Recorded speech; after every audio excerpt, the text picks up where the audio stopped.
Good morning, everyone.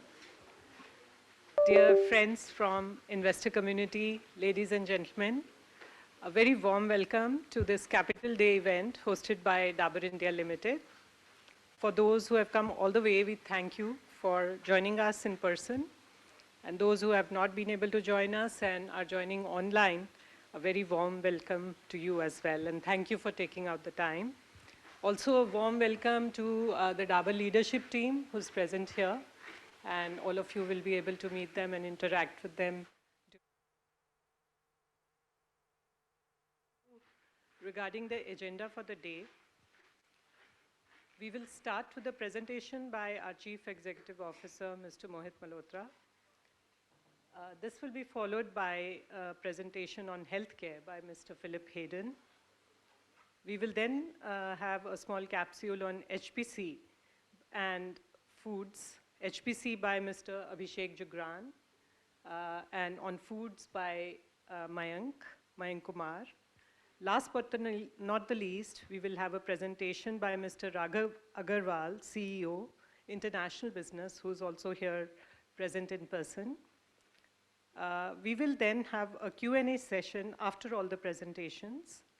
Those who are on virtual mode can also ask questions. They'll have to raise their hands on the Zoom, and we will include them for the Q&A. If time permits, we may have to shorten that, but we will try and include all the questions. So we'll start the day. We have a long day. Please feel free to have some tea and coffee as and when required. We'll try and take a break in between for 10 minutes or so. But we look forward to interacting with all of you, and once again, a very warm welcome. I now request Mr. Malhotra to come on stage for the presentation.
So great, we guys are meeting after almost 4 years now.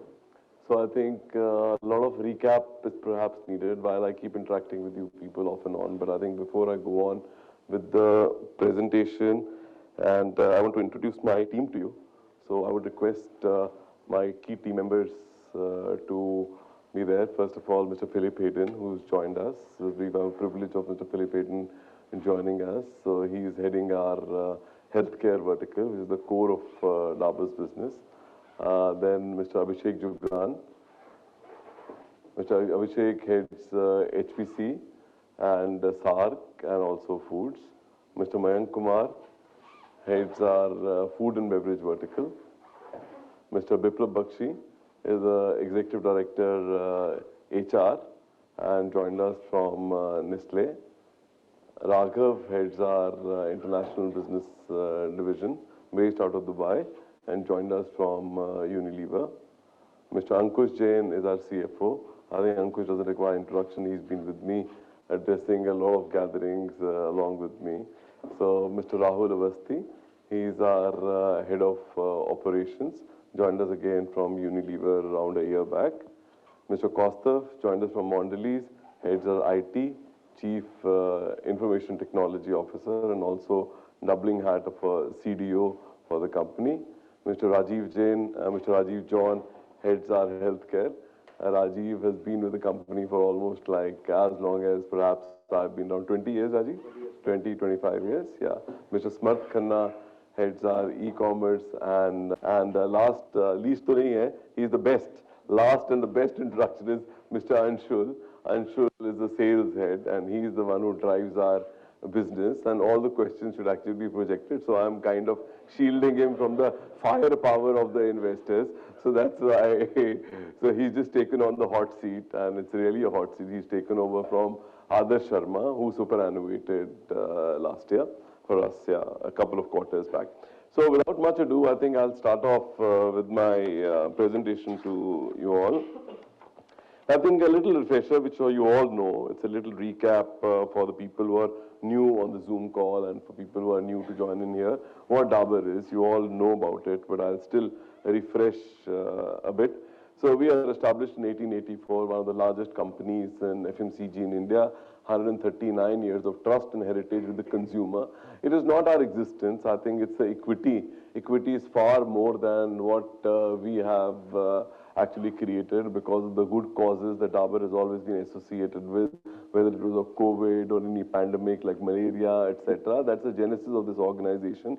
And any organization which is purposeful, which is trustworthy, which provides quality products and always is with the consumers during their tough times is the one that consumers remember. And consumers grant us with that kind of a trust and heritage. We are among the top 4 FMCG companies in India. We got 22 world-class manufacturing locations, out of which 8 of them are in international balance in India. One of the largest distribution networks, second largest distribution networks in the FMCG world in India, reaching out to around 80 lakh outlets all India. Total number of outlets will be around 1 crore or more, and 80 lakh outlets is where we are present directly plus indirectly. Overseas presence is 25% contribution of us. It's come down because India business has kind of grown better as compared to overseas and little bit headwinds in our overseas business. Our market cap around $1 trillion, US dollars around 12 billion. So we have presence in 14 manufacturing locations in India. The way we are doing manufacturing here, now this is also a legacy because most of the manufacturing in India was done basis the fiscal benefit locations in the country. So you see the predominance is there before the GST regime and this was the excise regime. Wherever you got exemption of excise duty, we put up our manufacturing. So we got around 14 manufacturing locations in India. The newer ones which I'll call out are the ones in Indore. Indore is a new facility in central India which caters to the north and also caters to the south. So very advantageously located location for us. A lot of business comes from North India, it caters to North. Dabur also caters to North, the second largest facility that we have now, and also to the South. In Indore, we are manufacturing all the 3 portfolios, be it HPC, healthcare, or our beverage portfolio. The second largest being Dabur, essentially a factory which makes more HPC portfolio and healthcare portfolio, but not beverage portfolio. Pantnagar is a plant which is basically a beverage plant for us, and so is the case with Navai. Saibabad is a plant which makes more healthcare herbs, but again, both HC and HPC. Jammu is more healthcare for us. Silvassa is a export plant for us, so we export a lot of goods outside of India, so it's closer to the port and it caters to our export markets. And then Umargaon facility is the Badshah acquired facility that we have, and there are 2 manufacturing locations in Gujarat. So that's where we are. In international business, we've got 8 manufacturing locations, and all the 8 manufacturing locations have been set up basis FTAs for us. So the largest region for us happens to be UAE. A little bit thunder away from your presentation, Raghav, but excuse me for that. A little bit background I'll give.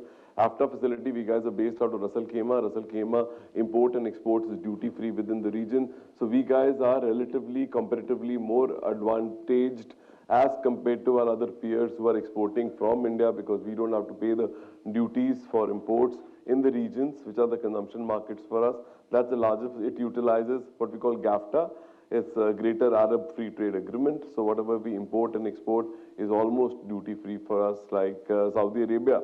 But there is change in regulations and change in regimes which are actually happening across the world. Saudi Arabia is wanting indigenous manufacturing, indigenous consumption. So whatever exports are happening from UAE to Saudi Arabia, now gradually, slowly, they will get non-tariff barriers which are increasing as we see, and maybe there could be tariff barriers going forward from there also. So one is planning for the future also there to see if we can actually set up a foothold maybe in Saudi going forward. It's the largest market outside of India.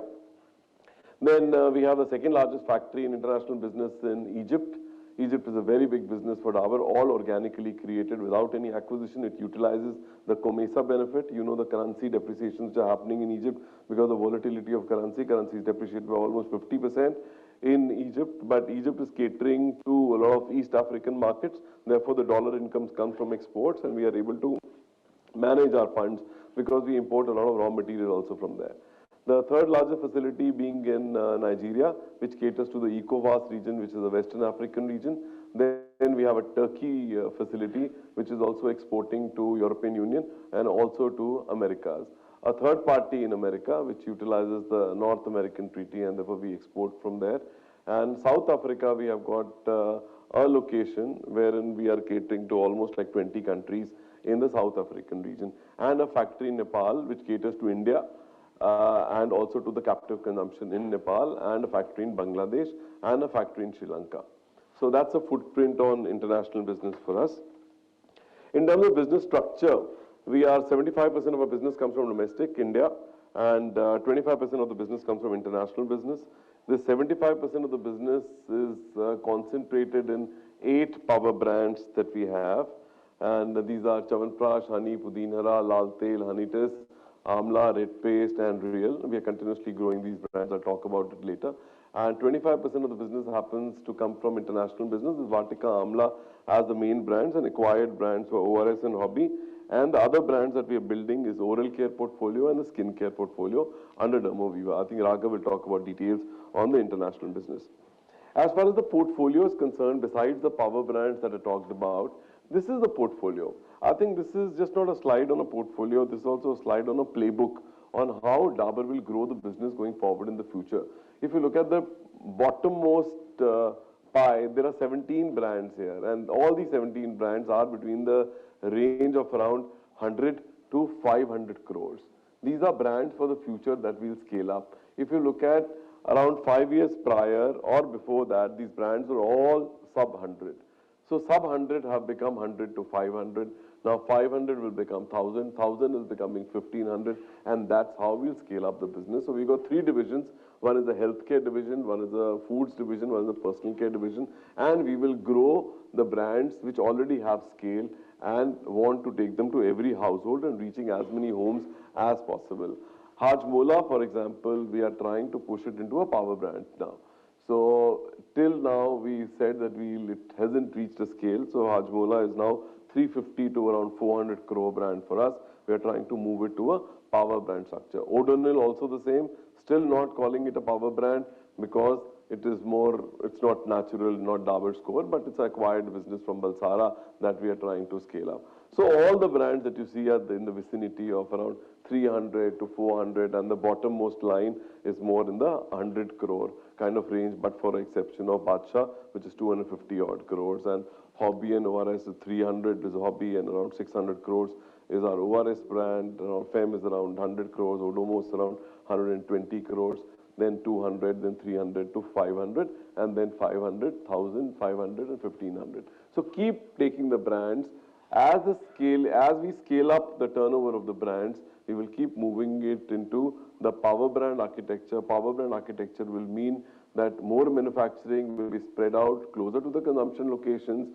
So that will be invested, more resources will be invested on the brand, more brand managers will be working on it, and more bandwidth will be deployed on these brands besides the cash deployment in terms of advertising. Now we are market leaders in all the categories that we people are present in. We are number 2, number 3, number 1 in most of the categories, and we always make an attempt to become number 1 in every category that we are present in. Now, even if you look at oral care, where we will be seen as number 2, but actually we are number 1 in the herbal space in the oral care category. So we want to take the number 1 position wherever we are. And if we start small, because we are trending on a path of extending the addressable market for our brands, so that will take our brand market share down, but the attempt will be to go back to the star in the pole position once again. And that's what we'll be doing. Then we guys had met you, I'd met you around 4 years back, put out a strategy on how we will steer the organization to the next level of growth, and we called it a Dabur metamorphosis. That was the topic, and what has happened for past 4 years, I will just take you through a flashback in the memory lane past 4 years. What was our strategy 4 years back? What is the game plan that we put out there? And how far and how successful we are in terms of implementing that strategy, and what we have achieved out of that strategy. And so I'll talk about it. So that's now into a little bit flashback, and then I'll move into going forward. So this is when I'd actually come back from international business, seen India from a different lens of international business. We saw India as not one whole, but as many, many Indias, and therefore we embarked upon a architecture, or should I say a framework called RISE, Regional Insights and Speed and Execution we put in place. We've got 4 RISE implants. Now those RISE implants have got people reporting into them. They are generating insights, and therefore innovation actually has got spruced up. One of the pillars that we saw from an international lens. But once when looked at the portfolio, we saw 2 distinct parts of the portfolio in Dabur which are there. There is a part of the portfolio where we are undisputed market leaders like Chyawanprash, honey, etc. But the healthcare penetration in the country is still sub 10 as compared to adjoining markets, etc., where the penetrations are very, very high as compared to 20, 30. If you actually go to North America, penetrations are in the range of around 60, 70%. So we are market leaders with low penetration categories. Because we are growing the category as a leader, obviously when you grow the category as a leader, the penetration will be small and you're growing the category. The ownership is on us to actually grow that category and take a pole position, which we have taken, and we are consistently gaining share with the local players, the smaller players, be it honey, and every time we fall on honey or we have a setback on honey, as you all have witnessed, we come back and grow stronger. So is the case with Chyawanprash, so is the case with Pudin Hara, so is the case with multiple brands, Real Juice, etc., etc. So one part of the portfolio, low penetration. The task is to increase penetration. The other part of the portfolio is, here also we started off as a low penetration category creators, whether it was Dabur Red or it was Amla. We started the Amla category. But willy-nilly what's happened is, over a period of time, that small niche which we created has become a category in itself, and we started taking share. So it's moved from this to that. So Dabur Amla has become a big brand, 1,000 crore. Red toothpaste is a big brand. But now we've changed the lens with how we are looking at that brand. We are not looking at red toothpaste as a penetration enhancer. We are looking at a red toothpaste to gain share from the market leader. That's why shifted the box when it is present. So therefore we are around 16-17% share. In Amla again around 16-17% share. Shampoo around 7% market share. Sanifresh again 4-5% market share. Glucose around 20%, but the big boy is sitting at around 50. Lal Tel around 15-20% market share. Task is to gain share from the market leader at a fast pace. So that was the task. In a set of brands, gain share. In a set of brands, increase penetration and steer the category as a leader. And the playbook that we defined is that because we have so many mouths to feed in terms of brands, we will have power brands, we will accelerate innovation that I just talked about, we will do distribution expansion of these power brands, we will get into operational excellence to get monies to invest into brands, we will build capabilities to create a future-fit organization, and we will focus on sustainability and ESG. So we have trended on that path, and I think very successfully, and what we've got out of it as a result is this. Our penetration in the country for Dabur brands has improved from 69% to 76%. That's a penetration, Kantar data. It is available and very transparent. 69% to 76% increase in penetration, 700 bips increase which has happened. Across the board, in all 90% of our portfolio, we have gained market share. I don't think there's even single exception in the portfolio. We've lost market shares. So I think the company has become extremely aggressive. I'll talk about the cultural nuances in the company which has actually enabled all this to happen. In hair oils, around 160 BPS gain, shampoo 207, toothpaste 137, 350 in mosquito repellents, Chyawanprash around 500 bips gain, honey 400, digestive 800, juices and nectars 400. I think stellar job done by the team, and to put in execution the template that we had put out there. I think I'm very happy. And while these are market share numbers and these are means, what this resulted in terms of businesses, if I go back previous 4 to 5 years, or even if I go back 8 years, I will find the growth of the company was in the range of around 2.2% CAGR. 2.2 has gone up 4 times up to around 8% CAGR in past 4 years when we presented you then and now. So there's been a steer from 8,500 crores to 11,530 crores. There is a 8% CAGR of the whole consolidated business of Dabur India that I'm presenting to you. And this is for the consolidated business, and this is backed by a stellar performance of the India business, which is 3.7 moving up to around 8.5. 4x kind of growth is unheard of. I think we faced a lot of geopolitical issues in international business. If that had not happened, even international would have steered better. But the task going forward will be to even accelerate the momentum of this growth. Can we go from 8.5 to a near double-digit growth or double-digit growth going forward? And what is required for that going forward in the next journey, what I keep calling Dabur 2.0. So I think that is where the steer is. So for us, so now moving forward to forward booking. What are the strategic pillars?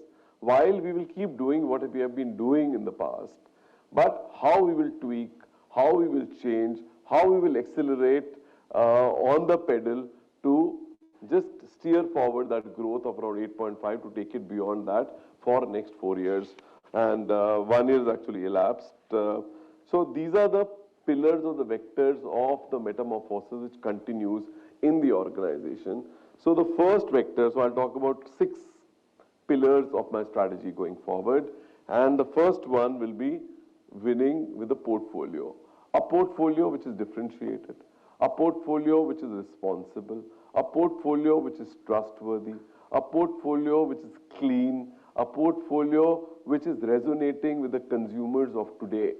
Very, very clearly, we are very clear what portfolio Dabur had and what portfolio Dabur should have is going to be very different. It's not that we will steer away from the core, we will keep the core of well-being and health, but the surroundings, the values will get tweaked a little bit. And I will talk about those values as I speak forward, and my team members will also talk about it. So creating a winning portfolio. And for creating that portfolio, we'll have to innovate. Innovation pace has gone up in the past 4 years. In the going forward 4 years also, it will go up. Then for handling that increased portfolio, because TAM will get increased, more SKUs will get added. A lot of you tell me about the complexity that we are adding in the business, how the GTM will be more segmented, how the GTM will be created or customized or handled to manage that kind of a complexity is what we'll talk about. So fit for purpose, customized GTM for our portfolio is what I'll talk. Then we'll talk about a very basic thing. To me, it was number 1, but I put it as number 3. I think that's the key for us. Cultural transformation of the company. I think Dabur has moved to a Dabur 2.0, and I'm so glad that I'm surrounded by guys who've got illustrious careers and people who've got the steer, who've got the passion, who've got the fire in the belly to drive the business, and they are the ones who are driving. I'm just, coming here and taking the credit of my team members here and being a spokesperson. But I think amazing cultural transformation which has happened, and Biplab, Ankush, everybody, they are silent, actually front seat drivers. I am a driver who's actually the spokesperson here. So they are the ones who are creating that culture of meritocracy, creating that culture of entrepreneurship in the company, of fast decision making in the organization, and we are trying to build capabilities for future.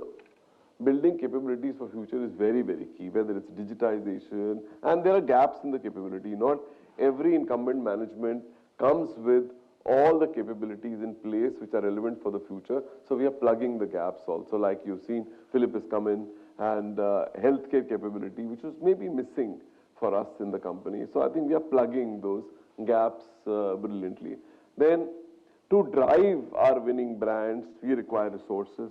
For resources, there is operational excellence, which is improve productivity, draw out resources, do things in a smart manner with lesser amount of resources, to draw out resources to invest in brands is what operational excellence will be all about. And then we'll talk about again a future fit organization, future sustainable organization.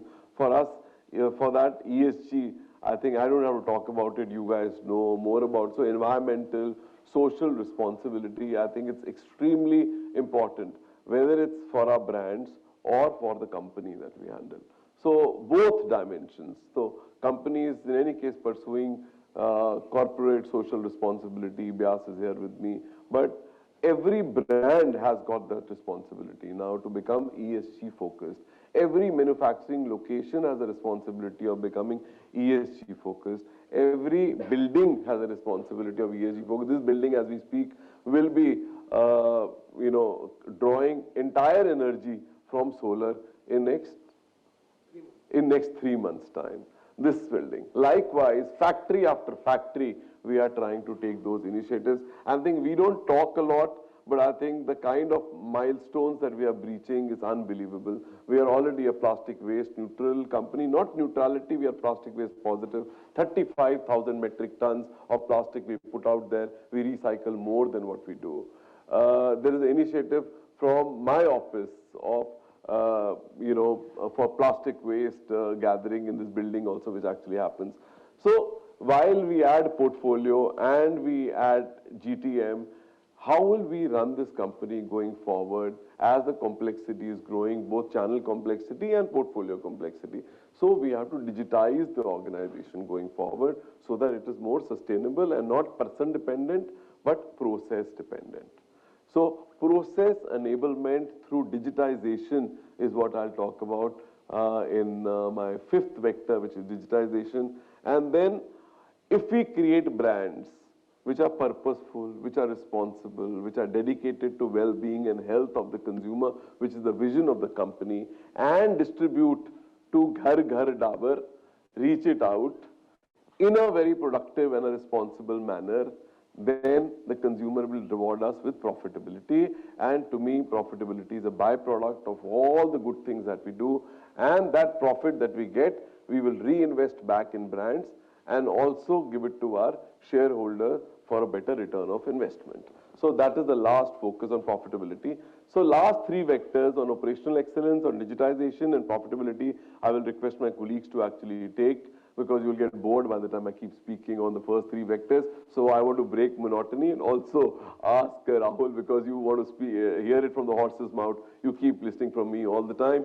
So Rahul will talk about operational excellence and ESG. Costa will talk about digitization. And our CFO, Ankush, will talk about the profitability enhancement. So first vector, our vision, you all know, dedicated to health and well-being. I don't need to belabor on this point. First about what is a winning portfolio? Why a portfolio should change? You will all say that Dabur is very core and we are all about Ayurveda, natural, herbal. What differentiates Dabur? Dabur is differentiated from Unilever, from Procter & Gamble, from Mondelez, from any company that you talk about with a single string, and it's so sharply focused that we are leveraging our so many years of science of Ayurveda, and we are leveraging that science, and that's how we are different. So in a toothpaste, wherein we compete with the best of the multinationals, we are herbal. In shampoo, we are herbal, we are natural, we are clean. They may not be. They may want to take that dimension, but will the consumer grant them with that kind of trust and heritage? Answer is no, and we've seen it time and again. People wanted to enter Chyawanprash or honey or other categories of ours, unsuccessfully so. So the world is changing, and it's changing at a fast pace. So we need to tweak while keeping our core intact. So core being natural herbal, which we are not changing. Dedication to health and well-being is what we are not changing. What we are changing is I'll talk about, and why we are changing is first rational to that change. First is India is becoming younger, and it is one of the youngest G20 nations today. Our average age is around 28. Gen Z, and everybody's been talking about, so I will not take so much of time. So one of the youngest countries. And when I say youngest countries, what is the implication on us? We are more connected now as youth. We are more tech savvy. We are more social media friendly. We are more demanding. And the youngsters are embracing brands which are talking about environmental friendly products, which are friendly to planet, products which are seeded in their ecosystem of that social media. So that change we need to bring about. We are doing that change, but I think that has to get accelerated going forward. More online purchases are happening. Trends are getting set on social media today, and they are getting replicated from online to offline. And offline and online are all merging. That is the change which is happening because India is becoming younger. And increasing urbanization. Urbanization used to be 17%, then 34%, going forward it's 36% now. Rural will become urban, connectivity will become there. Therefore, Ghar Ghar Dabur will become more easier. More rural villages will become accessible, and therefore our distribution will only grow from here as urbanization coming. Besides evolution of the consumer, I think connectivity is actually going to become better. Affluence is increasing in the country from 460 to 2,500. Going forward by 2030, expectation is 400 per capita income. Population, if you look at the breakup, I think that's a great lever of population. So high income is 21%, in the range of 21, and upper middle is around 21. This is the upper part of this whole bar is actually increasing, is blowing up. What is the implication on the business? More premium products. Consumers will have more per capita income, more disposable income to spend, and therefore it will only grow going forward by 2030. Now, so implication is more premium brands should get added in the portfolio. Look at 43 becoming a total of, again, the bottom of the pyramid is also blowing up. So that is also representing that the rural consumer is evolving, and more people who were out of the bracket of consumption of 43 people, now out of that 34 has become in the consumption bracket. LUPs, penetrations will only grow in this country. So therefore, what should Dabur do as an organization? Understanding from this is more LUP, more penetration in rural, more premium products to be added in all our power brands going forward. And that is what we have been doing, and that's what we will keep doing. Digital penetration is growing. Again, it's a common fact and everybody knows about it. So around 1.3 crore consumers by 2030 will have smartphones and will be completely digitally connected with the whole world, and which is changing. And that is leading to, again, more transparency, more emulation of habits coming from the West. And one last lever on this is that preference from natural is changing. Its preference for natural is increasing. From 47% to 70% of the consumers are wanting natural products, are using natural products. I think my colleagues in HPC and HC will talk about how the preference for natural, herbal, Ayurvedic products is increasing. While what you see from the market speak is the Nielsen data that 30% is natural and it is going down, and that's the question which gets posed. But that's not the way to look at it. That is Nielsen data. What is consumer using today? What is the penetration from Kantar? What is the consumption happening? Consumption is 70% is natural. If 70% is natural, market share will move from 30% to 50% eventually. If you look at all our brands, Dabur Red, my market share is around 16% in oral care, but my penetration is 50%. So where the penetration is, market share will move towards where the penetration is. Consumer comes first, which is a lead measure. The lag measure is the Nielsen or the market share data. So you have to look at the lead measure. Lead measure is the penetration measure. So this is a global trend. This is not the India trend that 70% of the penetration is of natural product. If you look at America, if you look at Middle East, you look at everywhere, category after category, whether it's oral care, hair care, anywhere. Even for that matter, home care, which is not linked to natural, well, I think people are using oud fragrances in the Middle East, which is more natural, which is more wood burning, is what is kind of coming in. Nothing artificial, but more bio-related stuff. Because health is becoming so much, and the new consumers are actually embracing that trend. The dimension may not be very Ayurvedic. Ayurvedic is a rural dimension. The urban dimension is more clean, environment friendly, more natural, more DIY kind of things. If Dabur were to embrace that trend with a little bit of tweak, I think we are right there to go. Now, these are the 4 parts of the creating the first lever. The first one is in the strategy is restaging our brands for embracing the change that I just talked about. So the entire portfolio, our core has to be not restaged, I think evolved to a level that we are resonating with the younger India, which is the millennials and the Gen Z. That said, we have a core in the middle India. We have also the core in the rural. That will remain. We will not get distracted by that 20% of the population and alienate our core. Please keep that in mind. We will keep the core of Amla intact. Yet we will renovate the brand to resonate with the millennial also. They are complementary. They are not alternative. They are not contradictory. They are complementing. So one will complement the other and the other will complement the other, and the values are same. So new millennials are also talking about similar values that our core brands actually talk about. So we will talk about a little bit of rejig, restage of our brands. I will give you some anecdotal examples and my team will talk about a little bit in detail in the categories. The second is power brands to power platforms. We talked about power brands in our 4-year back strategy. Now we are extending our power brands to power platforms, wherein we are saying that we will go to the adjacencies of the power brands. If there are newer categories and innovative categories, we'll kind to leverage those kind of categories in the power brands. And there is a brand, it stands for something, is a value. That value will be stretched to an extent wherein we are able to increase the addressable market, not to go to a value which is completely different than the brand that it stands for. And there is a purpose of a brand. That purpose will get extended to the adjacencies. That's what I'll talk about in the second lever. The third is expansion of the existing categories, growing the existing category. Giving you an example, baby care was a massage oil only for us. Will I only remain a massage oil? No. I will become an entire baby care as a category, expansion of existing category. Branded ethical is an example. I was present in branded ethical only in 3 parts. So I will expand my branded ethicals portfolio, but while remaining branded ethical.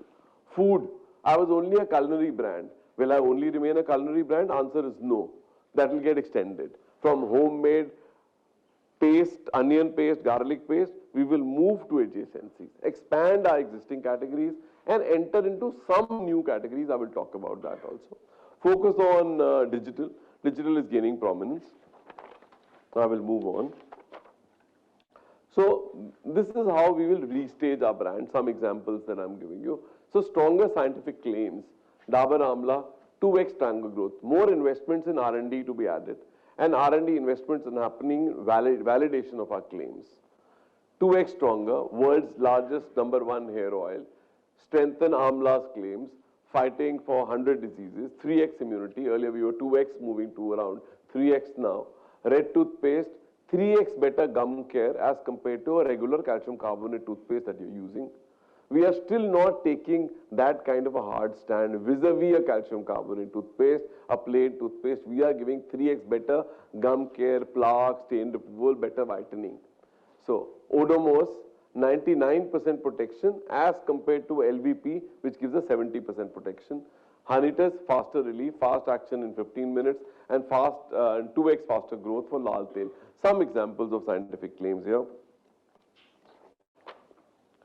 Then Chyawanprash, modernization of formats, how Chyawanprash will modernize. Chyawanprash was the Chyawanprash we all know. Chyawanprash will be available in a powder form. Chyawanprash already made available in a tablet form. Value-added Chyawanprash in terms of Ratan Prash being added, in terms of Kesar Prash being added.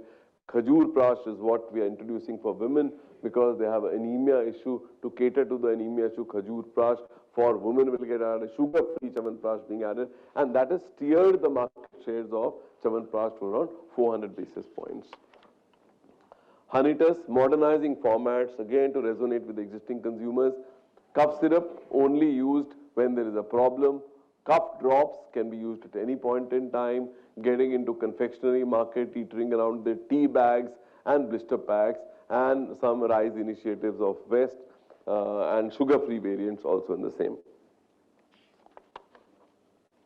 Odomos, only a personal application cream, moving to a format like lotions, moving to format like a cream, moving to format like a roll-on, and also getting into insecticide category, launching a LVP and insecticide and rackets also. And that's given us great dividends going in the past 4 years, and going forward also, we'll steer the same.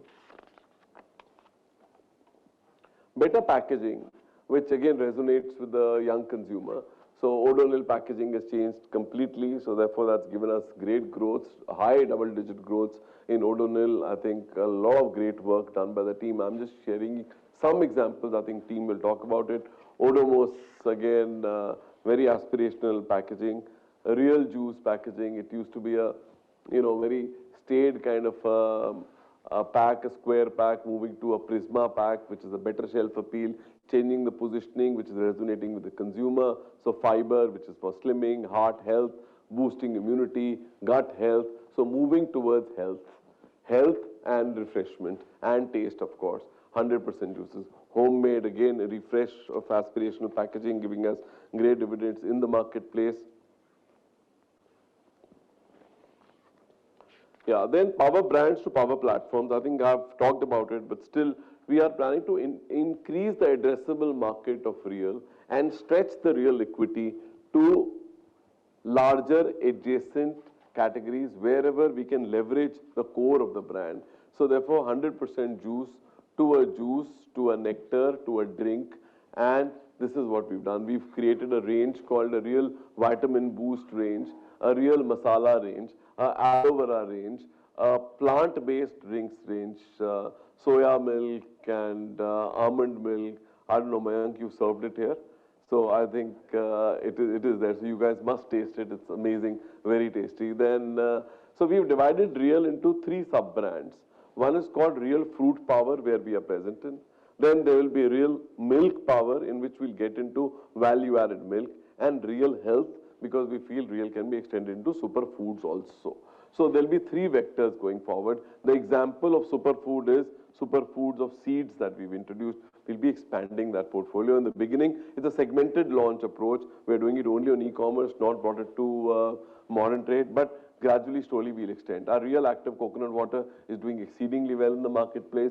Real Aloe Power has just been rolled out. Real, which is a Tetra Pak, consumer could not see. Now we are like launching a format which is completely transparent and which enables out-of-home consumption. So Real Pet. Real also moved into Real Peanut Butter on the e-commerce platforms, and we'll be scaling it up going forward.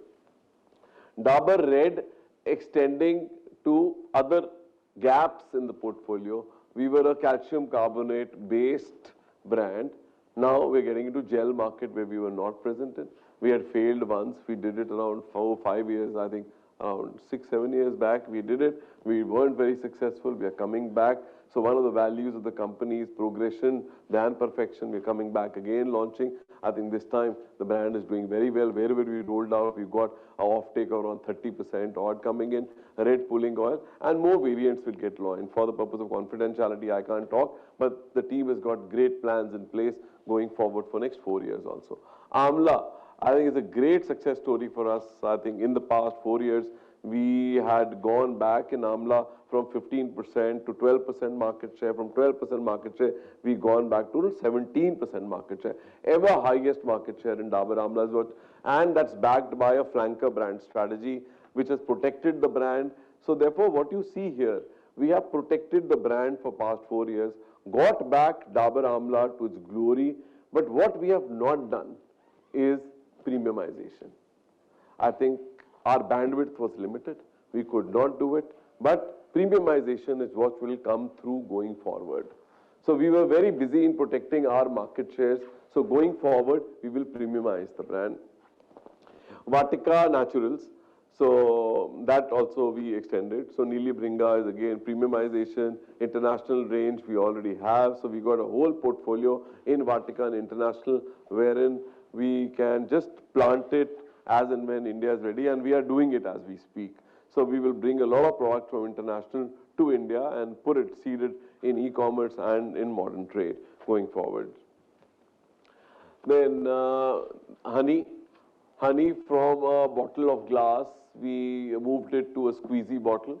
Squeezy enables breakfast consumption in the morning rather than adding a jam or a butter on a paratha. Now people have a lot of honey also, honey on bread, honey on paratha, etc. So that's enabled to extend the whole addressable market for us in honey.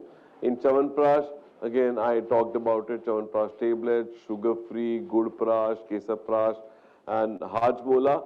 So Hajmola, you see, it's a 400 crore brand, but I think it offers a huge opportunity because the unbranded market in the north of India where Dabur has a equity is huge.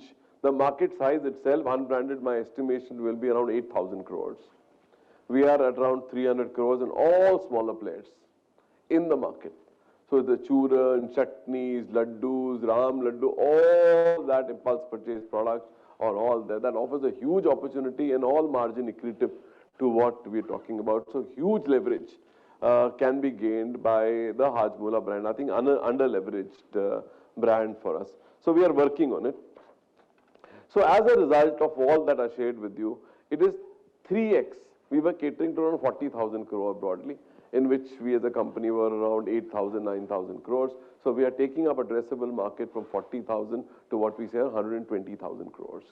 So addressable market in FMCG for Dabur will be more relevant, occupying more shelf share of a grocery, occupying more shelf share of a chemist, occupying more shelf share of a Ayurvedic chemist, and of a eating and a drinking outlet. That is what one wants to do here. 3.2x is tripling of addressable market. This will enable our growth going forward in the future. The other pillar is innovation is picked up. In 19, when I shared, innovation percentage was 1.4. Our innovation percentage, our NPD has gone up to 4%. Here we talk about 2 years, last year and this year.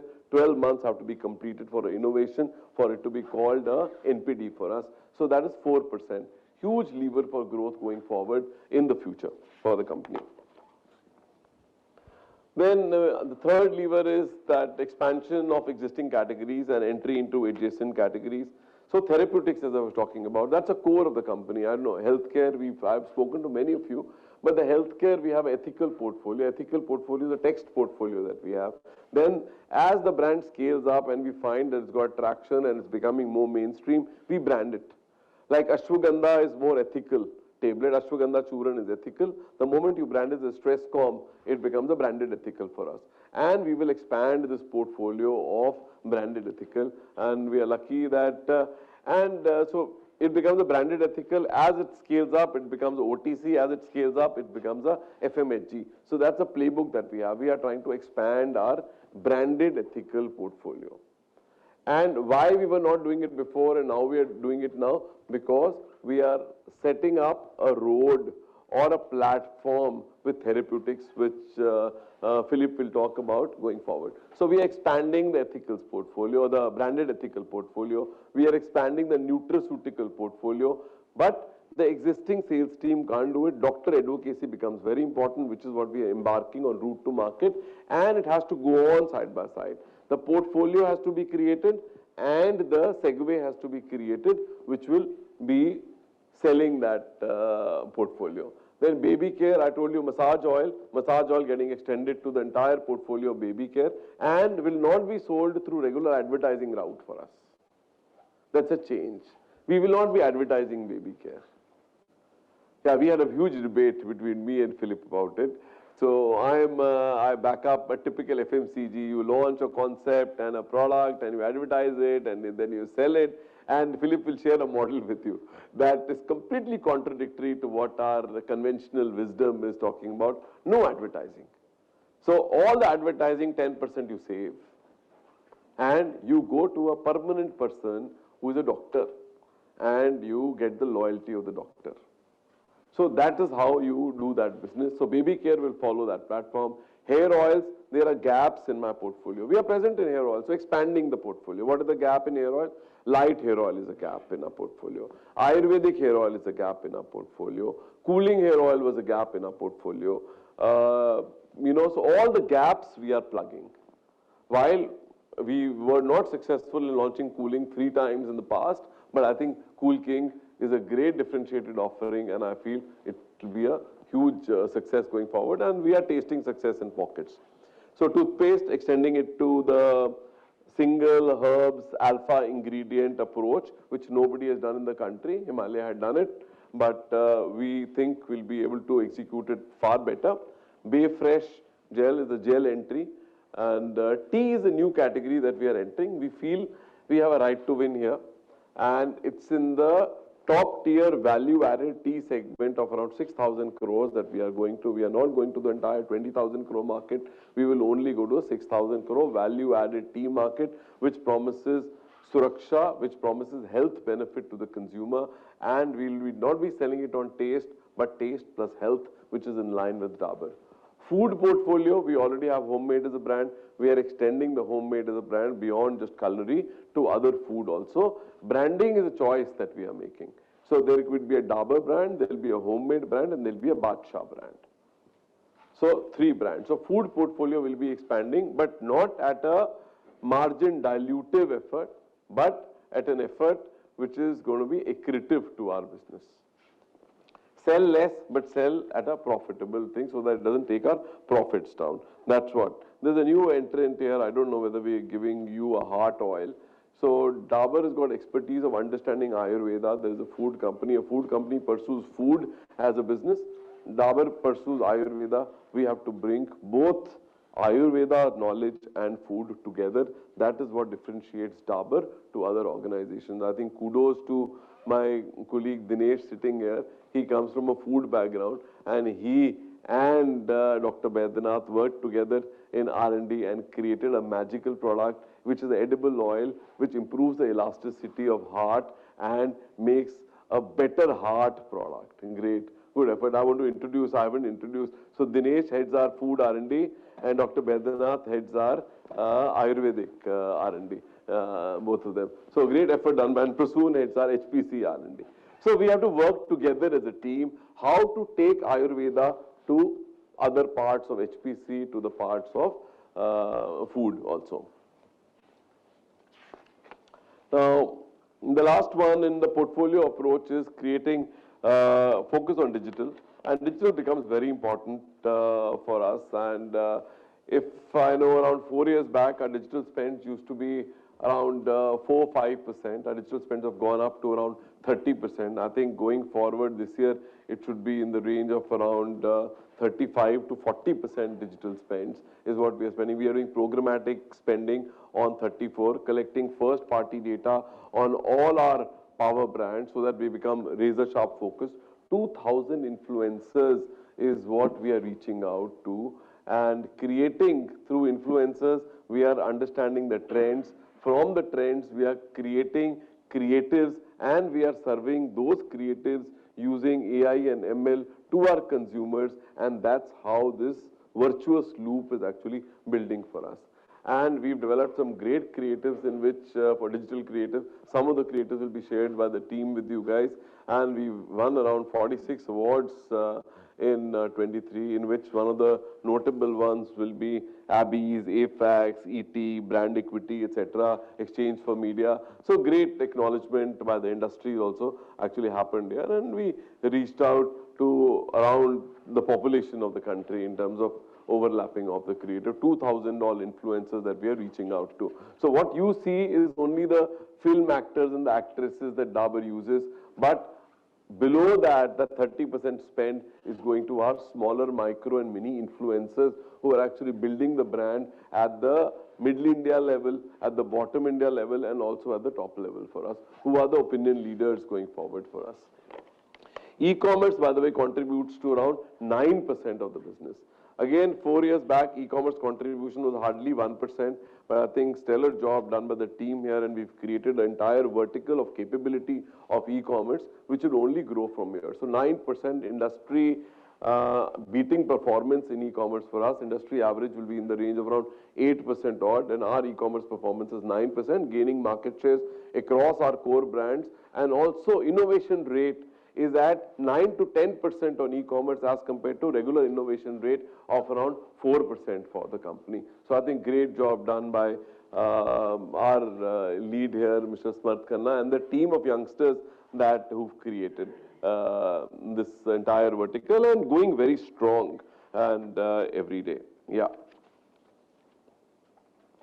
The second part of my strategy, that was a winning portfolio and innovation that I talked about, is portfolio. You can create a portfolio which resonates with the younger consumer, with a changing India, and that's what we are doing. We are understanding all that. I haven't talked too much about the clean labels, environment-friendly labels, PETA-friendly, no animal testing, etc. If you look at the new age brands, which some of them in a gift hamper will share, I will nudge you all to go through the back panel label as to what we understand. It's like the startup brands.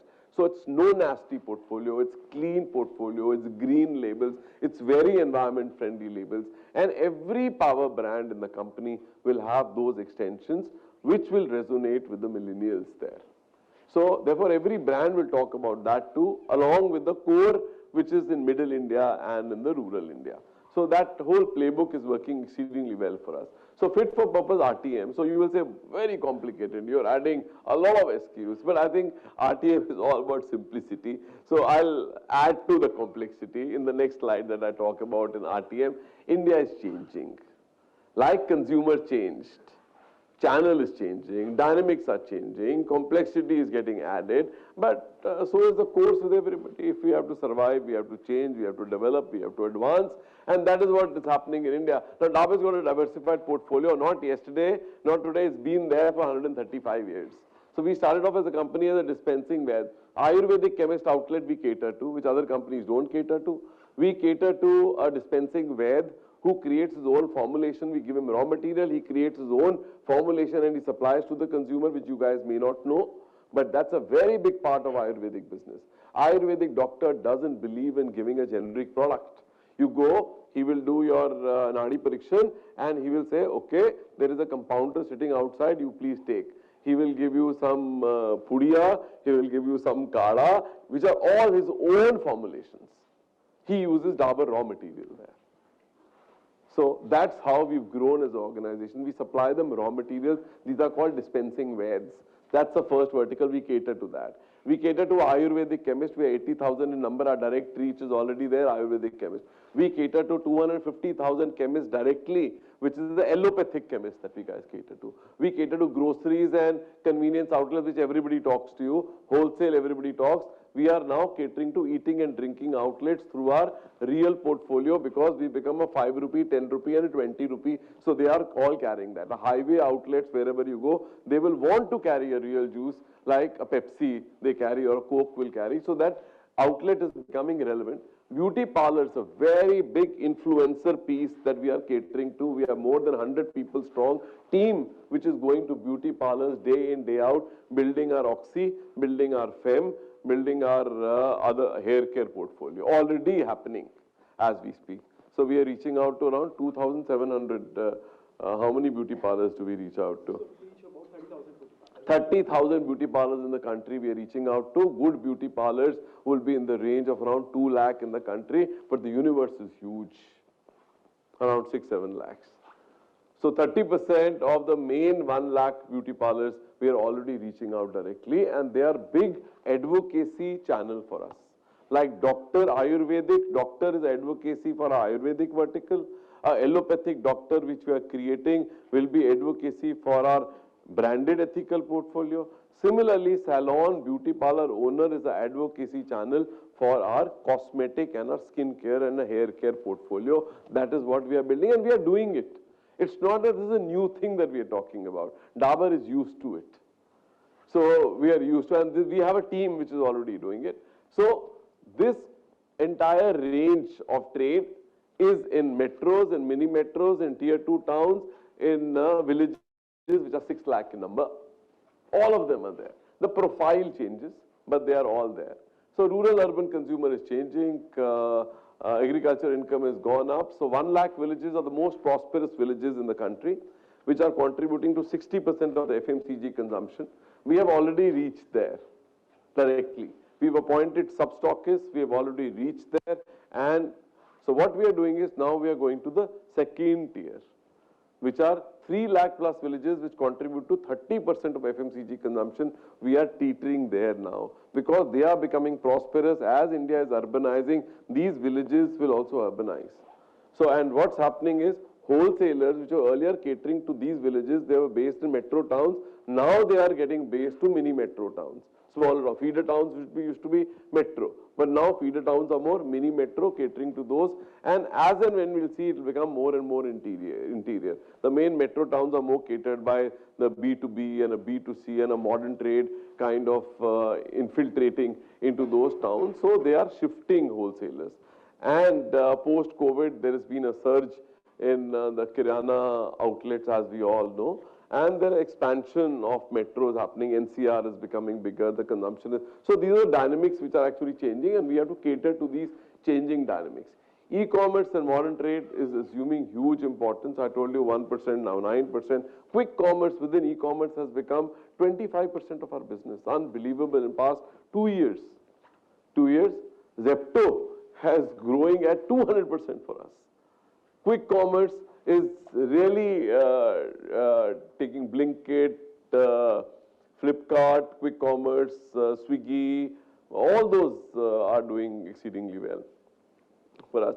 So DMart and Reliance are contributing more than 50% of the entire consolidation happening in modern trade also, and self-service getting converted into modern trade also. So that's also happening, and more Kiranas becoming self-service. So Kirana to self-service, self-service to more organized modern trade, to OFO to organized modern trade, to maybe consolidation with Reliance and DMart. So how is one tackling this complexity? Fit for purpose GTM, and for the larger objective of Ghar Ghar Dabur. We want to reach out to as many people. We want to touch the lives of as many people. This is not possible unless we have a fit for purpose RTM. Fit for purpose RTM for healthcare. Now, very focused. For healthcare, if we want to reach out to Ayurvedic, we go to Ayurvedic chemist already. It's a segmented approach of GTM, and we've got different teams who are doing this. So there is a separate team which is going to Ayurvedic chemist. There is a separate team which is actually, at the moment as we speak, is also going to a allopathic chemist outlet, for which we do advocacy with the therapeutic Ved, and now we are setting up advocacy for a allopathic doctor also. HPC was a single vertical of distribution that we already have. We are splitting it up into larger towns as the scale of business is growing into HPC1, HPC2. HPC1 is more oral care driven, HPC2 will be more hair oils driven. So that is how we will split it up going forward. Beverage business, as it scales up into drinks, we are again beverage in the larger towns in north was a separate team for us. As the drinks portfolio goes up, 10, 20, 50, 60 rupee SKUs goes up, we will be appointing separate distributors for our drinks portfolio in smaller towns also, and separating that distribution of beverages going forward. Salon, we already have a team which we will strengthen. That is the segmented GTM approach for us. The second part is how we are handling and what are we doing with every channel that we guys speak. So infrastructure, stockist infrastructure. In metros where we find larger stockists, we are consolidating stockists. All the three divisions, same stockist, but feet on street will be different. As we get into mini metro, it is separated where you don't have the bandwidth. Assortment, MSL. We are going to outlet.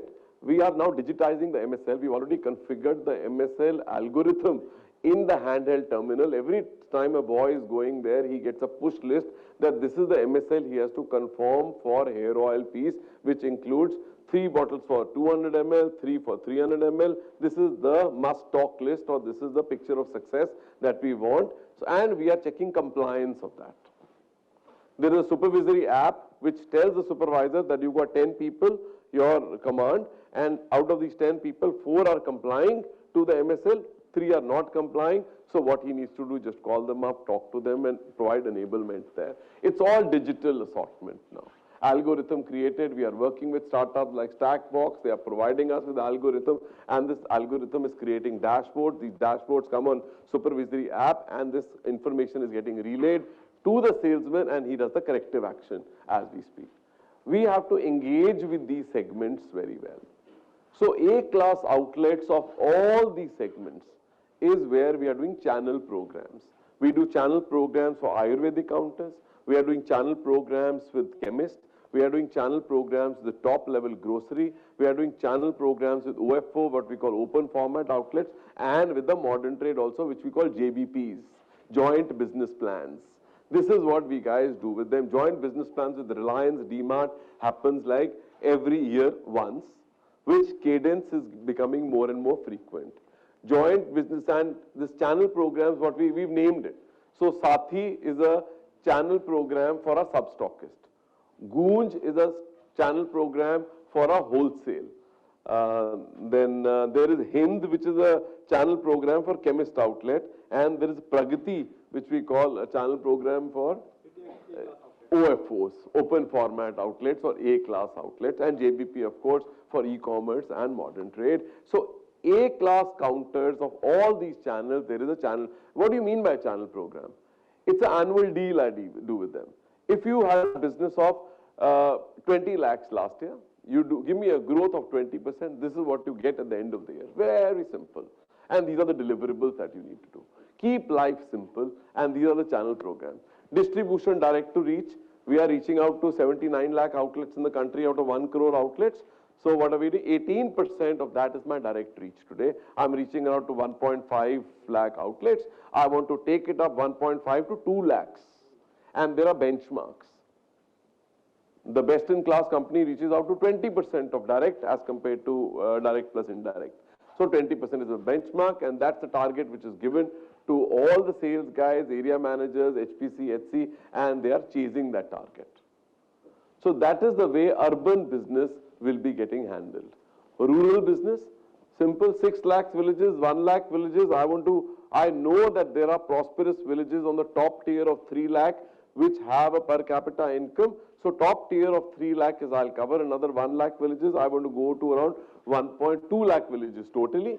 So therefore prosperous villages are geotagged, and sub-stockists or yodhas appointed in those prosperous villages, they become stocking points for us, what we call village level entrepreneurs.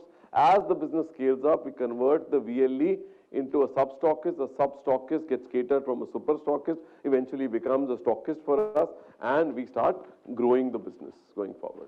So we have, this is a dated number, 11,000 as we speak. Last quarter was 12,500. So I think our Yodha appointment is going full steam. And this model in a playbook is very well established for us. New channels are evolving at a very fast pace. New channels used to contribute around 12% of my business earlier. Now it's contributing to 20% of our business. Again, huge growth in new channels, and that's a growth pillar, and this will be dovetailed with the premiumization portfolio also for us. And it's also cradle for doing proof of concepts for new brands also. So we are changing structures. So fit for purpose organization structures being changed in the company as the time changes. So we had, when I came in here, entire e-commerce was handled by Accenture. We were not handling e-commerce. We brought disengaged Accenture. We said it's very important that we need to bring it in-house. We disengaged, we brought e-commerce in-house.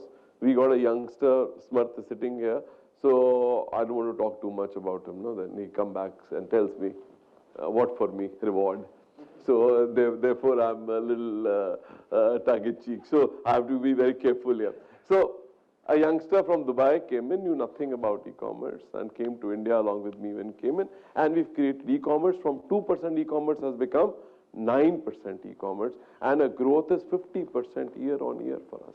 So we spun off e-commerce as a separate vertical, as a business structure, separate marketing, separate supply chain, separate procurement, everything separate, giving him autonomy to operate like a business head, not as a channel head, not as a sales head, but as a business head. So therefore did that business, and now modern trade, e-commerce, B2B, CNC, cash and carry, enterprise, CSD, all were one head. We have broken it up into 4 heads now. E-commerce separate, modern trade separate, enterprise separate business. Under enterprise also separate businesses with P&L responsibility given to them to drive their own businesses. And creating a data-driven organization. I talked a little bit about data in the urban thing, but I think data goes much beyond. I will leave it to Kaustav to actually handle the data piece. But I think it's amazing what we guys are doing on data. We have given a separate act to a supervisor, which I talked about. We can monitor the performance of his subordinate. There is a handheld terminal given to a salesman who's actually going to the sales and doing business. He's getting push lists through a reservoir of data which is mined, and intelligent nudges are given to him what to sell for improving premiumization, for MSL adherence, etc. Even the rural sales force is now transparently visible to me because handheld terminals are given to rural salesperson also. Even the van outlets have got application. So what we are doing is we are also giving application to retailers now. Select retailers are being given applications so that retailers can give orders to Dabur directly. And e-Gurukul is again an app that we have got in which we are training. And we are following the model of pharma into FMCG now. So because we have a huge portfolio, we are asking our salespeople to learn what the product is all about, what is the wholesale rate all about, what is the rate that what is the competitor rate, what is our rate. He will learn it and he will upload his image of learning image on the app, which the supervisor will verify before he goes and makes the call. This is a learning from Philip which has come in. All pharmaceutical, medical representatives do that. We will implement it because what happens there, he will go, aapko kya chahiye? Amla 200 chahiye or red toothpaste 200 chahiye, and the call is finished there. No. Now he has to first show me how he speaks, the supervisor. He approves it before he hits the journey. But we are embarking on the journey. We know what to do going forward. So we are trying to do cross learnings which are coming in from us. And in sales application itself, we have got around 12 and 13 apps that we are using today in digital enablement. Around 12 apps. And we are working with Stackbox, we are working with Domo. Multiple people is what we are working with. And we are not creating apps ourselves. Earlier it was Accenture, we have changed it. Rather than creating apps, we are taking off-the-shelf apps which have got best practice and proof of concept already established in the marketplace. Those apps, they are working with us, and that's how we are working. I think Anshul has brought a big steer in the digital transformation of the sales organization, which has to go to other functions also, which I will talk about. The result of all this has been this. So 6.7 reach has gone up to 79 lakhs, from 67 lakhs to 79 lakhs. Reach 1.1 direct, 1.4. We are looking at in next year or couple of years 1.6. Village coverage from 100,000 will move up to 120,000, eventually to 200,000. Yodhas from around 12,000 will move up to 20,000 as we speak. Very ambitious. Chemist coverage from 270 to 300. And edge score. Edge score is a execution perfection score for us. It is number of bills that we cut or number of outlets that a guy goes to multiplied by number of lines that he sells in a particular outlet, and we create an edge score which is 88 is targeted to go up to around 100, and only if he achieves 100 as an edge score will we give him an incentive. Otherwise incentive will not be given to him. So therefore there could be a little turnover, but we are promoting meritocracy in the organization, not democracy.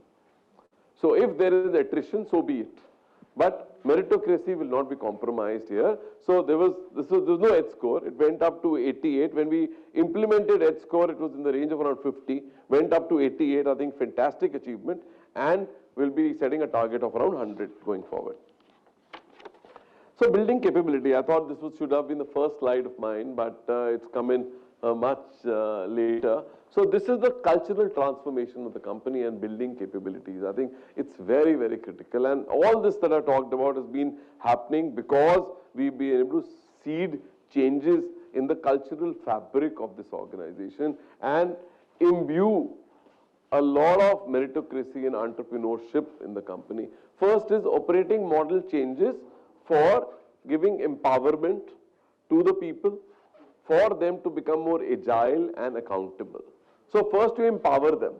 Till the time we empower the e-commerce business head that he is accountable for profitability, he will all sell top line, and e-commerce selling is very easy. You give a 40% discount and you sell, and he'll give a 50% growth. But the moment you give him a target of profitability equivalent to GT, that's where the pain point happens. So I don't want a 50% growth on e-commerce if my profitability gets drained than this thing.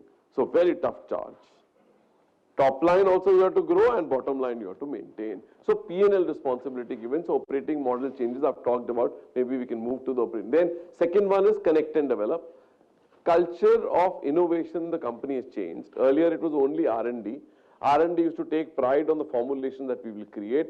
We are trying to see changes, get newer people in the company who will connect with vendors, who will connect with employees, who will connect with specialty chemical vendors to tell us what are the formulations that we can create, new molecules which are coming, new compounds which are coming, and create innovations of third parties.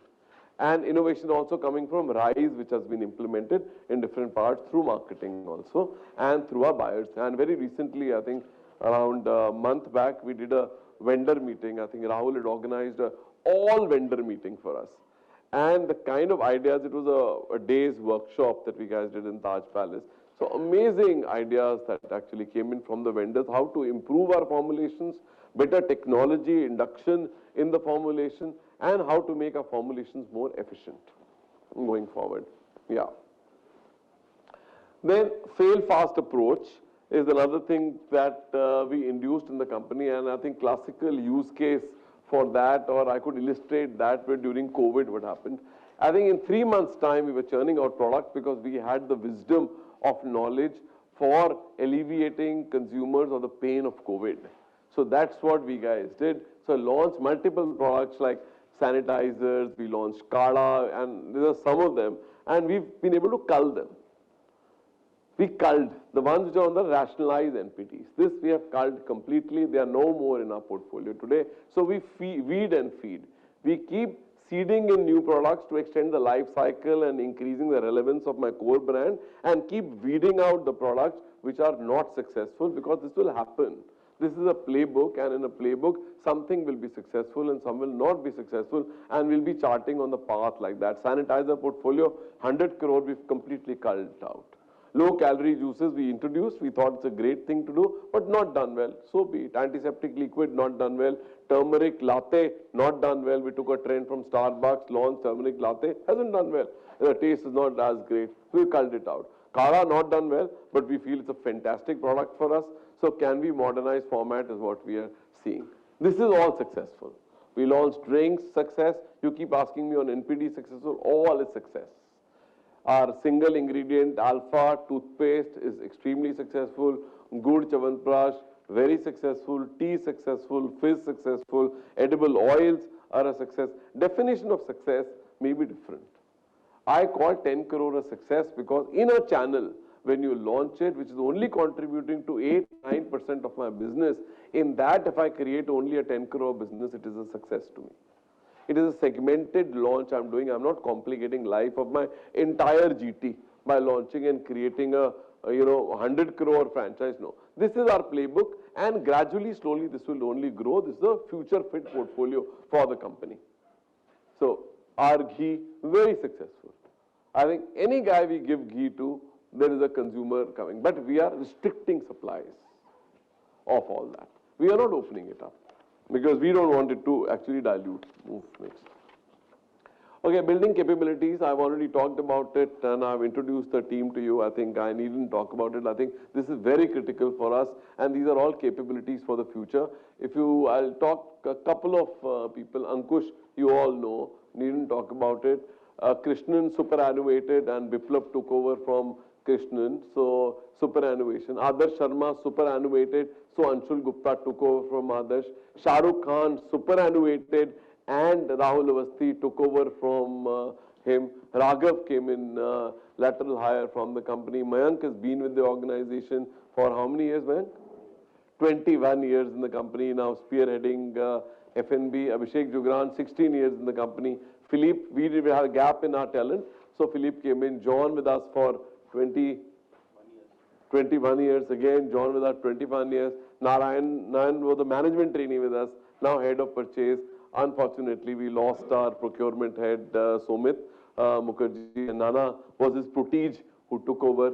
And Rishi, because the previous guy superannuated, Rishi is coming from Unilever, I think great. Umesh has joined us from Mondelez, and Dr. Vednash Mishra from Himalaya, and the rest also. Prasoon is again from Himalaya heading our HPC. Dinesh is heading our foods. Kaustav IT, I talked about it, and Smart, of course, we talked about. So that's a capability thing. Now on operational excellence and ESG, I think you've heard enough from me. Gagan madam is telling me the time, so she's telling me. So I think I will hand over the baton or the mic to Rahul to take you through the journey of operational excellence and ESG. And Rahul is driving ESG on his own, and then to Costa for digitization, and then to Ankush for profitability. Thank you everybody. Yeah.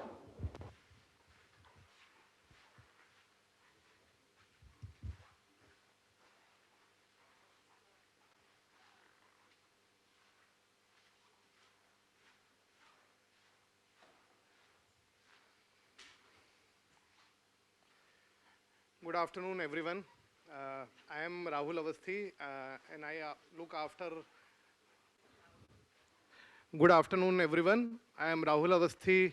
I look after global operations for Dabur, and I am privileged to get this opportunity because operations for Dabur is the backbone of this very vibrant 1.5 billion US dollar global enterprise.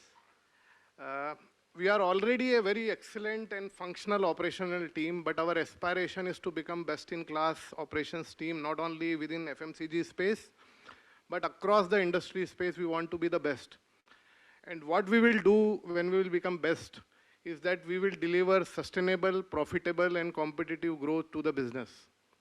Now, to do that, our levers are that we strive to be digital, we strive to be diverse, we strive to be disruptive, and we strive to be sustainable. Now, by doing this, we will not only deliver today, but we will transform for a better tomorrow. I will talk in brief about what we are doing in various sub-functions within operations through stories. Planning and logistics. Mohit already talked about the complexity of our business. Just to tell you a fact, if you see the entire FMCG landscape, Dabur is probably the only FMCG in the country which competes with all other FMCGs. Take a portfolio of Unilever, they are very well into HPC portfolio, but their food portfolio is not robust. Take example of Marico, they are practically in oils but not present.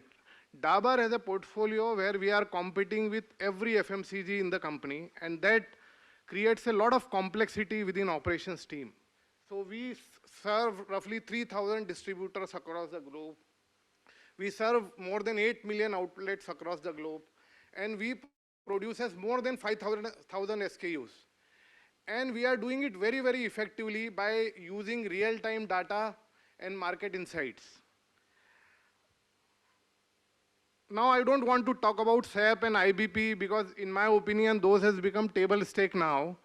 We are really using digital very, very effectively in this space, and we have already engaged with many tech startups like Pando, like Freight Tiger, and all those startups which are working with us in making our primary and secondary freight very, very effective. They provide us real-time data visibility and help us optimize our cost through loadability increase, alternate routes, lesser distance traveled. The complexity also reflects into the way we do our procurement. It is also very, very diverse. Our global sourcing network is across 4 continents, 15 countries, a base of more than 3,000 suppliers, 9,000 unique RMPM. More importantly, 40% of our sourcing comes through vendors which are not big vendors. They are micro and small vendors. Particularly when we source amla, when we source our honey, when we source our spice and herbs, all comes through micro and small vendors. For that, we are working very extensively on digital space through a startup called Cropin to generate traceability of our full value chain.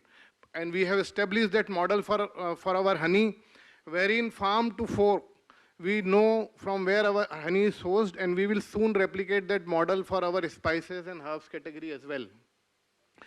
We have a very robust manufacturing network of 22 manufacturing units. Mohit already talked about that manufacturing network. They are state-of-art manufacturing units.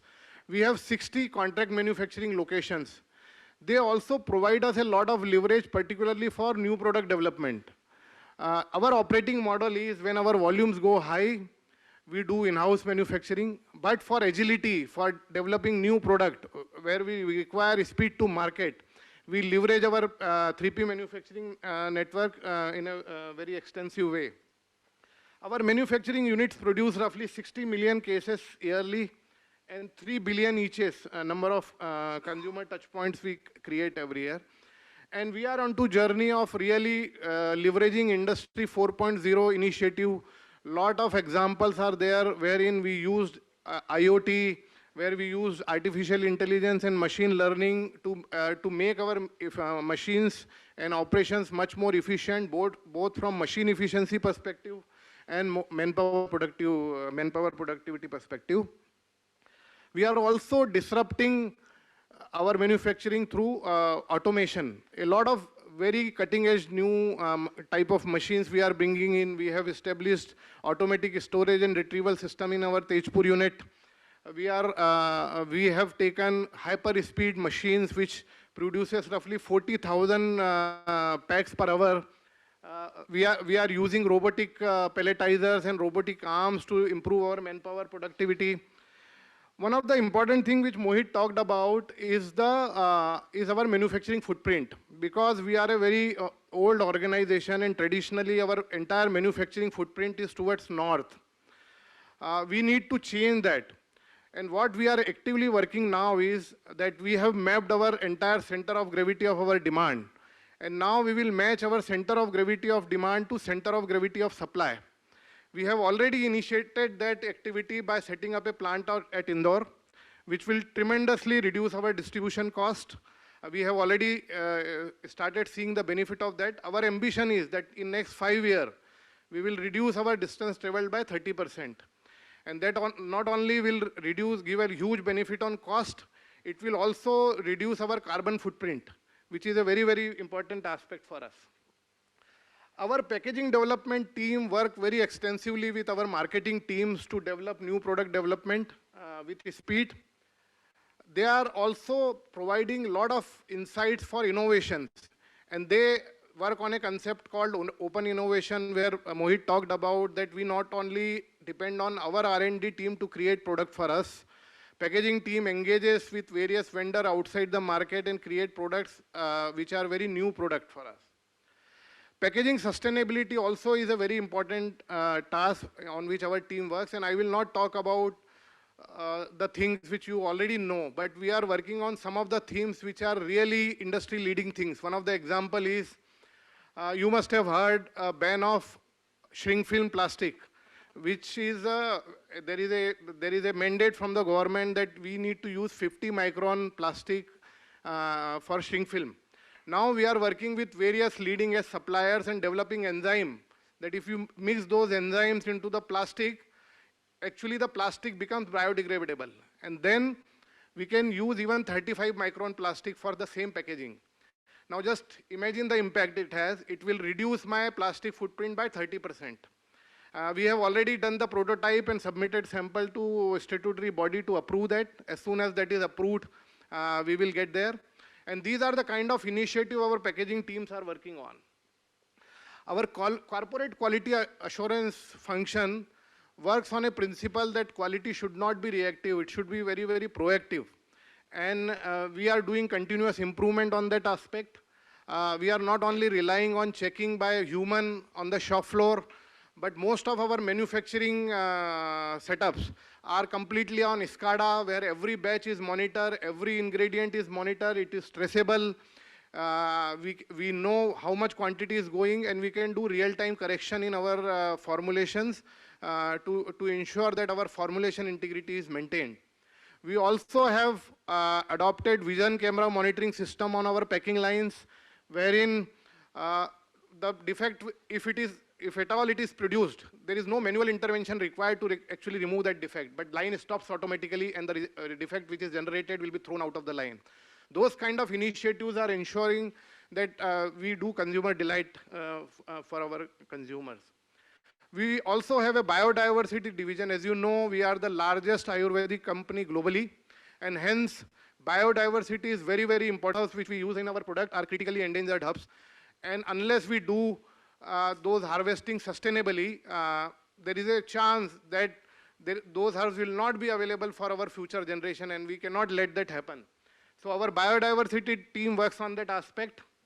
We have 2 state-of-art nurseries, one in Pantnagar, another is Nepal, which is completely climatic controlled. We can monitor the condition of soil. In those kind of nursery, we generate more than 2 million saplings a year, and we distribute that to farming communities who works with us.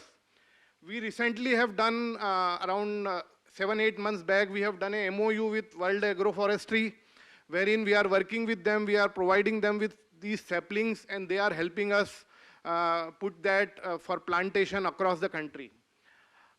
We are working with 20,000 farmers and beekeepers to teach them on sustainable farming practices, and we are doing contract farming on roughly 8,000 acres of farmland.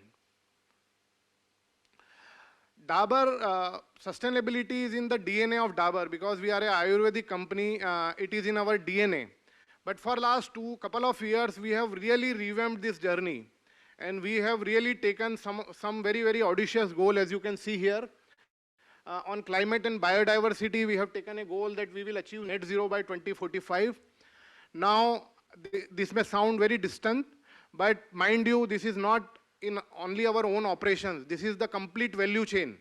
So only 15 to 20% of the carbon emission come from our own operations. If we have to achieve this, we have to work with our value chain partner, both back-end and front-end, to achieve this, and we are fully geared up to achieve this. I already shared that we are doing contract farming in 8,000 acres of land roughly for medicinal herbs. On plastics, Mohit already shared with you that we have achieved plastic positivity in financial year 23, and we intend to continue it. On sustainable sourcing, we have taken a target that all the high-risk material which source through our procurement team, we will ensure that by financial year 26, all high-risk material which we source, we will ensure 100% afforestation. Some of the high-risk material which we source are critically endangered herbs, which I already shared with you. We will do it through contact farming. Some of the other high-risk material are Tetra Pak packs. We are ensuring now that all 100% of the Tetra Pak packs which we source comes from FSC certified vendors who are ensuring that they are putting equivalent amount of trees to ensure that afforestation happens. So these are the ways we will ensure that this target is met. On energy and water, we have really made big strides in last couple of years. I am happy to share with you that as we stand today, 50% of our scope 1 and scope 2 energy, which is electricity and fuel, comes from sustainable sources. And we continuously striving to increase this percentage further. In next 2 years, we will increase this percentage from 50% to 60%, and then extend this initiative to our value chain partners as well. We are also working extensively on water conservation and use of water. So water intensity means how much water we use in our operations.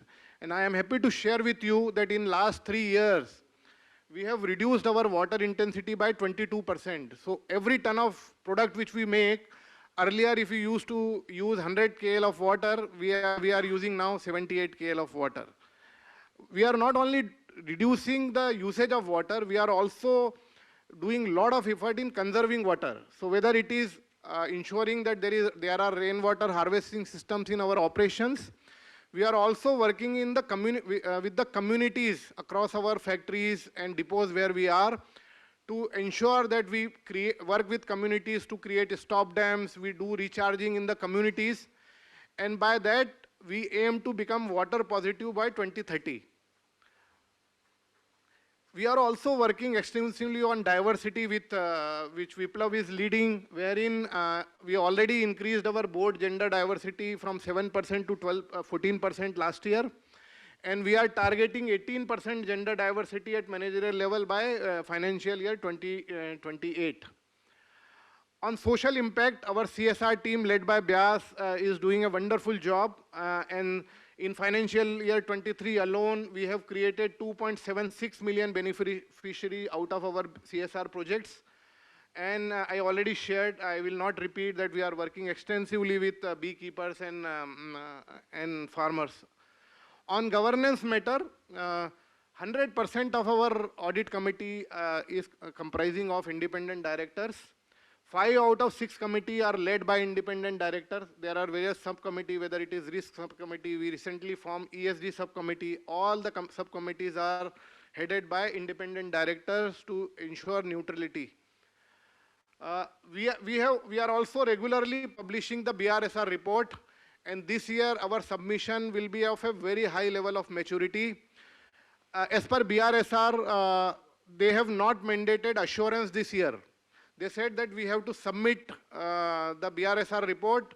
Out of 144 parameters, we have given our declaration on 138 parameters, which is really best in class given by any company in India. We have not only done that, we have gone one step further, and we have taken the assurance of that also through independent agency, which will be mandated from next year by BRSR. So these are the things which we are doing as an operations team. And I'm sure with my team's effort, we will be able to achieve our vision of becoming best-in-class supply chain and operations team across industry. Thank you.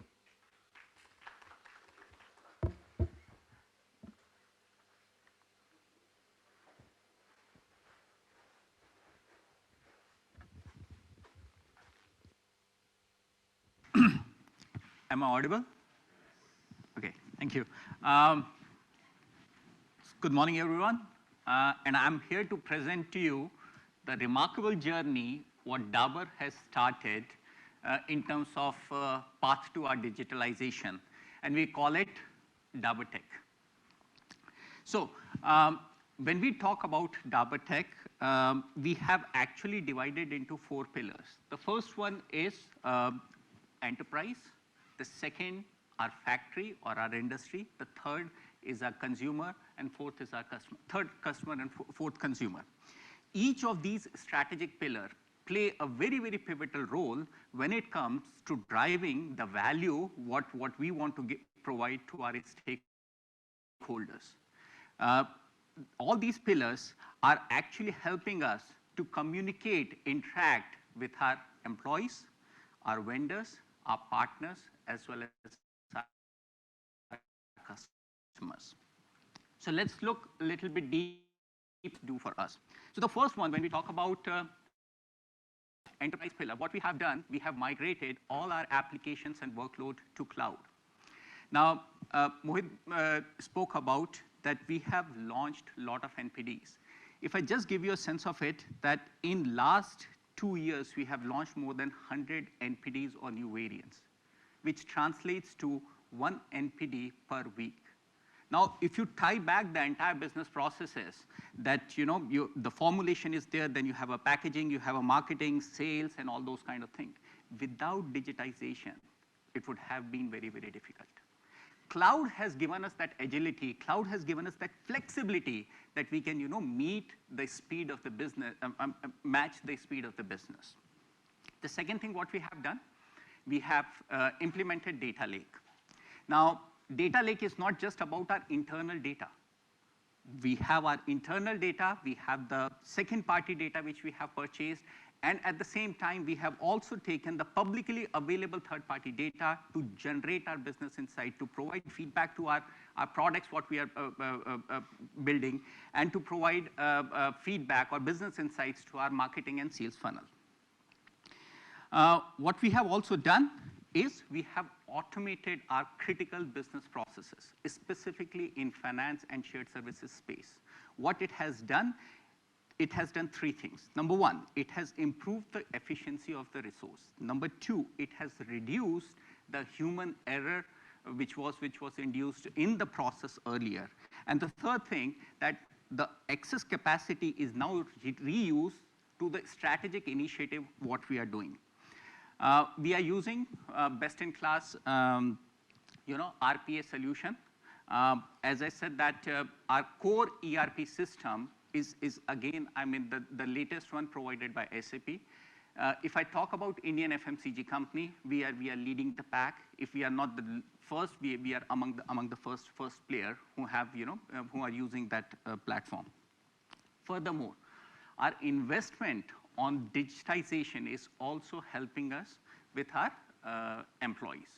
So we have prepared or we are providing a technology enablement to our employees so that they can be trained on newer technologies, they can innovate and collaborate better with us. The next one is industrial IoT and factory system. Rahul has already covered a lot of things over here. So I will not talk much about it, but I will at least tell you a few things what we have done. Using artificial intelligence and machine learning. And again, guys, I'm not using machine learning just because everybody uses that word. We are talking about all the three vectors of machine learning, the supervised learning, the unsupervised learning, in fact, in reinforced learning as well. So it's not a linear algorithm what I'm talking about. We have taken we have put sensors on our assembly line, taken the data, used machine learning algorithms, and eventually shown a tangible benefit to the organization in terms of improving the OEE and significantly reducing the cost of our VOH variable overheads. We have also implemented machine learning specifically on our PLC data or programmable logical controller data, and ensure that the more productivity is coming from our assembly lines. Also, the other thing what we have done is that we have used digital native tools to improve the safety parameter in our factories. In fact, our safety parameter, the number of safety-related incidents reported are 2.5 times more incidents are reported, and as a result of that, we have improved the safe culture in our manufacturing space. Now coming to consumer engagement. Now, Mohit has already touched quite a bit about the consumer engagement. What we are doing in consumer engagement, the first thing is that, again, using the power of data, as I said that we have a data lake, we have data sources coming from various different places. Using the power of data, we have built a sales analytical engine, which tells us that where to sell which product at what time. We are also using machine learning algorithm for our suggested order at a retail store level. So we have, capability where we provide nudges to our salesmen that at a particular store, depending upon its geographical place, depending upon the adjacent area, what kind of SKUs that person should sell. Again, we are moving to cloud-based sales platform for our real-time secondary sales reporting.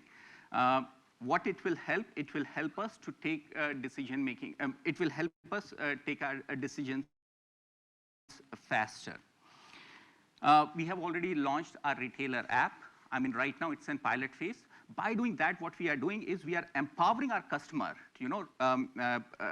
and providing them a capability to place an order as and when at their own terms, at their own leisure, or at their own will. And last but not least, we are also improving our rural sales by providing different technology platform.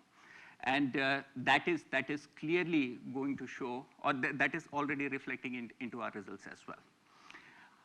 Moving on to the last one, which is our consumer engagement, and massive work is going on in this particular space.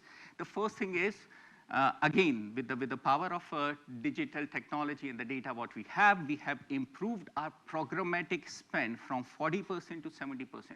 What does that mean? This means that the effectiveness of our digital spend has increased considerably.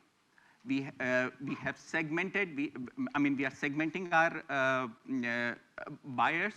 We are doing a target marketing. We are doing a personalized marketing campaign for our users. And that is increasing our reach, frequency, and impact in a very cost-effective way.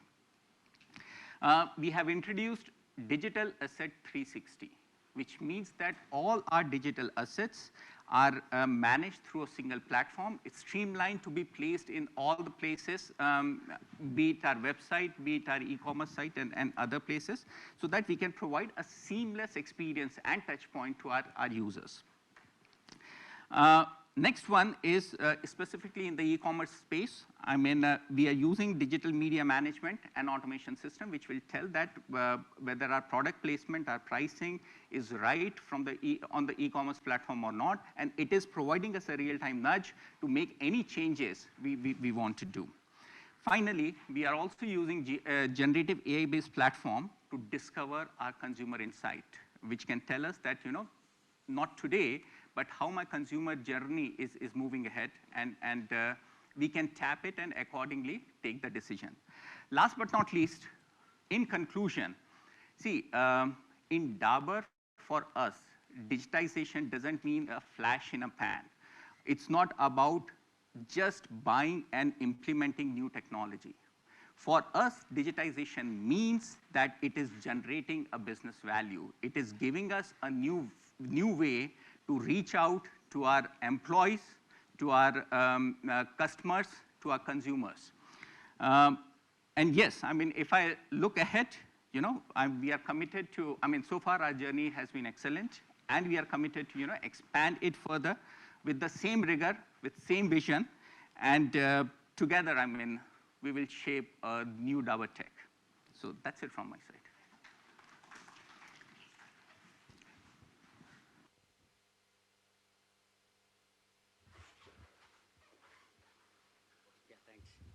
Good afternoon, everyone.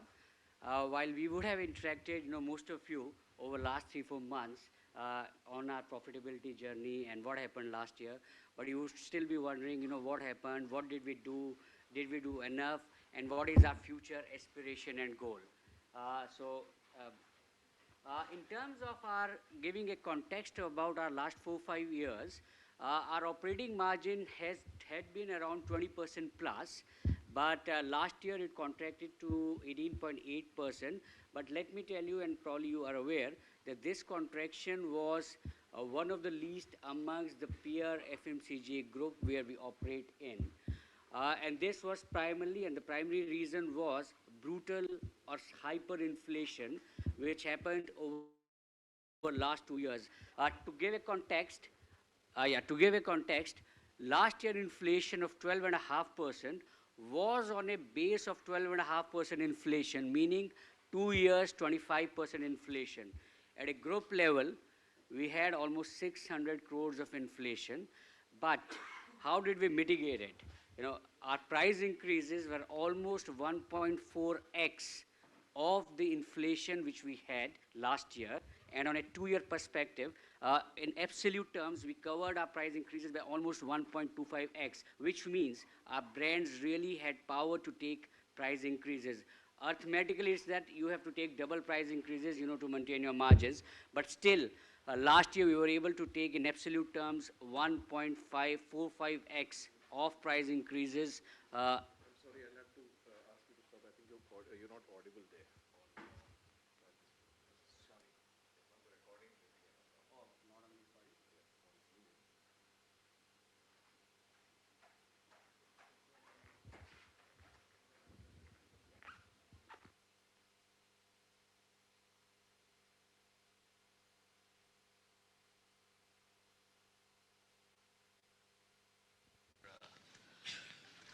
I can continue.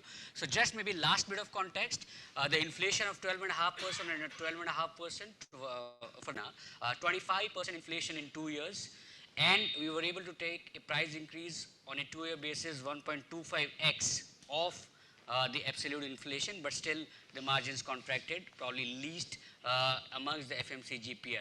On top of it, we also took cumulative saving initiatives of 200 plus crores at a group level, which helped us mitigate the brutal inflation which we had.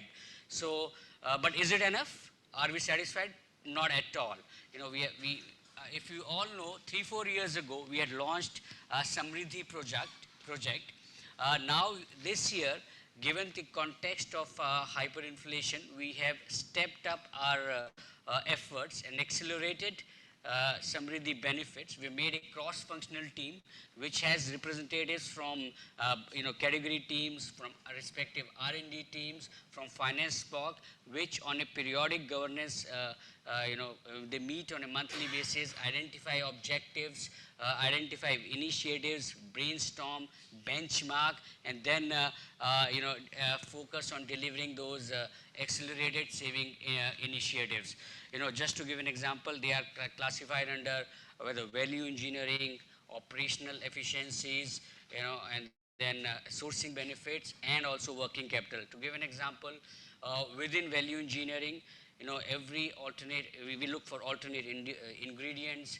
Rahul mentioned about supplier meet. A lot of ideas came where we can make alternate formulations with a better technology at a more optimal cost.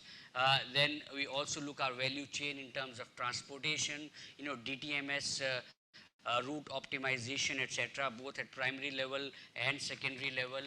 We do a lot of networking benefits because we have spread our supply chain in fiscal benefits. So something which is more profitable and we have better tax advantage or fiscal advantage, we go to those plants. Then also alternate suppliers wherever we have better technology, secondary packaging optimization, also in line with improving our ESG footprint. That also helps with better secondary packaging, whether carton optimization or bottle reduction in weights or plastic reduction. So dual advantage of ESG plus plastic. So there is a very rigorous mechanism of driving these savings.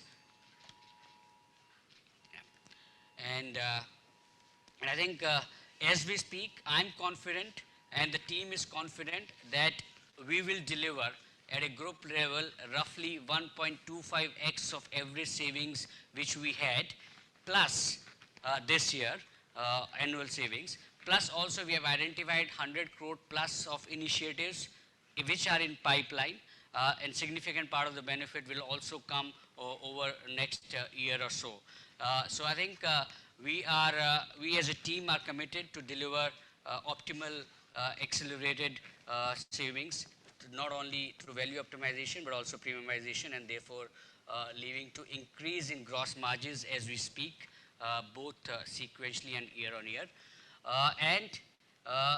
We are also committed to reinvest part of those opportunities back into brand investments, plus the digitization journey to fuel our future growth, have a sustainable growth, and therefore create value for all our shareholders.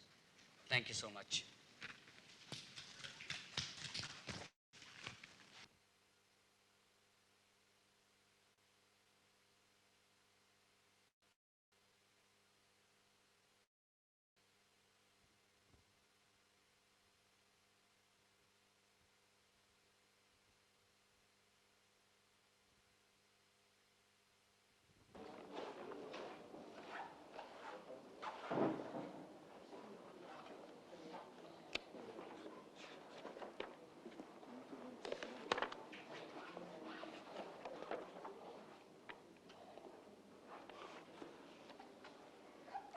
Yeah, thank you, Ankush.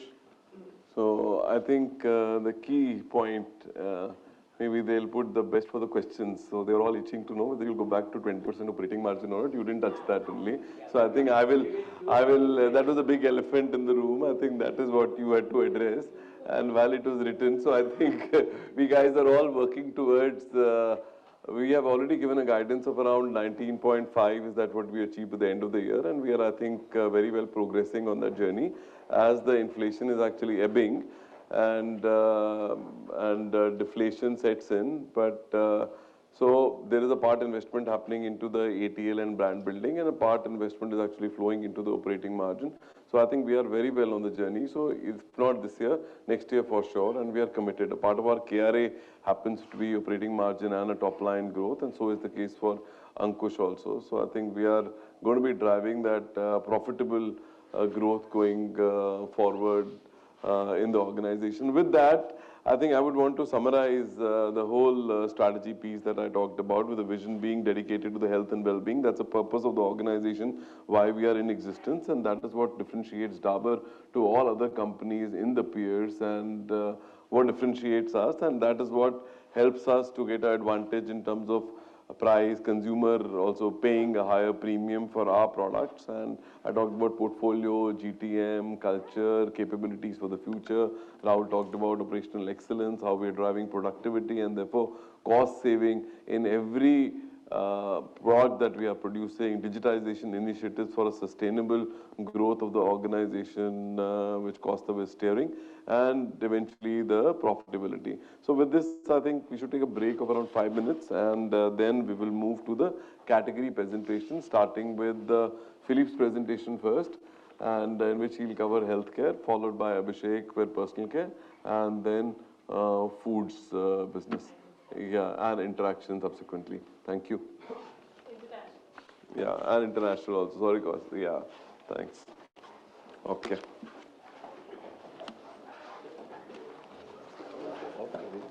Keep the mic on.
Hello, friends. We are taking a small break of 5-10 minutes. You're welcome to please have some tea, coffee, and beverages which are outside.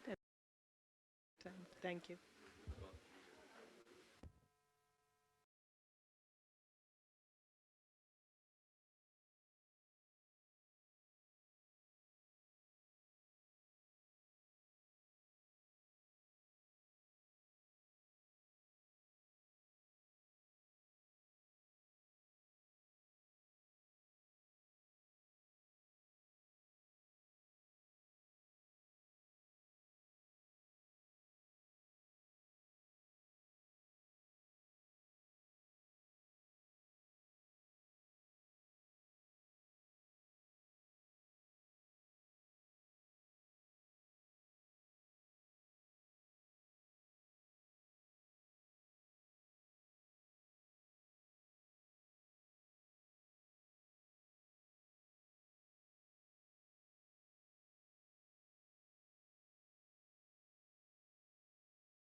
Hello, everyone. Hello. So we are a little behind time, but we'll try and finish the next 4 presentations in about an hour, so that by 2:30 we can start the Q&A. And so we will try to finish the next 4 presentations in about an hour and 15 minutes.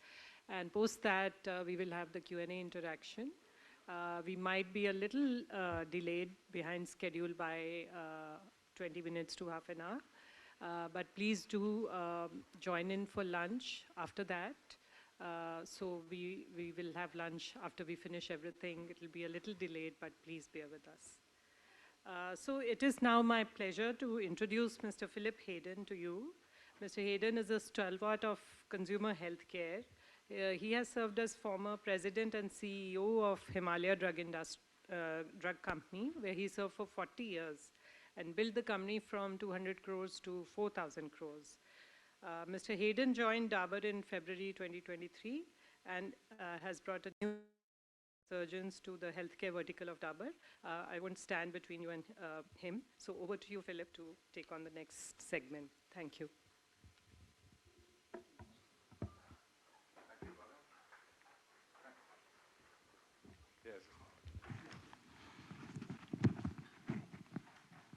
Yeah.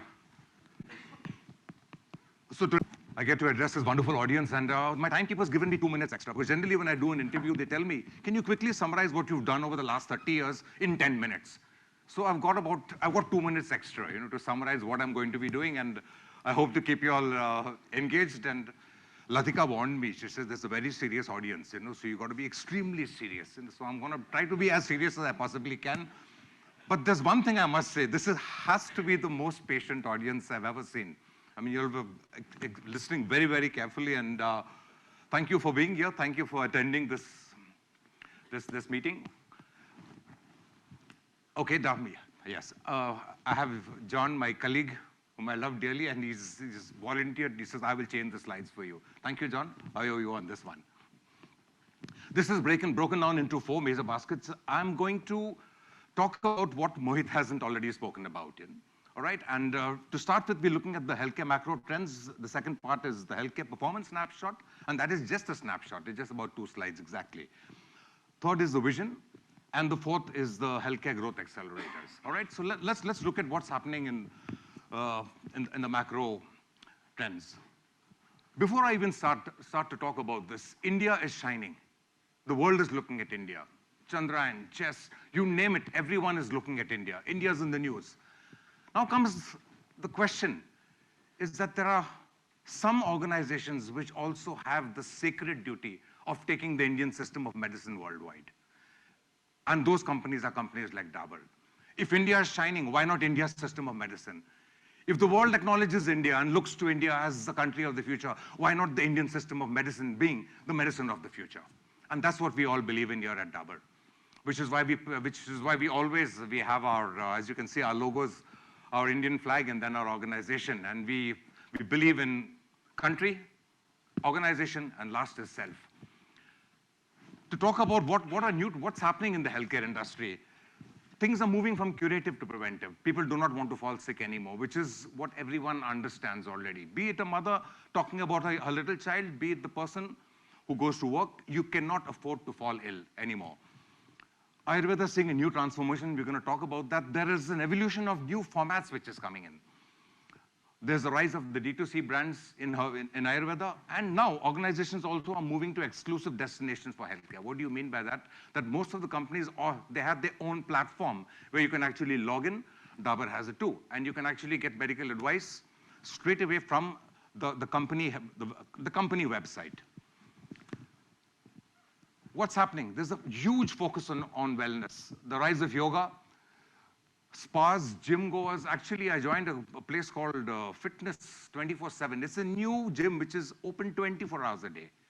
And I joined it and I never went there. I paid the yearly subscription because those guys were so big that I didn't have the courage to actually, though I do gym, to get my suit off and go and sit and work out there. They were 4 times my size, you know? Everybody in the room, you know. So I decided to buy my own weights and work out at home, you know.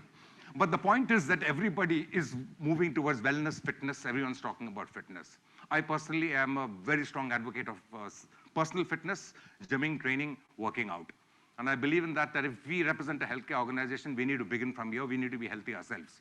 It's something which we strongly believe in. Mohit is a great gymmer himself. Right, Mohit? If I may say, take the liberty. There's the rise of, as we can see, the rise of segments like diabetic atta, multigrain breads, oats, biscuits. People are searching for health foods. Anything to do with health, anything that keeps you healthy and prevents you from falling sick is big time now. There's a huge growth in the nutraceutical market. Immunity boosters, geriatric care, healthy juices, etc. And don't we all know the rise of the smartwatches and the wearables, etc.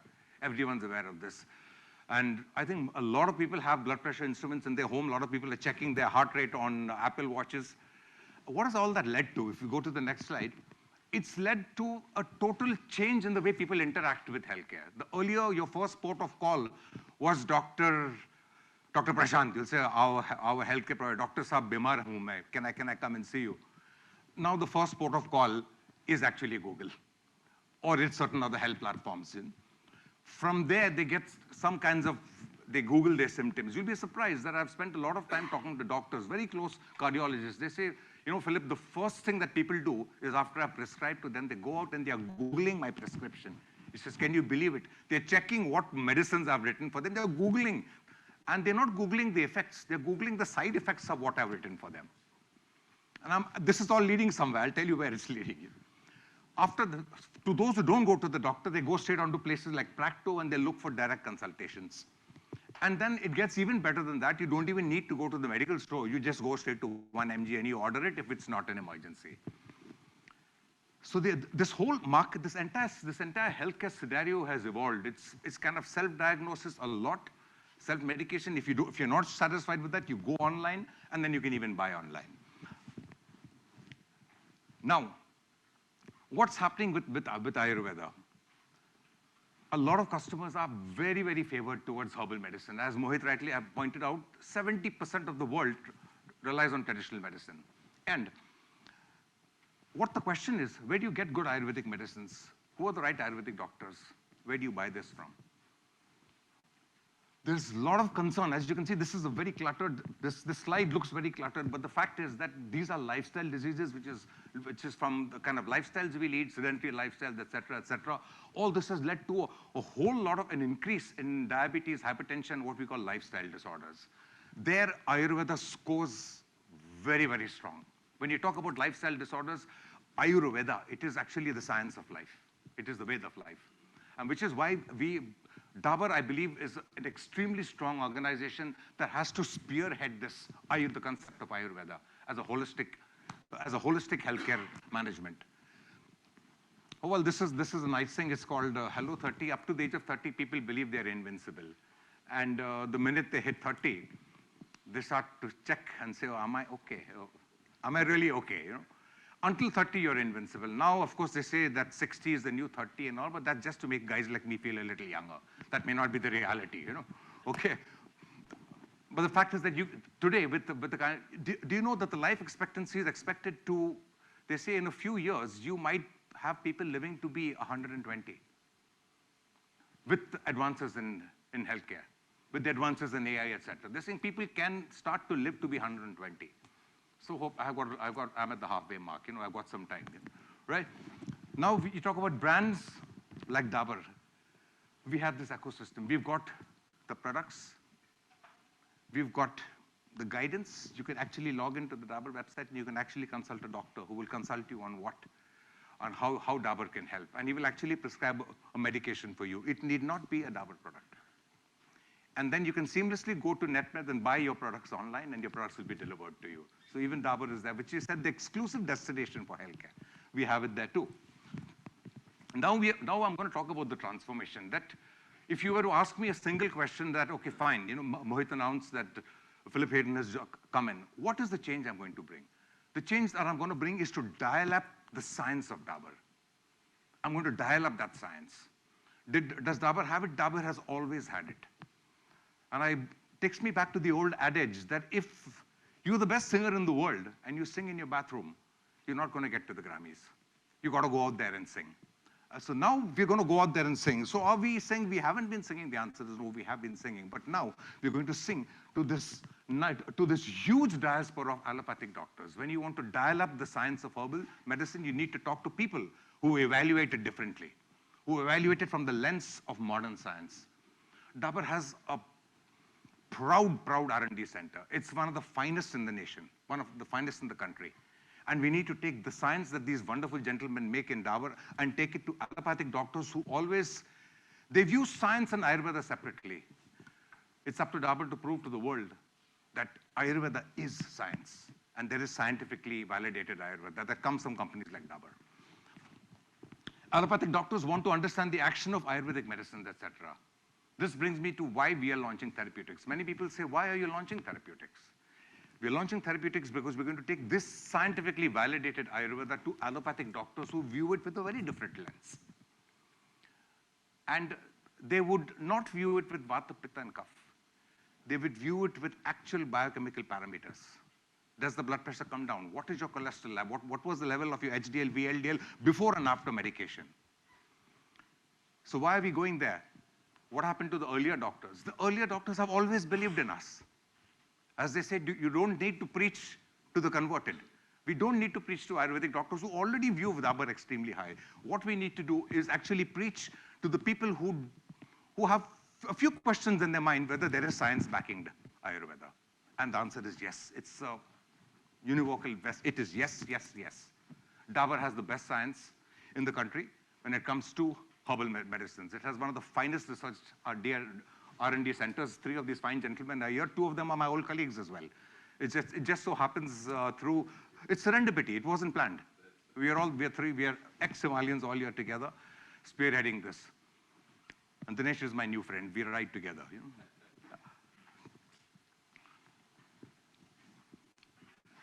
While a lot of this, you all are reading this, I didn't want to make it a presentation where I would want to talk something a little slightly different from what you're reading, because you already are reading this. You have, the logic is there, scope to build expertise, and these are the clinically, technically correct terms to say to a group of people who are watching. But the fact is that we are going to be working on getting Ayurveda to the next level across India when it comes to validation, and we're going to dial up the science quotient. Now, what is going to be the spin-off on Dabur's business?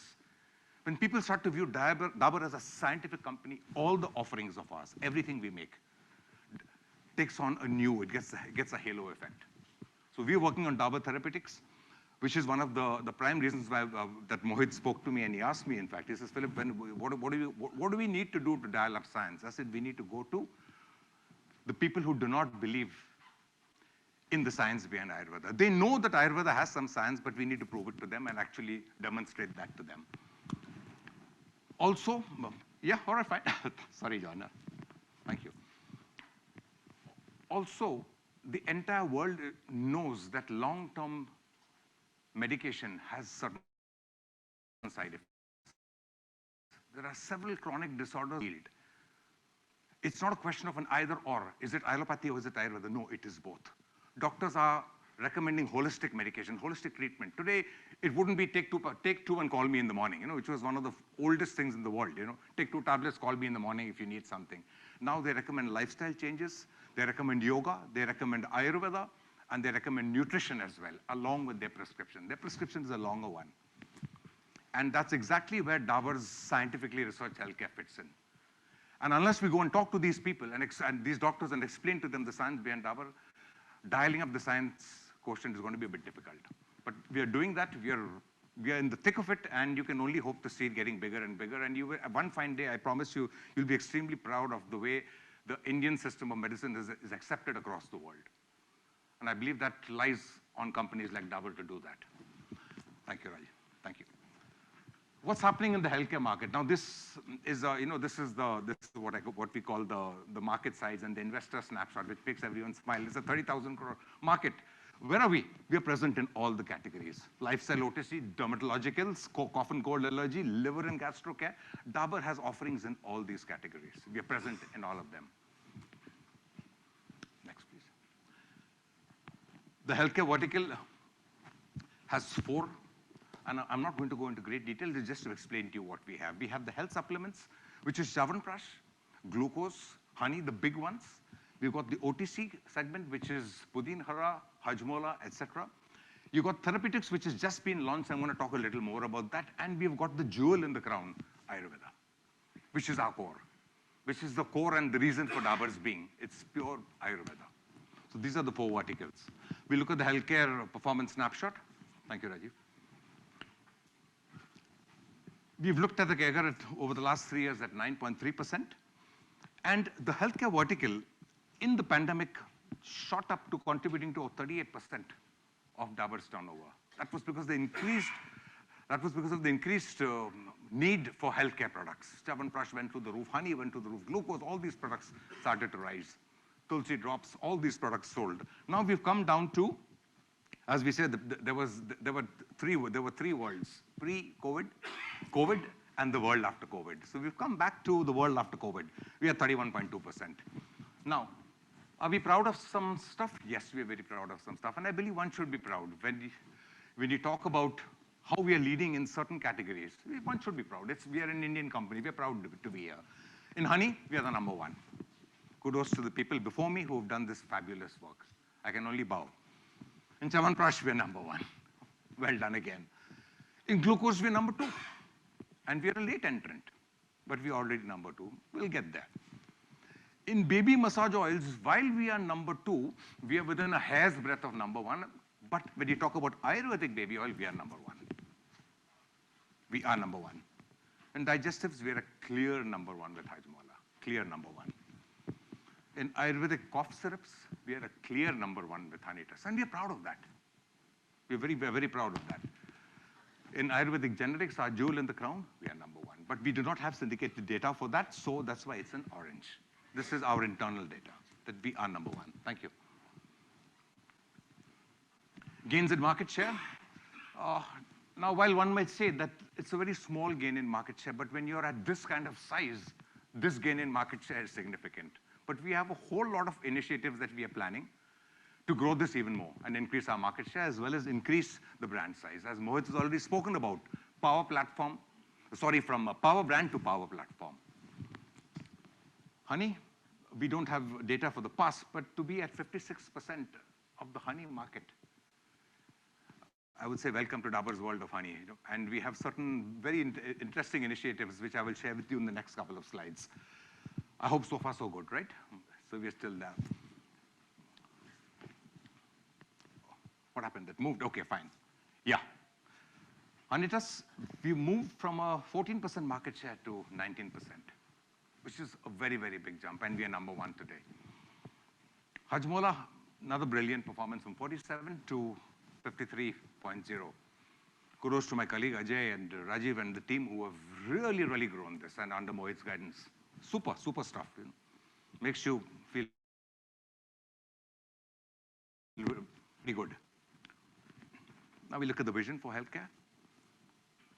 What happened to the vision? Oh, we moved it to the end. Yeah, okay. I thought we were going to begin with the end in mind. So that takes away this thunder, right? Okay, now I am not going to touch on too much of one because Mohit has already covered that, moving the power brand to the power platform. But I would like to make a few points on the slides, Rajiv. Thank you. You've seen all this, that we are launching a whole lot of line extensions catering to a whole lot of different conditions, such as, if you look at iron deficiency, is very big in India today. And a product like Khajur Prash has a tremendous amount of scope. It has a great amount of need. We believe that these are need-based products. And the other one, which is going to be for improved heart health, is also in the pipeline. Kesar Prash. Now this, yeah, we moved already? All right, fine. Okay, I know I've got to. Ankit, you cannot keep looking at me like that. Thank you, I'm just kidding. We have 2 responsibilities. One, as a market leader, to grow the market, and the second is to deliver business to our shareholders. Now, when you're talking about what we need to do as a market leader, we need to take on the holier, that halo and say that we are going to educate India about honey being a superfood. It is a superfood. And not many people know that honey is a superfood. It has a wide range of benefits that people don't know about. People just generally say, oh, honey, what's honey? It's a sweet thing. It's not really a sweet thing. It helps in weight management. It helps in improve stamina, enhance immunity, nutrition. And therefore, we are launching a variety of products which are actually going to cover a lot of these aspects. Plus, it's going to be upon us to raise the awareness among Indians that this is a superfood. I don't even touch about what we are also extending into breakfast agencies. You would have seen them, some of the packs outside there, so I won't spend time out here. Okay. All right, that went too fast. Yeah, one more back, please. We have what is called the Dabur world of honey. We are not just one honey in multiple SKU or in multiple packagings. We also have the Sundarban honey. We've got honey which has been sourced from Kashmir. We've got pure organic honey. I do believe this world of honey is a Dabur thing. It's the Dabur world of honey. Welcome. Next, thank you, Rajesh. Once again, it's already been covered by Mohit. This is extending the Power brand Hajmola to the Power platform by launching Mukhwasis, by launching Hajmola candies, Imli as your Imli Golis, etc. It's going to be a wide range of products that they're called JLT products, just like that. Next. Yeah, next. Our number one cough syrup honey, Honitus. This is going to be promoted through a very unique strategy available across the country, OTC. Whereas through my therapeutics division, we're actually going to be talking to doctors about the sugar-free version, which is generally prescribed by doctors. So we're going to be talking about Honitus to doctors. And I'm talking about doctors of modern medicine. We have hot sips, we got lozenges, we're going to have sugar-free lozenges, and there's going to be a whole range of Honitus, which is going to be promoted through multiple channels. TV advertisement as well as ethical promotion.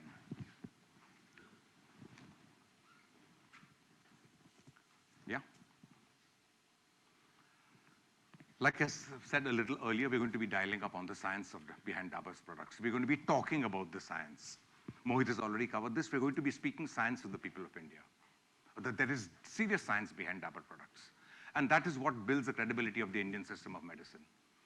People believe in the Indian system of medicine. They want to see the science behind it, and that is Dabur's responsibility, which we plan to do.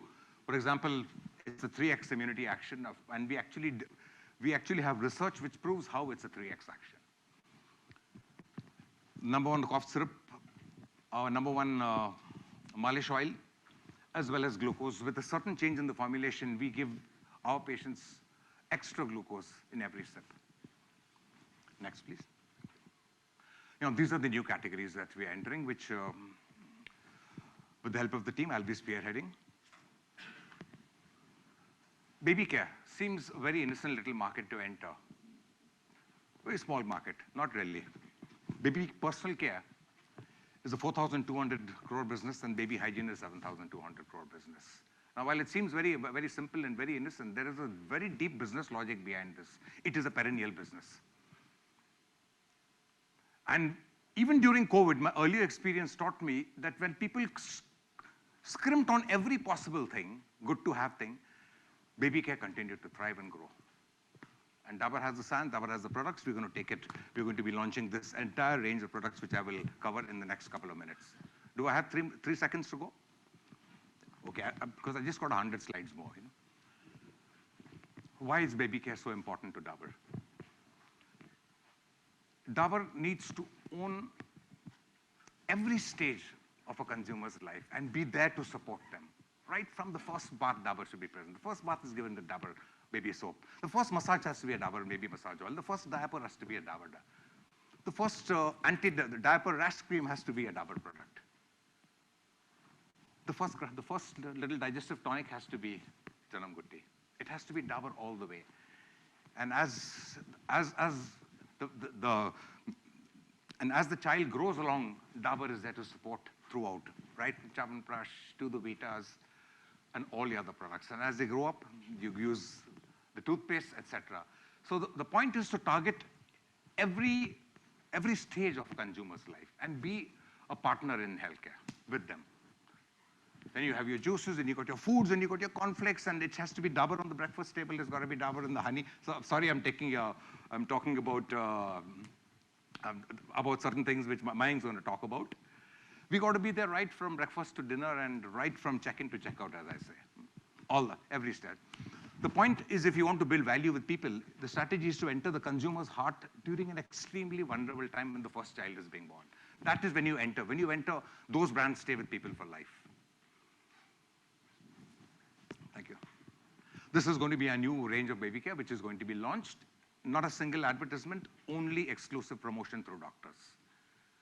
And I've done a lot of work in this area. And many people ask, why are all baby care companies not doing all that great? Why is it a 4 or 5 year phenomenon? And the answer to that is, your consumer exits the category every 4 years. So if you've sunk a whole lot of money advertising that, after 4 years, you want to start advertising again for the next guy in. But Dr. Coelho at Lilavati Hospital, who delivers 300 babies a month, is permanent. And when she says that Dabur baby products are very good products, use them, that is permanent. The little nursing home in the village, which has 150 babies being born there, that is the place to target. Those people never change. And when they start to recommend Dabur, you have a perennial brand being built. Now, can you go back onto that thing? Yeah. Another question which may be in your mind, that, so is it just a business initiative? The answer is no. People are looking for scientifically validated baby products. Everyone needs a scientifically validated baby product, and we have a range which are backed by serious science. Thank you, Dr. You made, I think, the earlier baby range, and now you're doing this one for us. Thank you.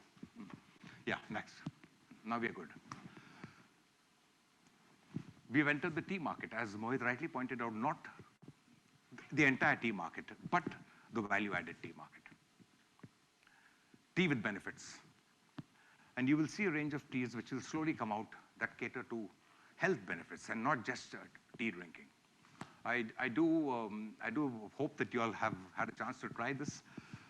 And if not, we hope, I think they're going to be serving, are they serving our tea out there? Yeah, they are?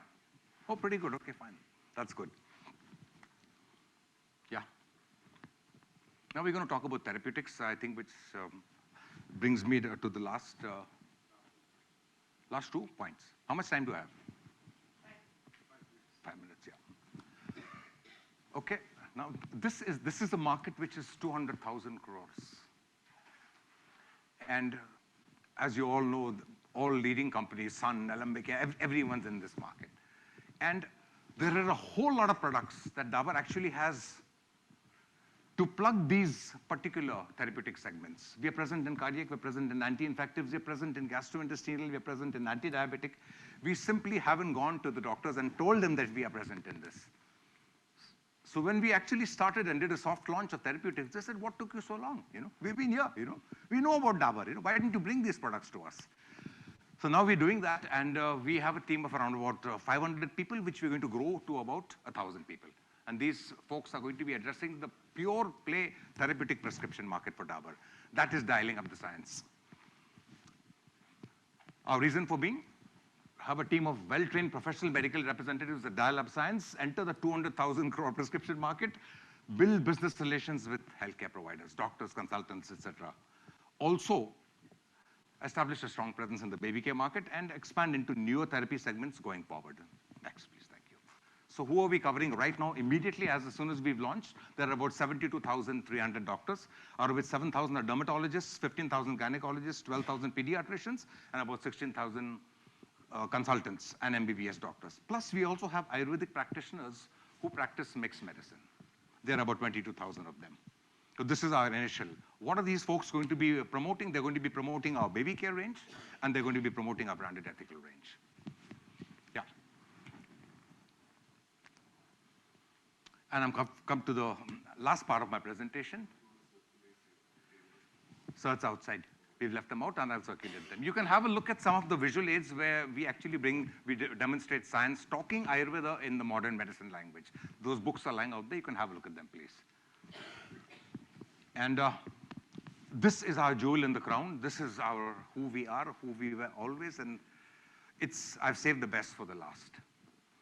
This is Dabur. This is the heart of Dabur, and let me tell you, the heart of Dabur is beating very strong.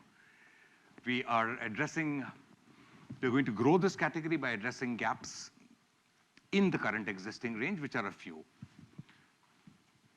We're looking at a super specialty gold range, medicated oils, gritas, capsules. We're going to put traditional Ayurveda into modern dosage forms, acceptable to new age people. And Dr. Baidyanath is going to be spearheading that.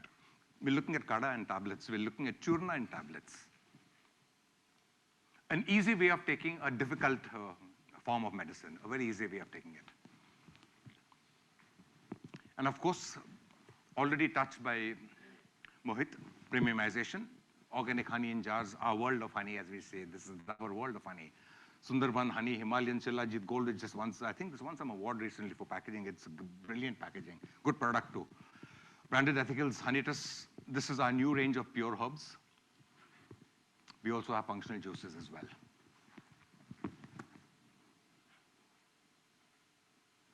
What happened to my vision slide? Yeah. All this is going to take us to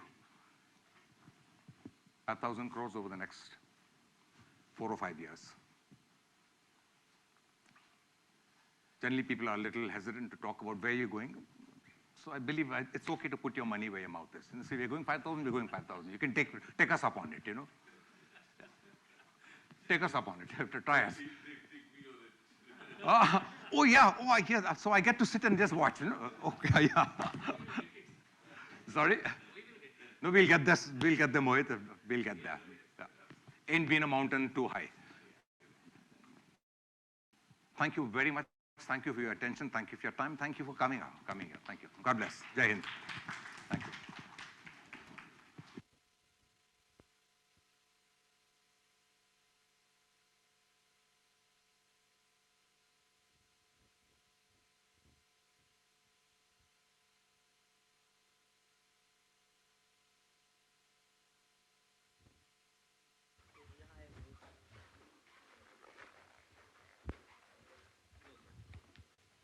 Thank you, Philip. That was delightful. Now I would like to introduce Mr. Abhishek Jugran. Abhishek started as a management trainee in Dabur, worked in Dabur India and International for a decade. Post that, he joined Coca-Cola and worked in several sales, marketing, general management roles. He served as Chief Commercial Officer, India, in his last assignment with Coca-Cola before rejoining Dabur. He's currently looking after HPC, Foods and SART business. Over to you, Abhishek.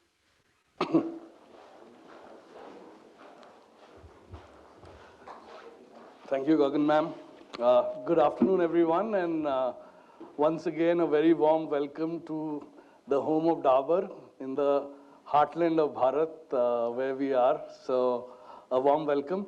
Over the next 15-20 minutes, what I'm going to take you through is a bit about trends, how the consumer is changing over this period, and how our strategies and our portfolio is moving in the right direction to capture that growth. And we'll talk about some of the key growth levers which will unlock the potential and the growth that we have. If we see and Mohit did talk about, and then Philip talked about the shining India, and how that is changing the consumer and in his needs and his preferences.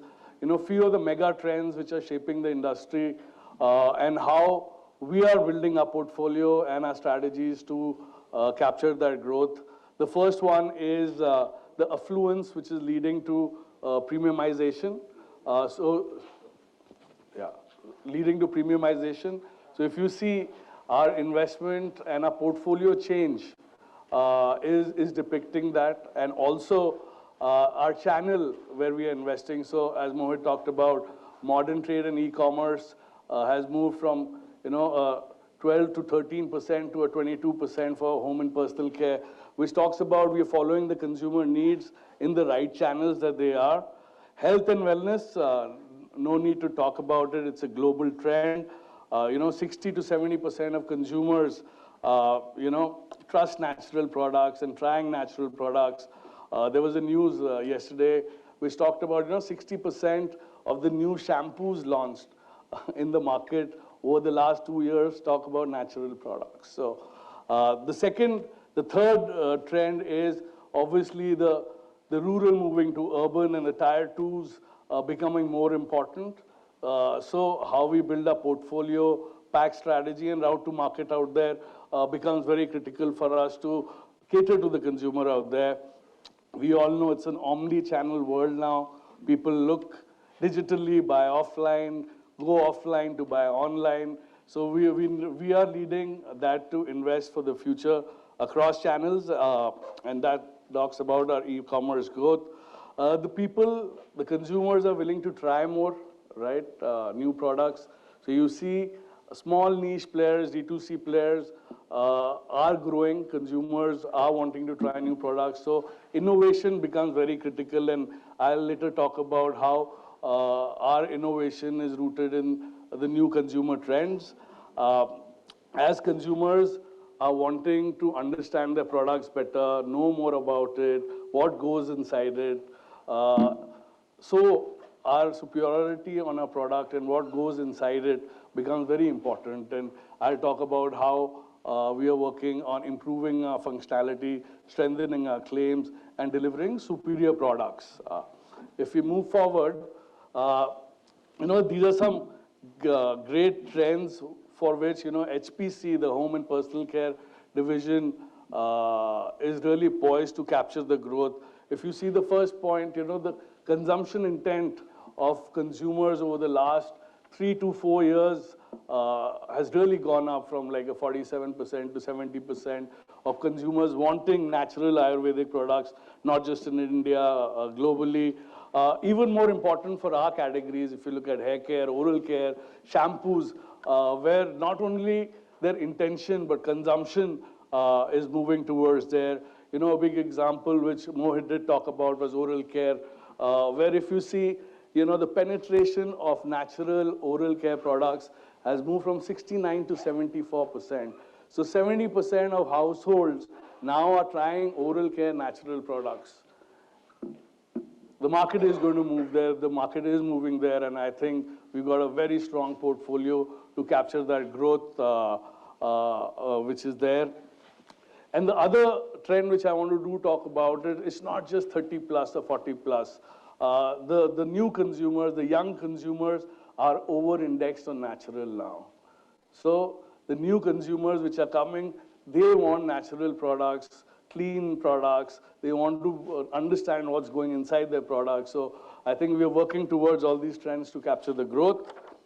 Moving ahead to how us understanding this consumer better and executing our strategies is leading to.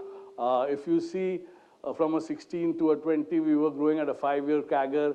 I think we've accelerated to a 9-year CAGR over the last 2 years. And Q1, we're doing double digit. That's our aspiration for the business. HPC contributes to 50% of the Dabur business in India. You see our mix. There's hair care, oral care, home care, and skin care. Over the last 3-4 years, we've really accelerated in a good way, the mix towards oral care and home care, which is great for us. They're large categories with strong and large profit pools. So we are moving ahead. This, I think, again, Philip did talk about and Mohit talked about, but this is a strong foundation that we have across categories with, consumers loving our brands. So if you see perfumed hair oils, which is very strong in the northeast and west of India, we are number 1. Overall hair oils, we are number 2. In bleaches, we are undisputed number 1 player. Rose water, undisputed number 1 player. In air fresheners, which is home care and mosquito repellents, we are strong number 1. Air care, we've really accelerated over the last 3 to 4 years with, the power platform strategy that Mohit talked about. And really happy to share in oral dentifrice, we used to be number 4, we moved to number 3. Recently, we've become the number 2 player in India. So I think there's a huge, it's just a testament of how our Ayurvedic superior products and positioning is being loved by our consumers. And I think we are talking to them, being more relevant about how we talk to them, which they are resulting us in share and volume. Really proud of this slide. I think this shows the progress in HP. Are growing at a very fast pace out here. So 14 brands which are 100 crore and plus. 2 of the brands at MRP value have crossed and joined the 500 crore club in India, which is Vatika and Odonil. And we got 2 mega brands in Dabur Red and Dabur Amla portfolio, which are 1,000 plus. So strong foundations across categories. And if you see this foundation from a consumer customer lens, the penetration increase is the big game, right? We want to, that's our vision, every house Dabur, Ghar Ghar Ayurveda. So 3 out of 4 households today are using a home and personal care product in India for Dabur. So, and a penetration increase from 70 to 76%. So we are at the top of the pyramid, the middle of the pyramid, and strong at the bottom of the pyramid. Only then can you reach a penetration level of 76%. From a distribution perspective, I think that is one of our strong strengths, how we execute and go to the market. We are present in 7 out of the 10 FMCG outlets in India. So I think that's a huge strength for us. And, now science behind that, digitally enabled, how we are executing the picture of success in the market is just going to add, another strong growth lever for us. And which has resulted in strong, these are subscribed categories for Dabur. We've gained 142 basis points of market share, and which has not just come from urban or rural, it has come a very balanced share gain across urban and rural. Which means we are winning. We're getting stronger with our brands, with stronger positions to capture higher growths. If you look at the first slide, and it's not me, it's the team before me and now under Mohit's leadership, which has made this possible.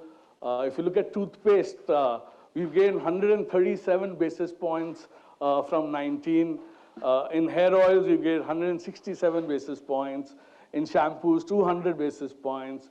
Mosquito repellents, 350, and air fresheners, 40. So there's strong gains across markets, especially in oral care. It talks about a 51 penetration, but there are markets where we become number 1. There are markets as a brand, Dabur Red Paste, in Odisha, in Tamil Nadu, big, large markets like Andhra, Red Paste has become 1 with penetrations going 80 to 90% from a household perspective. You'll see strong execution gains, 8.5 lakh plus outlets added in the oral care business. A lot of brands reach 8.5 lakh outlets after being existing for a long time. So 4 lakh outlets in hair oil. So strong execution gains backed by understanding consumer trends. Coming to a few highlights, which I would love to share with all of you that we are really proud of. Next slide, Daniel. Yeah. So Dabur becomes the number 2 player in oral dentifrice. Every second household in India today uses a Dabur oral care product. Which just gives us so much of strong foundation to increase penetration, grow from there. In hair, Dabur oil, we've, like Mohit talked about, there was a period during 2010-11 to 16 where our shares came down to around 12-13%. We've been able to gain 5-6 share points over the last 4 to 5 years, making us very strong back in hair oil. And Vatika joins the 500 Club, which internationally is a mega brand for us, which is at 1,500 crores, I think, globally. And we're going to lift and shift as the consumers today are changing. You'll see a lot of Vatika coming into the new age channel, and now it's reached that stage to scale it up. Vatika shampoos achieves highest ever volume and market share. We've become 7% market share, but you need to understand our strength is again north and east out here and west. There are markets where we become number 2 in shampoos. So in UP, which is one of the largest markets, we've got a 15 share. Madhya Pradesh, we've got a 17 share. So some strong performances, some regionally very strong numbers out here. Gulabari joins the 200 crore club, again a fantastic brand, very differentiated, no other brand like that. I'll talk about how we're growing this brand further. Bleaches, we are the undisputed number 1 position. Odonil joins the 500 club, one of our star performers, last 2 years growing 20% plus for us. So exceptional performance with a lot of innovation driving this growth. Odomos continues to hold its number 1 position. I'll talk more about it. These are the growth pillars which we'll work towards. We're strengthening the core, innovate our brands, execute with excellence, and regional insights for speedy execution built on purposeful brands, ensuring a future portfolio. So I'll just talk quickly about what we are doing to stay more relevant. These are big influencers in India, super blockbuster stars in India who really are loved in India. Over the last couple of years, we've worked on 15 or 16 of these mega campaigns to make our brands more relevant, more loved, and some of the clutter-breaking loved campaigns I'll showcase in a couple of minutes. Moving to the point which Mohit talked about, we are raising the bar on product efficacy and superiority. We understand its importance. Our products are rooted in Ayurveda and very efficacious. We are getting science behind it. We're getting strong claims behind it.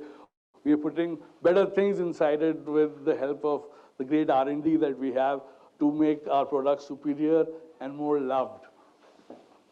A few of the examples I would love to play. This ad, again, you know, we worked for 2 to 3 years on these claims. Prasoon is here to, you know, make our products more efficacious. And this is how we got it to life, by taking one of the biggest celebrities in India to talk about science and Ayurveda together in a very likable way to the consumers. Can we see the ad, please? Yeah. मैं हूँ ज्ञान और मैं हूँ विज्ञान। ये है Dabur red paste. इसमें है 13 इफेक्टिव जड़ी बूटी। कंट्रोल श्रीमान, इसे प्रूव करना तो है मेरी ड्यूटी। इसमें है लौंग जो गम्स को रखे स्ट्रॉन्ग। अब ये तो साइंस ही बताएगी कि राइट है या रॉन्ग। Looks good. इसमें है तोमर जो प्लाक और जर्म से सुरक्षा दिलाए। पहले प्लाक टेस्ट पास करके देखा है। गुड। इसके आयुर्वेदिक तत्व 7 डेंटल प्रॉब्लम से सुरक्षा देता। तो ये वाला टेस्ट क्यों ना आपके दांत पे हो जाए? Wow, you really cracked the test. I'm telling you, Dabur Red Paste is the best. Dabur red paste बना है साइंस और आयुर्वेद के मेल से। ये साधारण टूथपेस्ट से है 3 गुना better. Switch to Dabur Red Paste, world's #1 Ayurvedic toothpaste. That's one example. I'll talk about Amla again, a power brand for us. How we've strengthened the positioning on stronger, long, beautiful hair, thicker hair by 2x stronger hair. Can we see the? एक डाबर आमला देना? जी, मुझे भी एक आमला। ये सस्ता पड़ेगा। Photocopy? Photocopy? हाँ, ये डाबर आमला, ये फोटोकॉपी। बालों में फोटोकॉपी नहीं, असली आमला डाबर आमला लगा। आमला में है विटामिन सी और ओमेगा 3। डाबर आमला बालों को बनाए 2 गुना तक ज्यादा स्ट्रॉन्ग और रखे लंबे, घने, खूबसूरत। दुनिया का नंबर 1 हेयर ऑयल, असली Amla Dabur Amla. This was also another insight, you know, when we went to the market, we saw the market shares were a bit stagnant. That, you know, there were a lot of other amlas which have come, and obviously Dabur Amla, consumer mind, we are top of mind. A lot of Me Too brands which were there, so Sasta Amla, and they were sold as Dabur Amla. So we got that insight and a superior claim rooted in the strength of Ayurveda and great product, which really worked for us. I won't play. So we've got now a very strong functional oil, and this is the beginning of movement of us into some strong claims on hair. We are working on various other products on functional hair oil. So it talks about clinically proven to grow your hair in 2 months. I think it's a fantastic product. People who've tried it are really liking it initially. Dabur Gulabari is talking about 8-hour hydration. Mohit talked about, we are 99% mosquito protection versus the LVP that we use, which is 70%. So, again, a very superior product, which consumers love for so many years. The other part is constantly we are in the endeavor to making our packaging more relatable to the young consumer, making it more aspirational.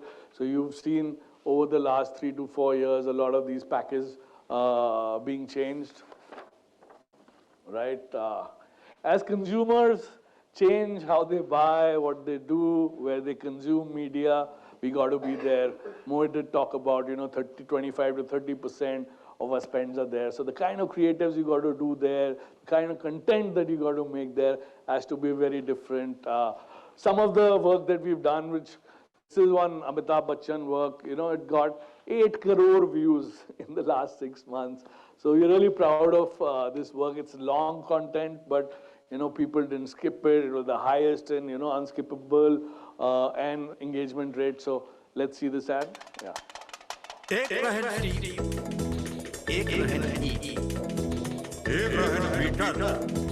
एक रहन steam लगाए ईप लगाए Peter वगैरह और हम लगाए डाबर लाल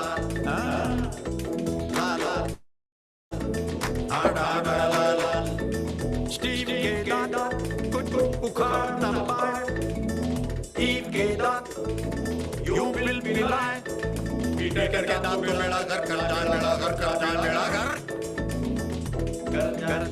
और हमारे दांत से बगन्ना मजे में खाए क्योंकि हम लगाए Dabur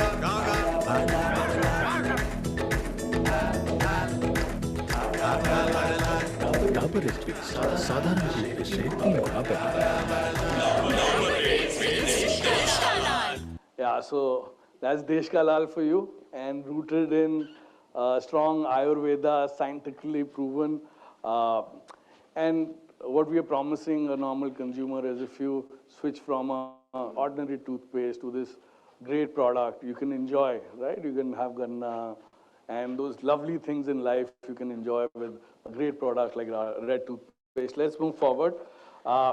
Influencers, those are mega celebrities are influencers, but today, again, 2 out of 4 millions are influenced by or following someone or the other. So we're working towards big influencers, micro influencers, and nano influencers. So a lot of our work is around building this with for the new digital TG. Let's move forward. Yeah. Mohit did talk about it, and I'll just briefly tell you, oral care, hair care, shampoo, home care, skin care, we've got great brands with strong consumer preference. We've already moved most of them to these categories, which now will be growing. Red has got expanded into the gel and whitening segment with Bay Fresh and charcoal being introduced there. We've just launched cooling hair oil, Vatika Neeli Bringa in the Ayurvedic segment. Shampoos we are working on, and we've just launched for hair fall solution, and conditioner and mask, which are there internationally. We talked about, we're going to get to India. Home care, we've launched a lot of slew of products, and you'll see a lot of them outside, which you must see. Entry into LVP and a lot of formulations. Skincare, working on body lotions, washes, toners. In our salon range, we've introduced pedicures, manicures, which are doing really well. So we are addressing the market which we used to function in HPC was 49,000 crores, which is now moved 32,000 crores, which is moved now to 49,000 crores, which is 1.5x. So we see that contributing in a big way to capture our growth.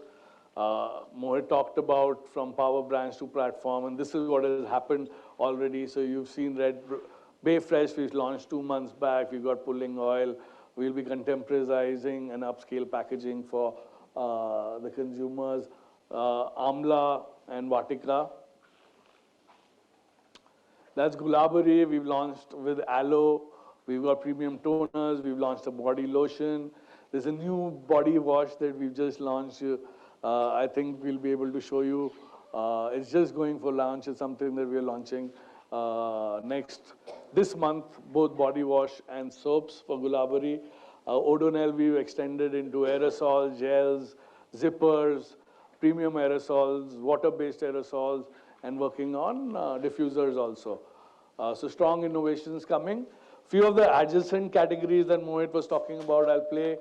This communication is starting from tomorrow. So I think you are the first people to see the long edit of this.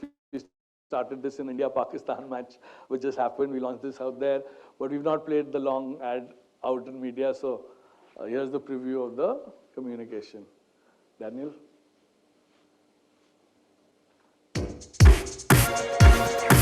कोई ordinary नहीं, नया Dabur red बे fresh jelly लगाना। सांसों का perfume है ये Dabur red बे fresh jail, हर एक jail से कूल है ये डाबर रेड बे फ्रेश जेल। ये नया ज़माना, डाबर बे फ्रेश जेल का दीवाना, खुशबू जो इसकी खींचे, मुश्किल है बचपाना। विंटर ड्रीम महकाए सांसें, मिंट करता है जादू, आइसी कूल बनके हमेशा ताज़गी फैला तू। ये नया ज़माना, डाबर बे फ्रेश जेल का दीवाना। विंटर ग्रीन और मिंट जैसे नेचुरल एक्टिव्स वाला नया डाबर रेड बे फ्रेश जेल जो दे 4 गुना ज्यादा ताजगी। न्यू डाबर रेड बे फ्रेश जेल, सांसों का perfume. Yeah, so that was for gel. We've just launched a cooling hair oil for the masses, for the rural markets. So that setting is different. How we're communicating out there. So again, both these products we've launched some initial good responses, encouraging responses. Let's move forward. Yeah. गर्मी sir दर्द और थकान कुछ कर दे यार चमत्कार। Yeah. Execution, I think this is one of Dabur's strengths, which is there, and we seem to getting better and better. Huge improvement in our numeric distribution, which is there, and how we execute in the market. You see, very strong. That's internally. Mohit talked about it. How we measure our execution, which is going back. The other thing which is happening is, we've created 200 to 300 picture of successes. So the back end is very complicated. For the salesman, it is very easy. Like Mohit talked about, we've got different routes. For a single salesman in a metro A class, he's got to execute top, 20 SKUs, in B class 15, and in rural or C class 10. So we're very clear on how to prioritize and build a picture of success and what is the assortment we need to have, which is digitally enabled. Okay, let's move forward. Yeah. So regional insights for speedy execution, Mohit talked about it. What does that mean? It means segmentation. India is different. States are different. So, we localize in a very big way. We've got Karthik Aryan in this part of the world. We've got Vijay Devarkonda for South. And not just communication, it's packaging, it is the formulation also, it is what kind of products we have. So it's the whole 360-degree around it. We all aware of the 3 Indias, but we have a very clear strategy to increase recruitment at the bottom of the pyramid, have bridge packs and a portfolio which is there for the strong middle class which is coming, and how do we have the right packs, brands, and the new age formats for the top of India. If you look at premiumization, some of the examples in hair oils, Ayurvedic cooling, we've come up with in skincare, we are working on getting Ayurveda back again in the Ayurvedic space. Charcoal bleaches, organic growth, odor-quick charcoal cleaner, gel pockets. So a lot of work happening, segmented launches of a lot of these initial successes. But that's the thinking behind it more than what we're doing. Again, very segmented portfolio across channels, traditional trade, modern trade, e-commerce.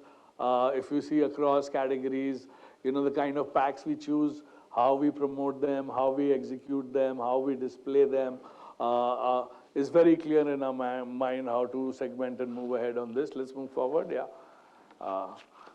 So with that, I come to the end of my presentation. I think I've done well on time, which is strengthening the core, innovating power brands, executing with excellence, and a segmented approach to ensure strong ROI on the money that we spend, build on purposeful brands and a future fit portfolio.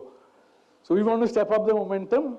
You've seen we used to be a 5% CAGR business. We've moved over the last 2-3 years to a 9% CAGR. We aspire to grow double digit. Q1 we've done that. So we hope to continue to drive the business. Ambition is to reach 7,000 crores in the medium term, grow ahead of the category, win across categories to gain market share, and most importantly, to the affluent India, how do we premiumize, which will also help us increase our gross margins. So with that, I'll come to a close. Thank you.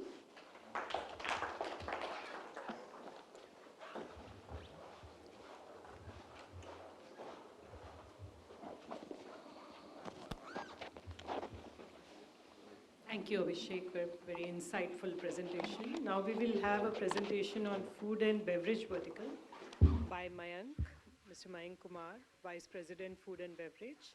Mayank joined Dabur as a management trainee and worked in sales, oral care, health supplements, and various other categories before getting inducted into foods. He has rich experience of food and beverage category for last 8 years. I now request Mayank to make his presentation. Thank you, Praveen, ma'am. I think it's good afternoon, everybody, and you must be feeling very hungry. So I'll take you through the capsule on food and beverage, set the context right for you. There's a lot of real juices outside. Food I could not make for you, but maybe a little bit of condiment you can have with your regular food. So going forward, just to set the context right, there are two categories that we play in. Beverage, where the key brand is Real. The promise to the consumer is providing healthy and tasty nutrition. So that's the core of Real.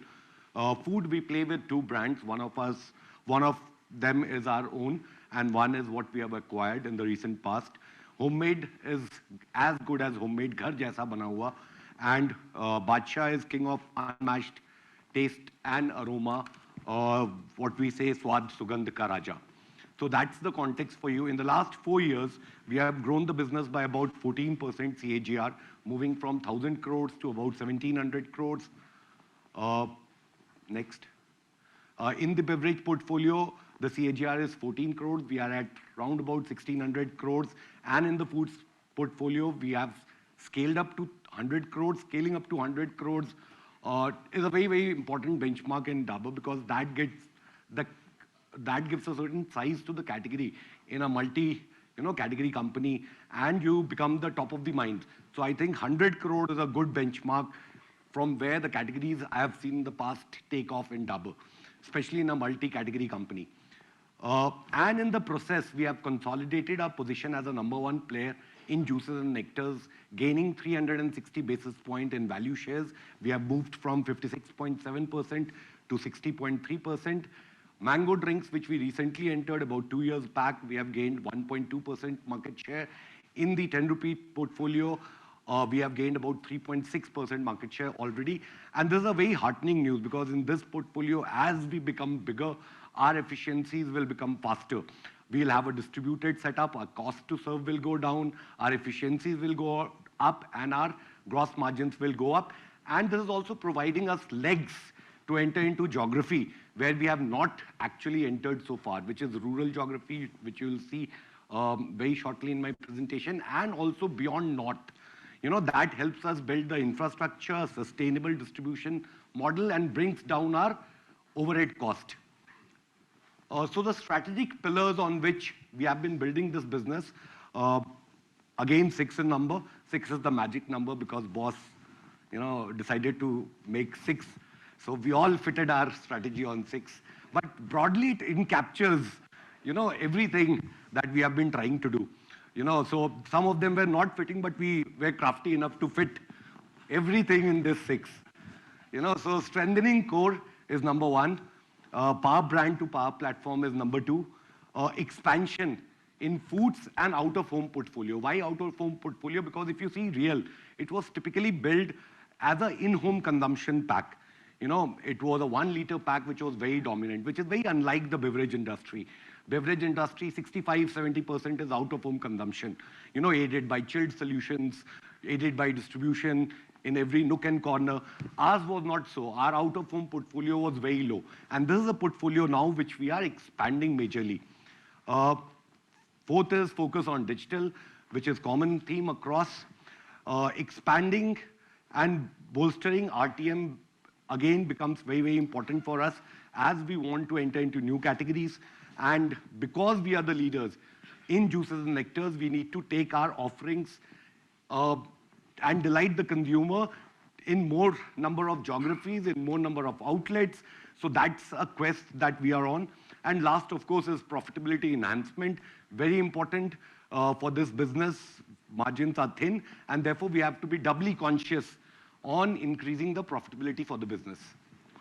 On the first point, which is strengthening the core, 3 vectors to this. Continue delighting the consumer on taste and health. These are the 2 cores for Real, which is tasty and healthy nutrition.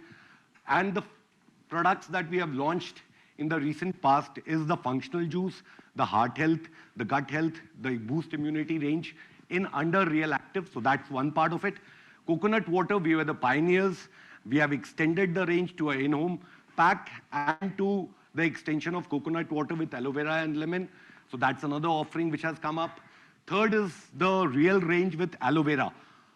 Again, this is a alpha ingredient plus range, making Real juices even more healthier by bringing in additional ingredients. Then we have got into the rehydrating beverage segment. Now this segment has really taken off in India. We have just made an entry about a couple of years back under the RISE initiative in northeast of India, and we'll be spreading it across geography. The superfruit, berries and guava. I was telling boss yesterday, guava is the cheapest, superfruit. And we don't know this. So and pink guava is even better. So this is the superfruit range which we have launched. And we'll build on superfruit range going forward. The masala range providing consumers, again, a different taste, the taste which Indians are used. They have fruits with masala. So that's what we did in the masala range. And getting into the RNGS segment through soya and almond milk. Connecting and communicating with the consumer with a very purposeful communication, talking about unhealthy beverage, because, the whole trend of eating healthy has caught up with people. It was catching up with people. With COVID happening, it has really caught up with people, but there's still a blind eye when it comes to your beverage, choice of beverage. You have a salad with a Coke. You have a brown bread with a Coke. So there's a blind eye to the choice of beverage that you are having. And that's what we are trying to communicate to the consumer. So can you play this? Brown bread, healthy.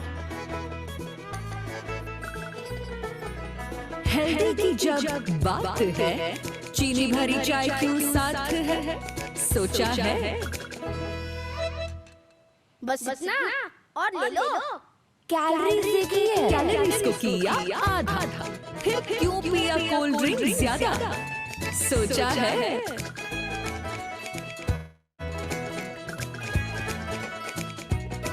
Healthy खाने की choice है सही।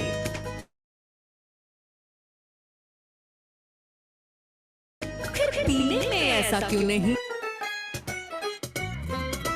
सोचा है healthy पीने का कभी सोचा नहीं तो सोचो अभी हेल्थ के साथ हेल्दी पीना भी है जरूरी स्विच टू रियल जिससे मिले energy immunity minerals and vitamins real हर सिप में है And one more communication I'll share with you is coconut water.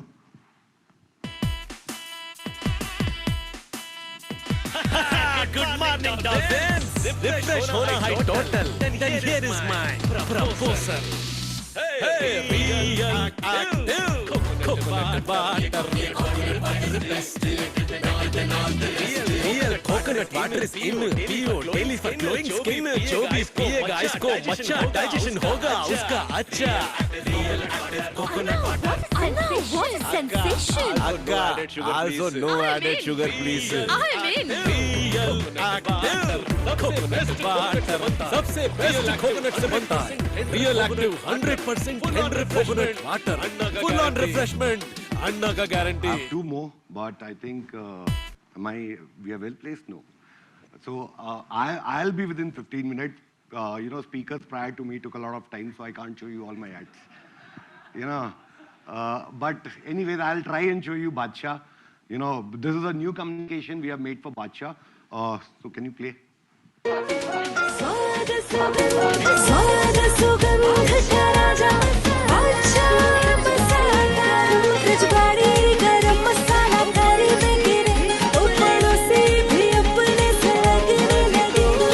भाजी तो है प्यारा सा बहाना अरे रोको टोको नहीं बहुत हुआ समझाना थोड़ा तुम भी चख लो जाने जा पानी पूरी हो या बिरयानी बनाना बादशाह मसाले से ही खाना स्वाद सुगंध का राजा बादशाह बनाए बढ़िया खाना बादशाह मसाला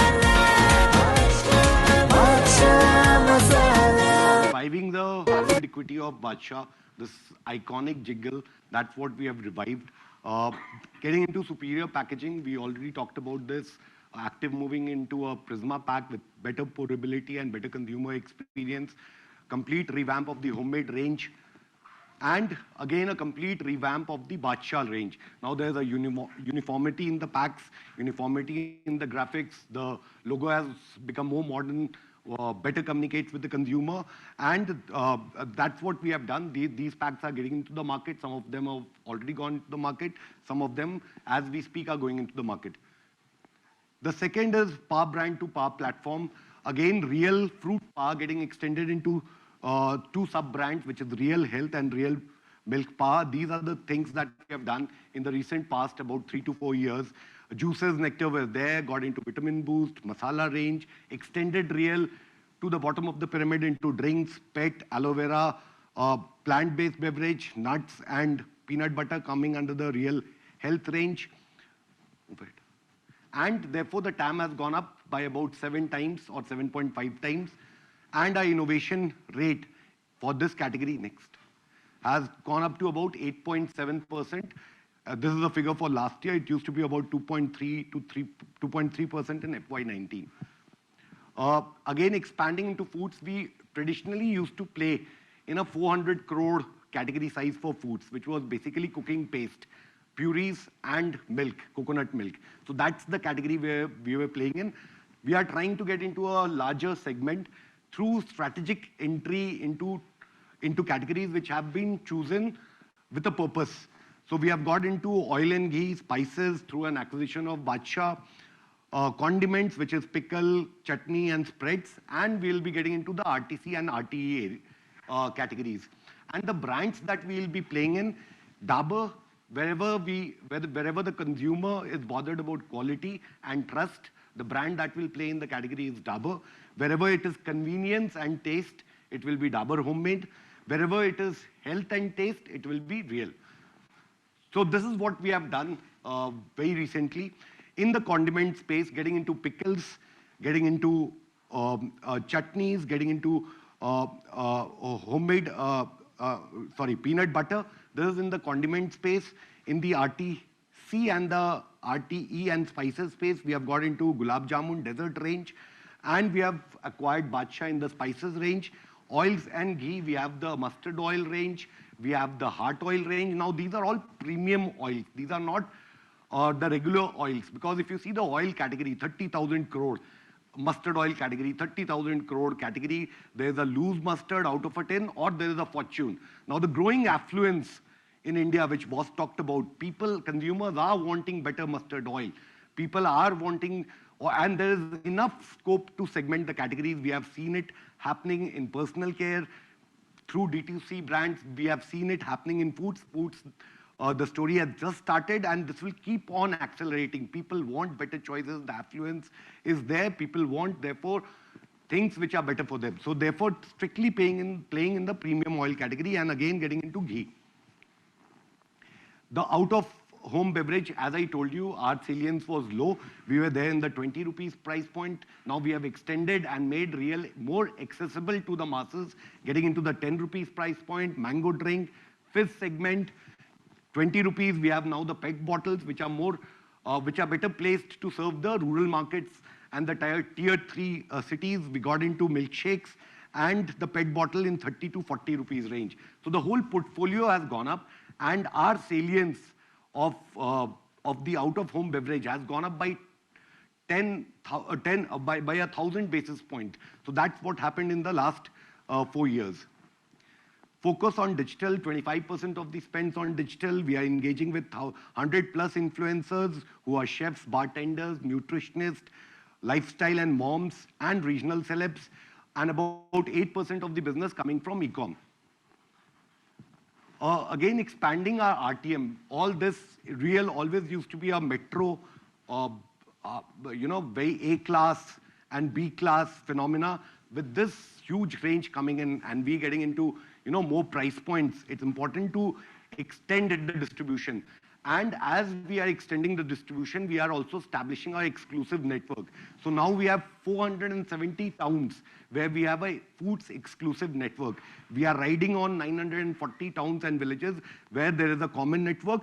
As the business scales up in these towns, we'll be moving to our exclusive network. So that's number one. Number two, in the last 4 years, we have more than doubled our distribution. It used to be about, and this is direct distribution that I'm talking about, rural expansion has doubled in the last 4 years. Again, we were a very north-centric brand. Rest of India, we are heavily investing in terms of infrastructure, in terms of media investments, and our saliency of rest of India has moved up by 800 basis points in the last 4 years. So that's where the strategic direction of the RTM is. There's a lot going behind it, but time does not permit me, but that's where we want to go. That's the strategic blueprint for RTM. In terms of Badshah, we are right now concentrating in the core markets of Gujarat, Maharashtra and AP. Next step is getting into adjacent markets of Gujarat and MP, and then move into other parts of India. So that's what the blueprint is. Right now, we are executing the first step, which is strengthen our distribution in Gujarat, Maharashtra, and AP. And that takes me to the last, which is profitability enhancement. 4 key vectors of enhancing profitability: a distributed manufacturing to optimize freight. As we scale up the drinks portfolio, this becomes very important. From north, we are already there in central and east. South is the next step. Vendor agnostic formulations and trying to Indianize our variants. Getting more and more fruit concentrates from India. That's number 2. Number 3, carton always used to be dominated by Tetra Pak. Now we have multiple vendors for carton, which is giving us a lot of headroom for negotiation. And last is, of course, operational efficiency, which thanks to Rahul, we are able to achieve faster machines, low energy cost, using more biofuels. So that's what we are doing in terms of operational efficiencies. Coming to the last one, which is all this put together, the aim is to double the foods and beverage business in the next 5 years. So that's what we aspire to do, which is doubling the business in the next 5 years. Thank you so much. I think I was on time. No?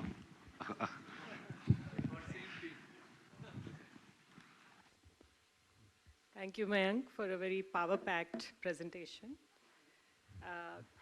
It is my pleasure now to introduce Mr. Raghav Agarwal, CEO, International Business. Mr. Raghav Agarwal has more than 30 years of experience in international business.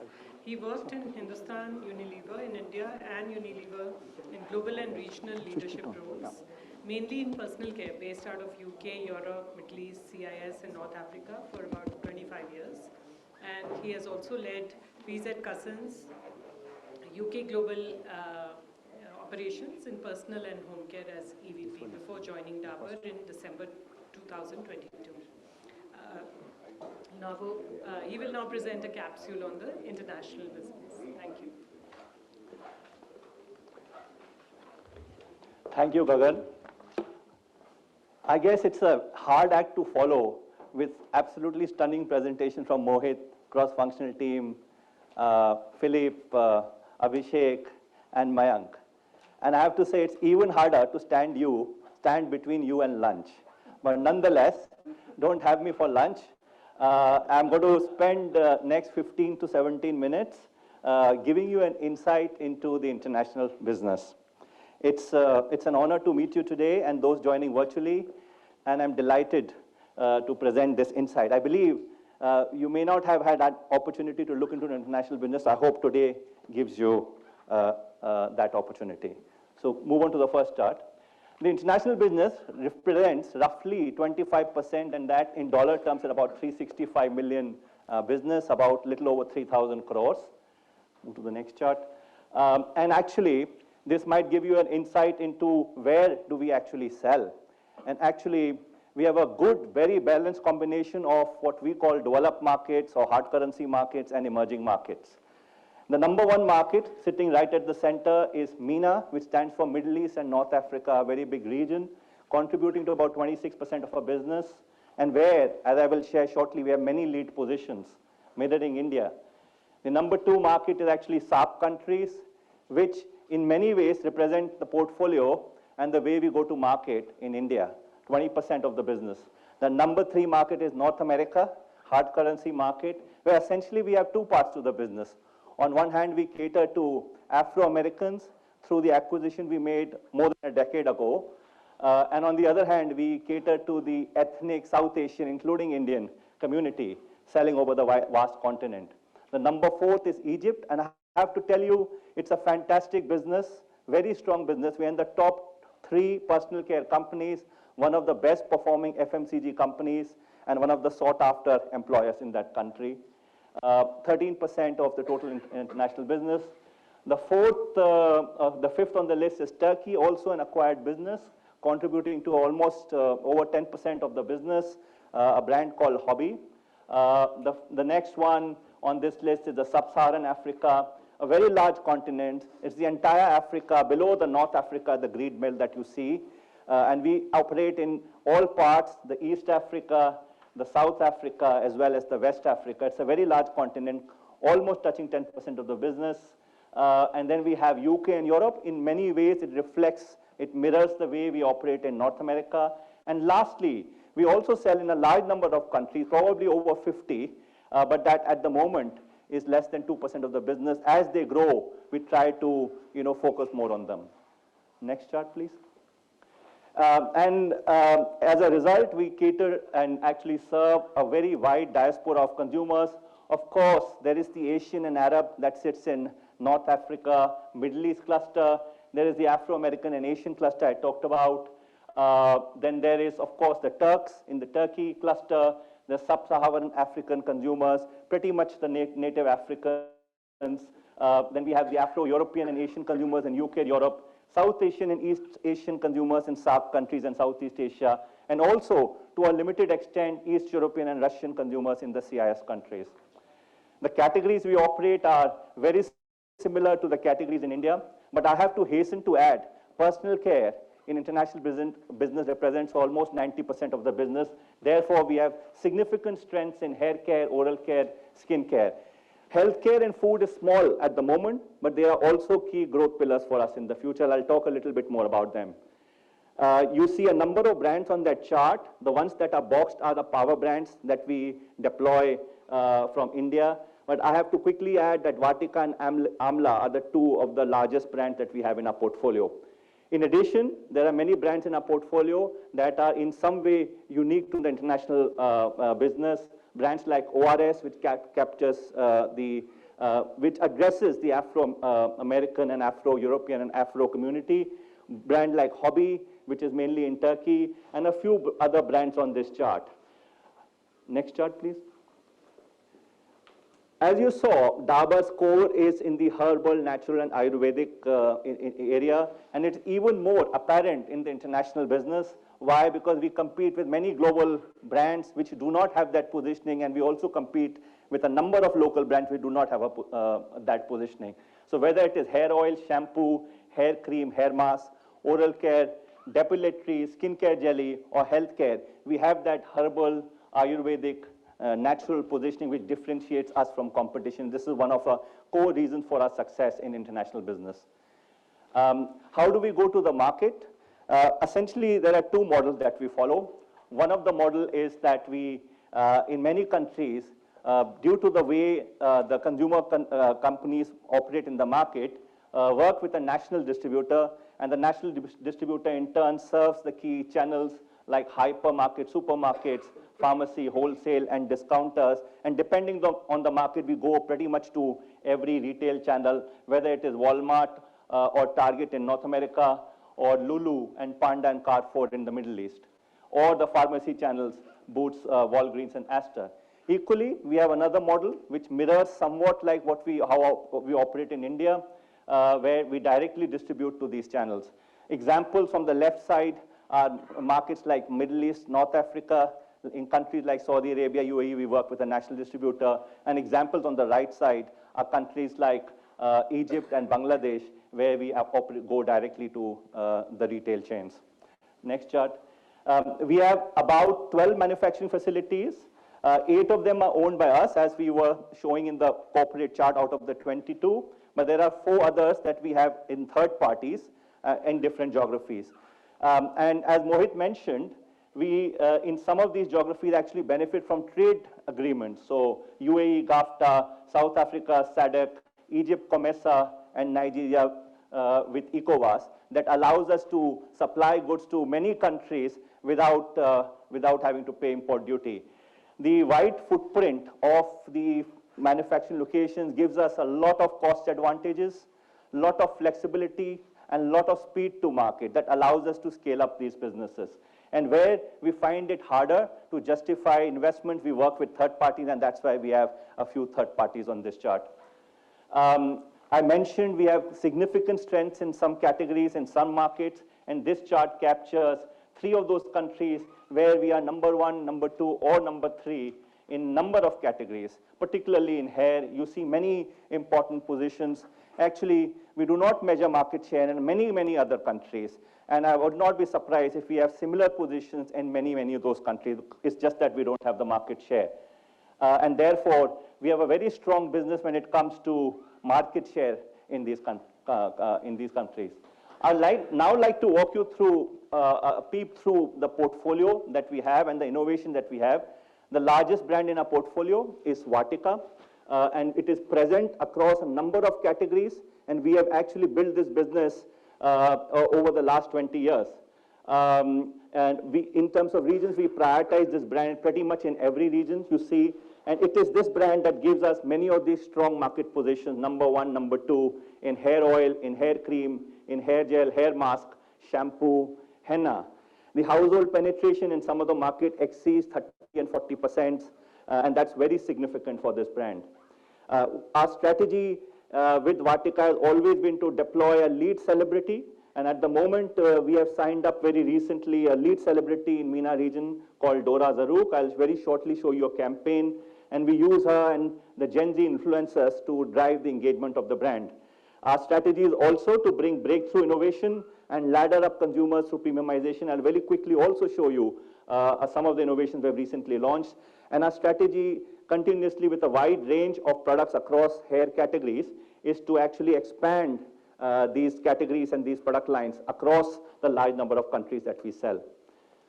Move to the next chart. This is one of the innovations that we have brought in recently, which is an oil in a shampoo, and it performs better than all leading shampoos that we have tested this mix against. And it is in line with the core of the brand, which is on oil. Move on to the next chart. This is another of the innovation that we have brought to the market, which actually is a 3-in-1 solution. The product can be used as a hair mask, as a hot oil treatment, as well as a leave-in hair cream. So it's a very interesting product that we've launched in the Middle East. Next chart, we have been catering to men for quite some time, but more recently we have actually spiked up our mixes. The one on the left is something that has been launched for the first time with a 2-in-1 benefit of anti-dandruff and cooling, or anti-hair fall and mold as a hair cream for men. And on the right side, you see hair gel with varying degree of hold. So you see the number 3, 6, and 9 on those pack reflecting the varying degree of hold of the hair gel. Next chart. This is another new innovation, which is a 5-minute hair color in a hair shampoo. Essentially, in the shampoo routine, you can color your hair both for men and women. And this is another interesting innovation which is doing very well for us, which is the onion-led range, focusing on scalp nourishment. I'd like to now show you a campaign that we are running with Dora Zarouj. As I said, she's one of the lead celebrities in the MENA region, in the top 3, with a 26 million following, which is quite significant considering the population of the region.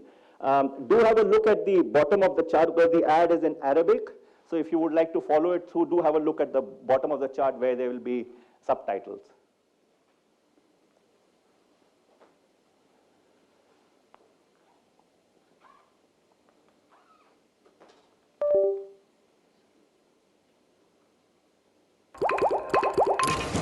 لقيت كذا تعليق على شعرك. زي ما جسمك بيحتاج يتغذى، شعرك كمان محتاج غذاء. بسيطة وسهلة ومفهومة.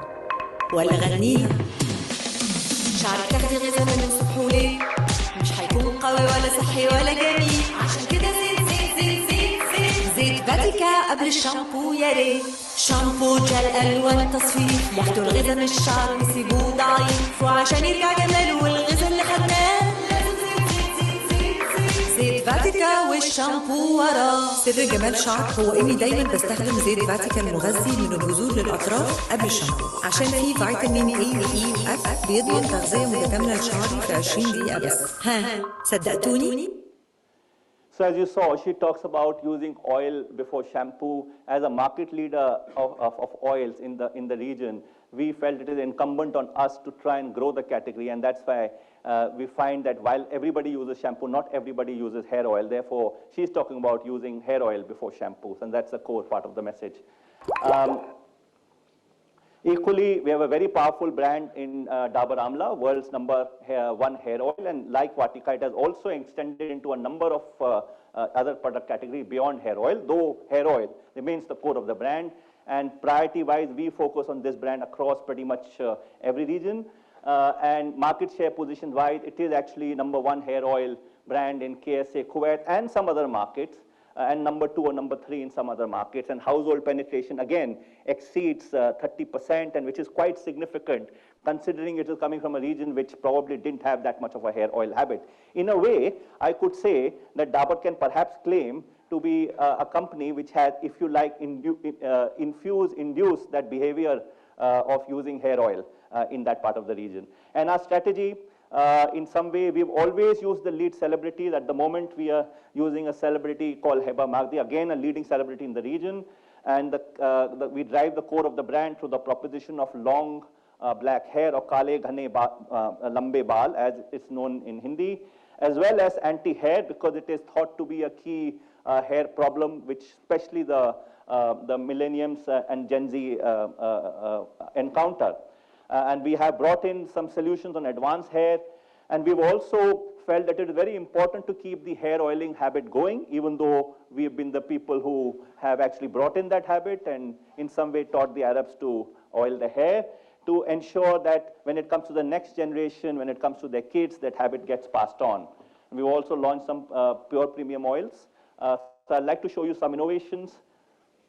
Beyond the core, we have launched this range for 97% clinically proven hair fall reduction for long, strong, and beautiful hair. You'd notice that Dabur Amla in the Middle East is different from how it is in India. It's in a carton pack, it's in a premium pack. It sells at a much higher price point as well. And the next one is, again, a premium range on hair repair. On the left side and on the right side, talking about clinically proven 50% improvement in hair root strength, as well as 3-time improvement in the hair growth rate. I'd like to now talk about this very interesting range called the Amla Kids range. But actually, it's not just the range. We have created this character called Amira, Princess Amira, over the years. And you know, there are many kids products that are out in the market, and kids really love the character. They want to buy into the Mattel toy or the Hot Wheels, etc., or Barbie, etc. Mums are always skeptical when they look at kids products because they don't know what's inside. So what's unique to us is we bring the trust Dabur Amla brings to the mums, and they can trust the brand, whilst the kids love the character. And we've created this lovely character. And more recently, we actually, sorry, if you just go back for a second, we actually brought the character to life by launching in this very innovative packaging, which has done very well for it. In fact, it won some awards as well. So I'd like to show you this campaign, which obviously builds a storyline around Princess Amira, whilst driving the photo. Please, go ahead. هنا كان في أميرة عايشة حياة جميلة. هنا كان في أميرة تلعب ألعاب خطيرة. أميرة أميرة يا حبيبي أميرة شعرها مشكلة كبيرة. ولما الكل شافه شعر أميرة زيت شعر دابر أملة المخصوص للأطفال يغذي الشعر بخلاصة الزيتون واللوز اللي يخليه طويل وقوي وبيلمع. ويحصل حاجة دايما في المدينة. أميرة كده كده حلوة شعرها جميل. دابر أملة زيت الشعر مخصوص للأطفال. So you see, it's a very engaging campaign for the kids. Equally, it drives the core proposition of long, strong hair, so it lands both very well in a manner that works very well for the brand. And we have actually launched this range at a significant premium to the core, so it is significantly margin accretive as well. Another interesting category, and very proud to see India has reached #2 market share. It's an amazing act. I was in Unilever, and I know how hard Hindustan Lever tried to build this business. And to see that Dabur, which started 20, 30 years later, has got to that #2 position is absolutely amazing. Taking a leaf out of the, if you like, the Indian playbook, we have also taken on oral category for the last many years. And actually, we have taken it a little bit differently and a little bit further as well in different ways. We have built a full, if you like, spectrum of the category from the very base of the category, which is cavity protection and freshness, to more evolved benefits, so protection against 7 dental problems, a red toothpaste proposition, or picked up a hero ingredient like miswak, and it is very prevalent and commonly used. It's a bit like datun in India, miswak in some parts of Middle East and North Africa. So we actually built a brand called miswak on that very successfully, equally to more advanced formats like charcoal for whitening, and also the kids range. So we built this spectrum, and this is the core focus across many geographies. And although we started out late, we are seeing some quite good growths and quite good success. So in the UAE, we are now #3 brand. And we are hoping that we will start to continue to build that position and go a little bit like India way to build a very significant #3, #2 position over the long term. I'd like to show you some innovations in the oral category. So I talked about the base miswak, which is used for similar reasons as datun, but also some religious reasons. But we have now given it functional underpinning as well, launching a clove variant, as well as launching a activated charcoal variant for super whitening. And this is a range which is 100% natural and organic, Ayurvedic oil pulling mouthwash, and no aerosol herbal mouth spray. Here is the kids range, which also comes with a little gift inside for the kid besides a brush. And finally, we have the charcoal range that I talked about. And note that we also give our toothbrush, a bamboo toothbrush free inside that. And this is one of the key attractive features for consumers, besides the sort of core benefit of whitening. I'd like to now show you an ad which actually we are running in Africa at the moment. And, you know, I was talking about our differentiation on herbal, natural, and Ayurvedic versus key competition. And this ad in some way underlines that. My most trusted toothpaste for kids. So, most kids use this toothpaste, right? Right. Then, why do 7 out of 10 kids have cavities, sir? Because whatever this toothpaste has for cavity protection isn't enough. Dabur Herbal contains clove. My mother says it contains eugenol, which is 99.9% effective in cavity protection. Look, no cavity. Where there's clove, there's no cavity. So apart from the functional proposition of that being an oil and that works very well vis-a-vis other toothpaste which I've talked about cavities for decades, the insight behind this was kids these days, you know, they've started taking decisions on their own hands, and they pester their parents and they pester everybody and they challenge everything. So that's the insight this ad works, that it resonates with consumers as well as parents when they see this ad. Move on to the next chart, please. Thank you. Now, one of the brands I talked about was ORS. I'm not sure how many of you are familiar with it, but it's an acquisition we made more than a decade ago in North America. It caters to Afro hair. The people of African origin have a very different type of hair. We call it type 3, type 4 hair, when we call the hair in South Asia as more type 1, type 2 hair. And they require a very different solution. Particularly, they are looking for hair straightening solutions besides maintaining. It's a much harder job for them to maintain their hair. And therefore, this brand caters to just that. ORS, it is called, and we have a portfolio of products, although we are strongest in the hair straightening relaxers, which is one of the key core benefits, and we are actually the leader in that particular segment for this target group. And although the brand was, in a way, born in North America, in USA, we have taken it since then to, if you like, Sub-Saharan Africa or UK, Europe, where we have people of similar hair type, of similar ethnic origin. And we have built a significant presence in mainstream, and we sell to big customers like Walmart and Target, equally to pharmacies like Walgreens and CVS. And our strategy is to continue to build that presence. And whilst our strength is there in some categories, we want to widen our portfolio to have stronger presence in some other categories like naturals, and at the same time build the distribution of this brand and the portfolio in some sub-Saharan Africa. Here are some of the innovations. So this is a very recently launched innovation, moisturize and protect hair, called Curl Show, with collagen avocado oil for stronger look at me curls. Here is another one, which is style and sculpt, long-lasting firm hold infused with castor oil and beeswax. And here is another one called Max Moisture, actually doing very well for us. Supercharged hair hydration. The Afro hair tends to be very dry as well, with rice, water, and electrolytes. So this is a range doing very well for us. And here is another range which is about relax and restore with black seed oil. And I'd like to very briefly now talk about healthcare. It's a small category, as I mentioned, and in many ways is very similar to the way the category is. In fact, much smaller in that way in terms of breadth of the portfolio in India. And we have the intention to actually drive this across all regions. Move on to the next chart. At the moment, we are present in very limited number of places, and the reason very simply is that each country has its own regulatory requirement when it comes to healthcare products. And it's not often just a mirror image of a regulatory requirement on other countries.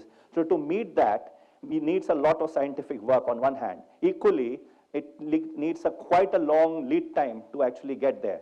But the beauty of this business is once you get there, once your brand is launched, once you have established a relationship with customers and consumers, it's an entrenched position. The barriers to entry are high. Once you've established that position, it's easy to build on it, and it's hard for somebody to take away that position.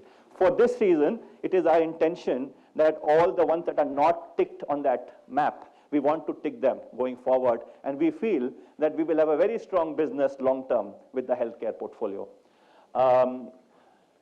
Badshah, although it's just about 9 months, one might say, or 10 months since the brand was acquired, we took it on us as international business that we will take it to where the brand can potentially travel, and we have certainly South Asians, certainly Indians living all over the world, and we have taken this brand, and we intend to actually continue to do that in US, Canada, UK, Europe, also in MENA region and some other markets.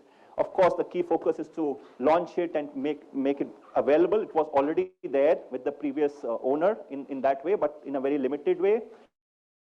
And actually, not just that, we find that whilst the brand already does a wonderful job on spices, it does cater to a certain taste profile. The products are certainly limited.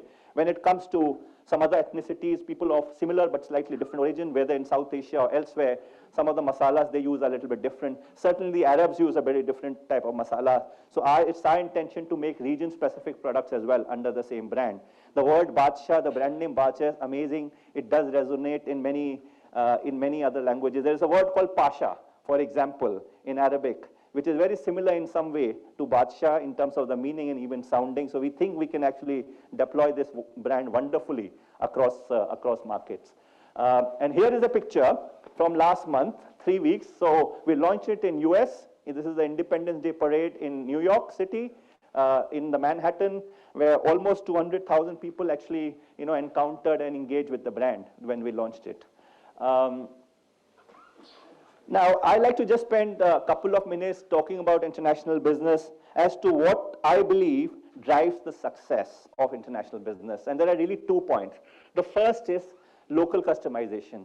So why do we believe we win? Why do we believe we have won? We spend a lot of time locally customizing. Here is an example of a product called Hammam Zait. Actually, more than a decade ago, the teams then observed that the Arab women go a lot to beauty parlors, and the beauty parlor ladies, I think Abhishek, you were there, you launched it perhaps, right? That they actually spend a lot of time, and the beauty parlor lady would actually treat the hair with a hair mask type product. So we actually took that idea and brought and created a product with a European partner, R&D lab. I think it was in Italy or Spain. And we created a product called Hammam Zait, which allows them this hair treatment at home. Essentially in a hot towel, within half an hour, they'll have wonderful hair. Better than any shampoo and conditioner combination can ever give. This is absolutely the most stunning products. Maybe the next time I'll come here, I'll bring some sample for you guys to take home. You're launching it here, so you can buy it. So it's an absolutely stunning product. And equally, another example of local customization is we launch this is just one example, but variants or products or with ingredients which are locally relevant, and there are a number of them which are more locally relevant for that market. Move on to the next chart, please.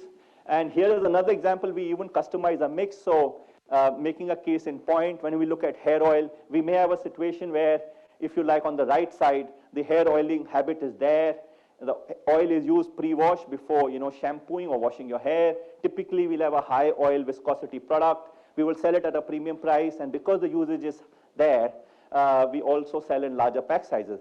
Equally, when we go to some markets where the habit is not there, and we think that a lower viscosity product, less viscous product may be more relevant, and therefore it can be pre-wash, but it gets probably also suited for post-wash. It would typically be a more affordable price and probably smaller pack sizes. So we do, the bigger point is customize as to what we feel the consumer and the market can take. And lastly, whilst we take a lot from India, we also believe, I probably showed you through the Vatika example, how the Vatika brand has grown through so many formats in the international market. But here is another. We saw with FEM, which is essentially in an Indian market, a bleach. We have taken it and actually taken it to hair removal cream. And once again, we've done that across a number of formats. And we've been very successful. In some markets, we are number 2 position. Or a close number 3 position. So we believe the way to win, our mantra for success is a lot around local customization. Next chart. And here is another example where I was talking about ORS brand in America into number of formats. But when we took it to sub-Saharan Africa, we realized that some of these products sell at $8 to $10 price, and it's very difficult for sub-Saharan African consumers to pay that. So we actually gave the same product application kit, which is about hair straightening, to the sub-Saharan Africa, but we broke the kit up into a number of touch-ups. So it doesn't do a full hair job, but it does give you the ability to titrate as per what the need is, and breaks up the kits into 2 kits per box, or 6 kits per box, or 12 kits per box, and actually brings down the price per use as well, right? So we kind of customize to win in each market. So that was one big area. The other one I want to spend maybe a minute to talk about is our culture and people, which actually differentiates us from any company that I have known, any company certainly in the markets that we operate. Firstly, whilst we are very much an Indian corporate, we are a very diverse bunch of people when it comes to international business. There are over 23 nationalities, and you can see many pictures from many geographies. And we believe diversity actually gives us the strength, and our strength lies in that rather than in similarities. Equally, even more importantly, we take great pride of our culture. The word that strikes in my mind is entrepreneurial. We don't leave any opportunity on the table. We don't leave any money on the table, right? Equally, we take risks, but we take calculated risks. For an entrepreneur, he doesn't or she doesn't see the risk. She sees the opportunity, he sees the opportunity, whereas the others may see it as a risk. So we do calculated risk taking. We are also very agile. Believe me, our teams are available 24/7 to our partners. Yeah, so if it's a Sunday evening and a distributor has a pricing issue or has a funding issue or a credit issue, they know they can call on us, on our team at that time if they have an immediate thing to discuss. And we are a very collaborative team. It's a very normal thing when we get onto a team's call and there are 5 people there and 5 people, suddenly we realize that we need 2 more people, and those 2 people will come on instantly without having to bother, without having to think that why have been being brought in at the last minute, because they know that it's collaboration that we are aiming for. Our people learn a lot from each other, and because of the widespread footprint that we have in terms of geography, there are many career development opportunities. They can move from Egypt to North America, from India to Dubai, or from Dubai to Turkey. Many of these moves happen, and each of these moves is amazing, not only for the company, but it's a huge amount of value addition when it comes to a person's professional development. A little bit last minute, I would like to spend talking about sustainability. We do a lot of efforts in sustainability. In last 2 years, we have had plastic reduction of 8%.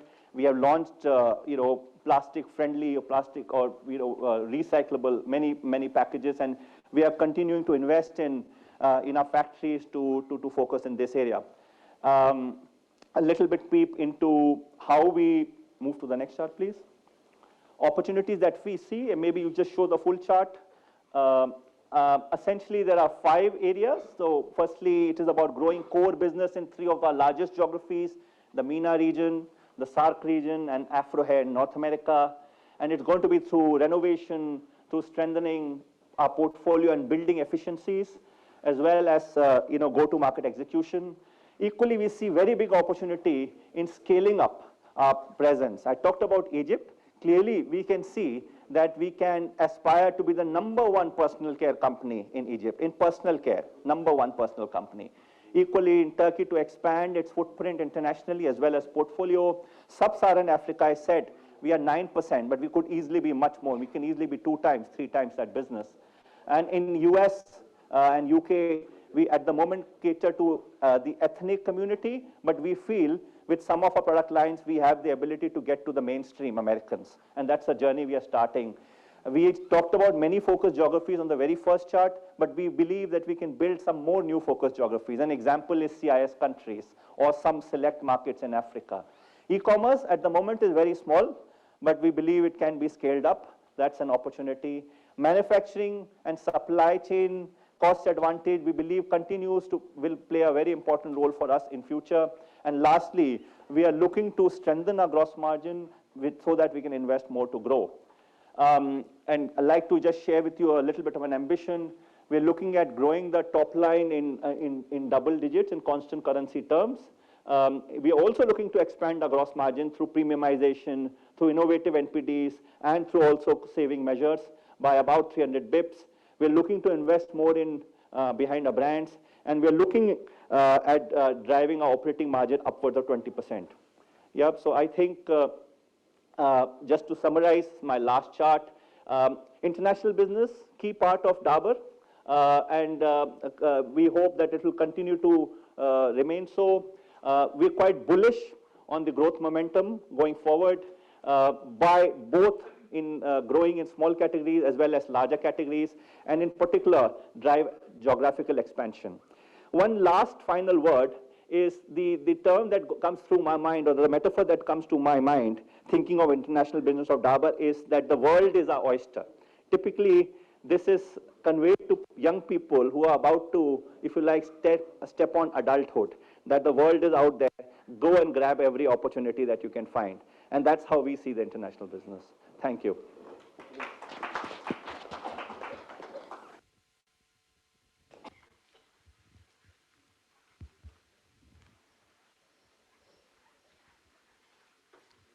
Thank you, Raghav, for a wonderful opportunity to get more insights in international business.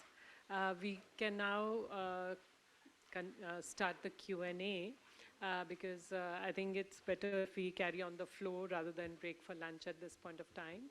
And it will be more efficient for our visitors as well. So we will welcome your questions and we'll start it in a moment.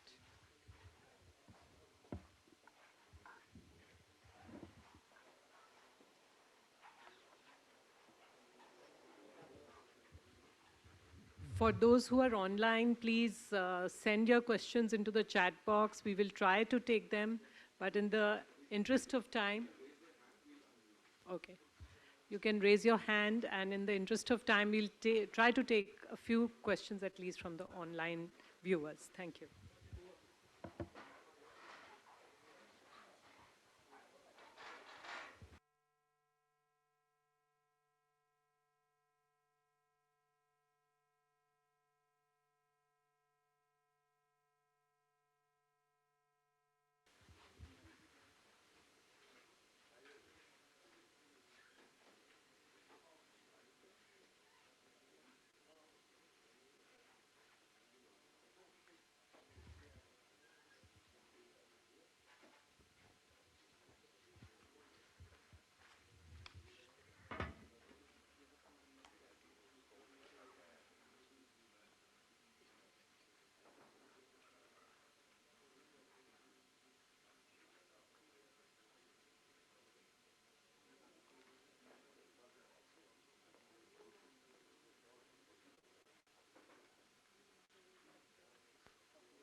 I request Mohit and Ankush to please come in front so that it's easier to see who's asking and easier to address.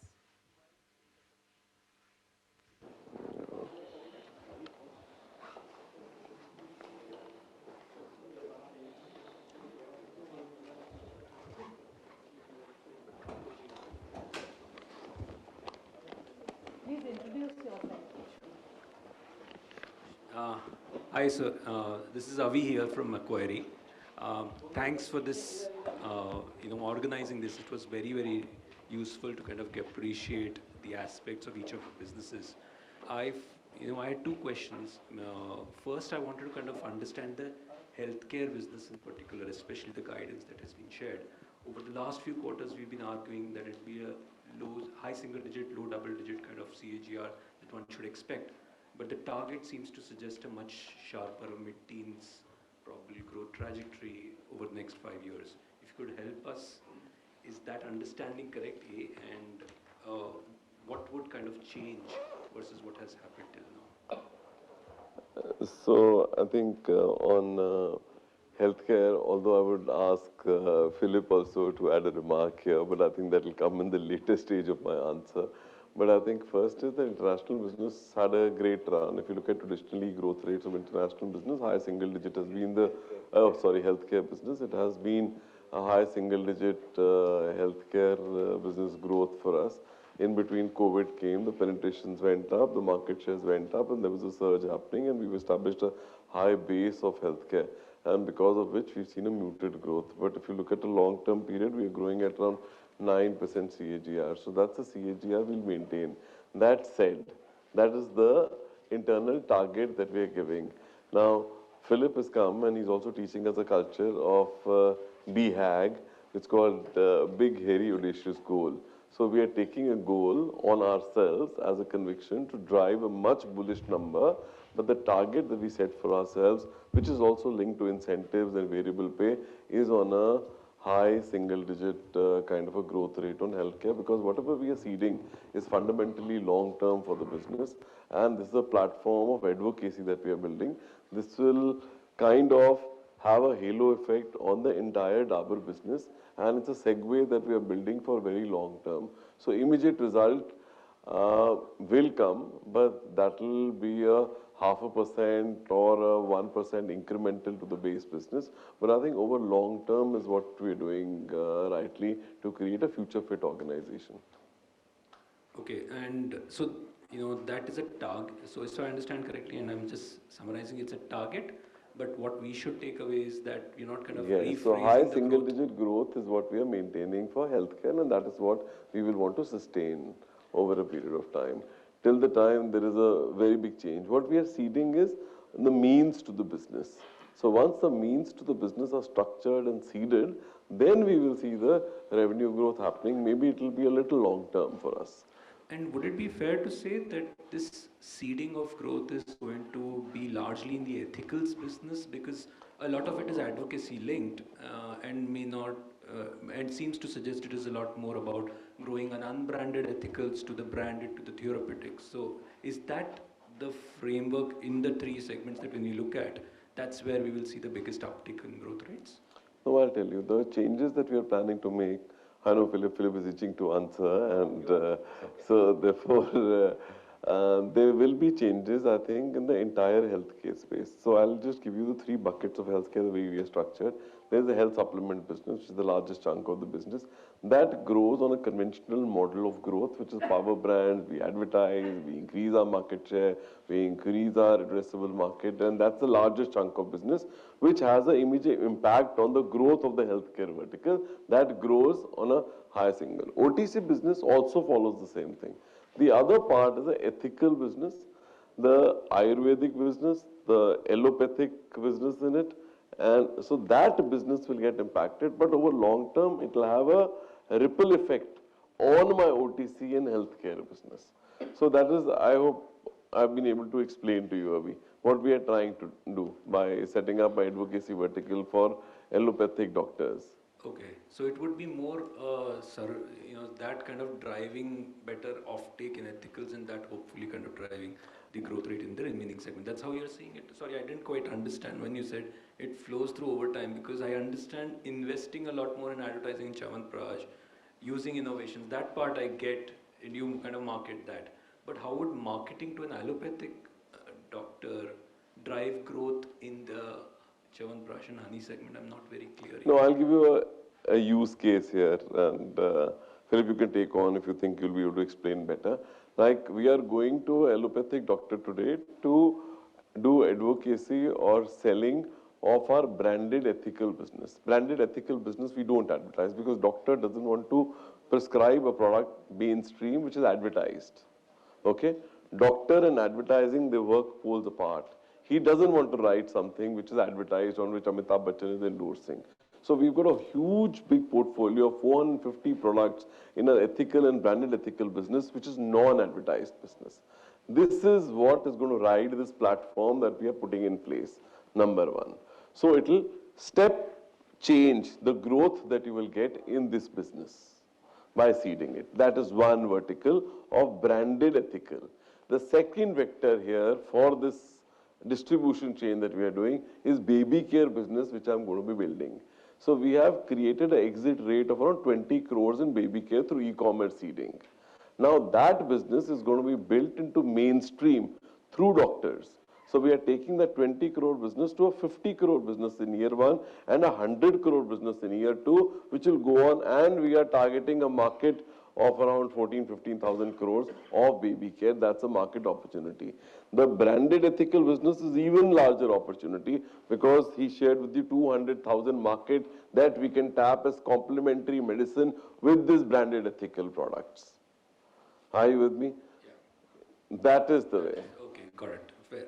The second bit, is on the focus on premiumization. That's the new trend that I kind of picked up. Could you give us a sense on what is the current salience for us as a company of premium products, and how do you have any targets in mind, so over the medium term, that you would want to kind of share with us?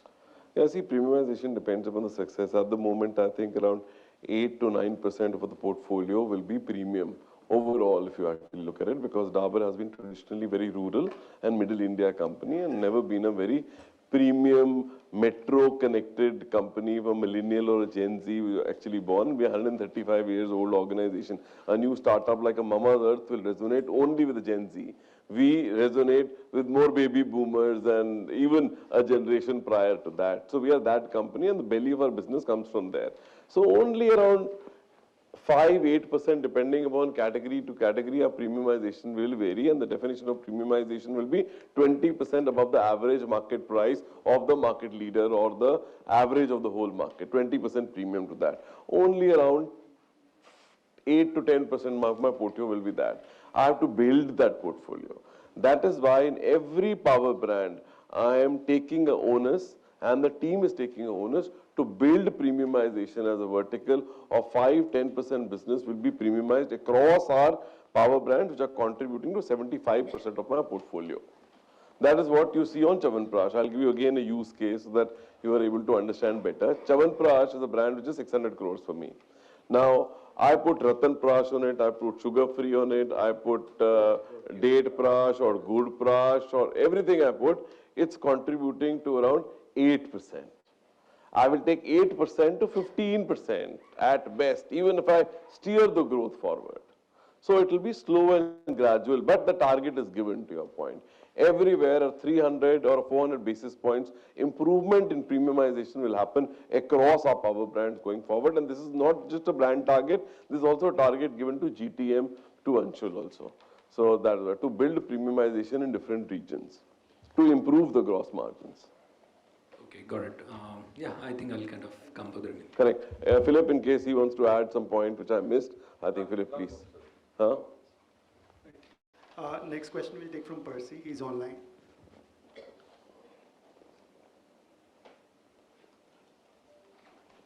Percy, you're unmuted. Unmute yourself and speak. Yeah. Am I audible now? Yeah. So a few questions from my side. Firstly, on Chyawanprash, the penetration was 3% pre-COVID. I remember it went to 8%. Can you let us know how much it is right now on a like-for-like basis, that is adjusted for seasonality? Right, so Percy, it went from 3, it went up to 8, it's back to 4. So we are around 30% above pre-COVID levels of our penetration levels and also the growth levels for Chyawanprash today. Understood. And similar is the case with honey also. So there was so much of euphoria of honey and Chyawanprash during the COVID times. After COVID, it's actually come back, but it's still higher as compared to the pre-COVID time. Sure. On international, why don't you launch a large part of your international range in e-commerce in India? I would think this is actually overdue. The ecosystem is already ready with the likes of Nykaa, and they are primed to receive these kind of products. Yeah, so your point is very valid, and I think this meeting should be more collaborative in getting suggestions from you. I also look for validation from veterans of the industry like you people. So thank you for telling me and giving me a suggestion, then only questioning me on what I'm doing. So I think that's what I look forward to, a session like this, which is more investor collaboration, etc. So, you know, we in our mind always thought that it's a little premature to enter. For example, a mask habit is not there in India. When I came to India, Hammam Zait is a very logical product. It's doing wonders, like Raghav talked about it in international business, and it's growing very well. We thought it is premature. Serums are premature, gels are premature, creams are premature, creams and gels are premature in India because hair oil penetration is so high and hair oils are only evolving because we saw it only from the lens of GT. Now that we see it from a lens of a startup or a lens of a e-commerce, it has suddenly started making sense to us, and therefore we had to prioritize. There were other pressing agendas in our hair care business that we were trying to address, like we were losing market shares hand on fist in Dabur Amla, and we had to address that problem first, which is what we've addressed with the flanker brand strategy. And as I was telling you in my presentation, we are working on premiumization. So we have kind of, so that's an issue with the company. We have delayed our premiumization initiatives in hair oils and in hair care, which we'll be embarking now, and the team is already working on Hammam Zait and to seed those innovations on e-commerce in India also. To your point. Not only hair, I would say that this is probably suitable even in skincare. And I think I heard that you are relaunching Yuveda. So that is of course welcome, but any reason why it did not work in the past, and are you incorporating learnings from that? Yeah, so we had launched Uveda. So I think first point relevant, I think international business entire portfolio seems to be not now. I think we should be seeding it in India, definitely in e-commerce, and that's a task which has been given. So we are actually giving that responsibility to international business to open up India as a market for the portfolio, which is not conflicting with India, and give them a credit because they will have a more entrepreneurial approach to what Raghav talked about to seed that in India. That's the first part of the question. Uveda we had launched a couple of years back, and the experience was that the product performance was fantastic, the feedback was great, but I think the pricing was misplaced in Uveda. We were too expensive for the Indian consumer's pocket for them to afford, and the millennial and the Gen Z had not evolved to that extent the way they've evolved, and the platforms for a consumer to buy a product was also not available at the time. So at that time it was a little premature. That said, now we will again attempt, and it was a great formulation. So we are rejigging the formulation to make it more clean, environmental friendly, what the consumer wants now, and we'll be rolling that out now, and also adjusting for the correct pricing in the market. And the second part, why we didn't, while the pricing was high, but it could have taken off had we had more patience.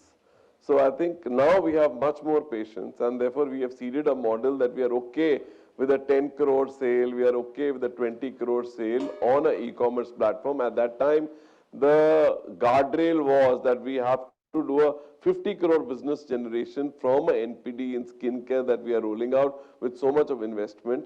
And I think our patience ran out, and we culled the product immediately after, I think, year and a half. Gagan madam, you can comment. I wasn't. After 3 years, we actually culled it. So I think now we think we have more patience, and we'll endure the launch, and we'll keep progressing, and progression will be prioritized to perfection, and we'll keep learning as we get the consumer feedback and circle back with improvements. Great to hear that, Mohit. Just one last question, if you'll allow. Looking at your presentation, so many initiatives, etc., it seems that, and correct me if I'm wrong, your ambition is to grow the India business in probably a low-teen kind of a number. So how long do you think before we see that kind of growth in your results? Now, very difficult for me to crystal gaze here. So I think we want to do it. If you ask me, is there a will? I think will is there. If you ask me effort is there.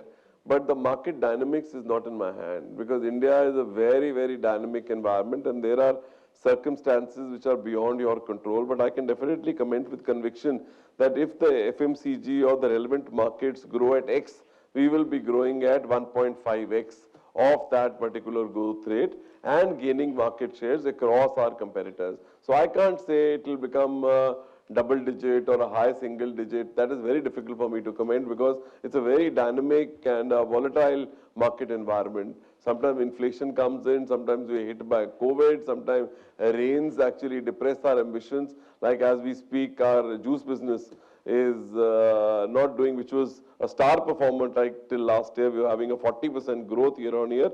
This time I'm not doing well because the season is playing a big dampener here.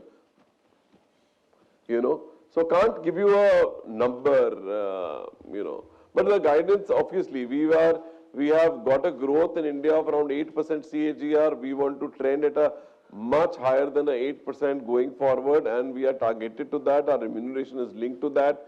So hopefully we will make all out earnest attempts to grow at that trajectory. Right. Before we move on to the in-person participants, one quick question from Tejas Shah is there online. The question is, you spoke about young consumers, Gen Z consumers who are more inclined towards products that prioritize efficacy over flashy marketing. He's asking how are our R&D efforts aligned with this preference? Right. So I think I will differ. I think they want the best of both the worlds. They want great flashy packaging which looks great, smart, nice to use. Also, they want clean, efficacious product. Also, they want organoleptics which are fantastic. If you look at some of the startup company I've seen, all the three parameters are fantastic. Efficacy is great, packaging is and product, of course, and organoleptics are also fantastic. So I think we are working, and I think our R&D is completely queued on to it, and they work with us on a day-to-day basis. For example, Dr. Vedanath is here. He's, as we speak, is working on gummies, which are the product and the format of the future in most of our power brands, in healthcare power brands. He's working on that.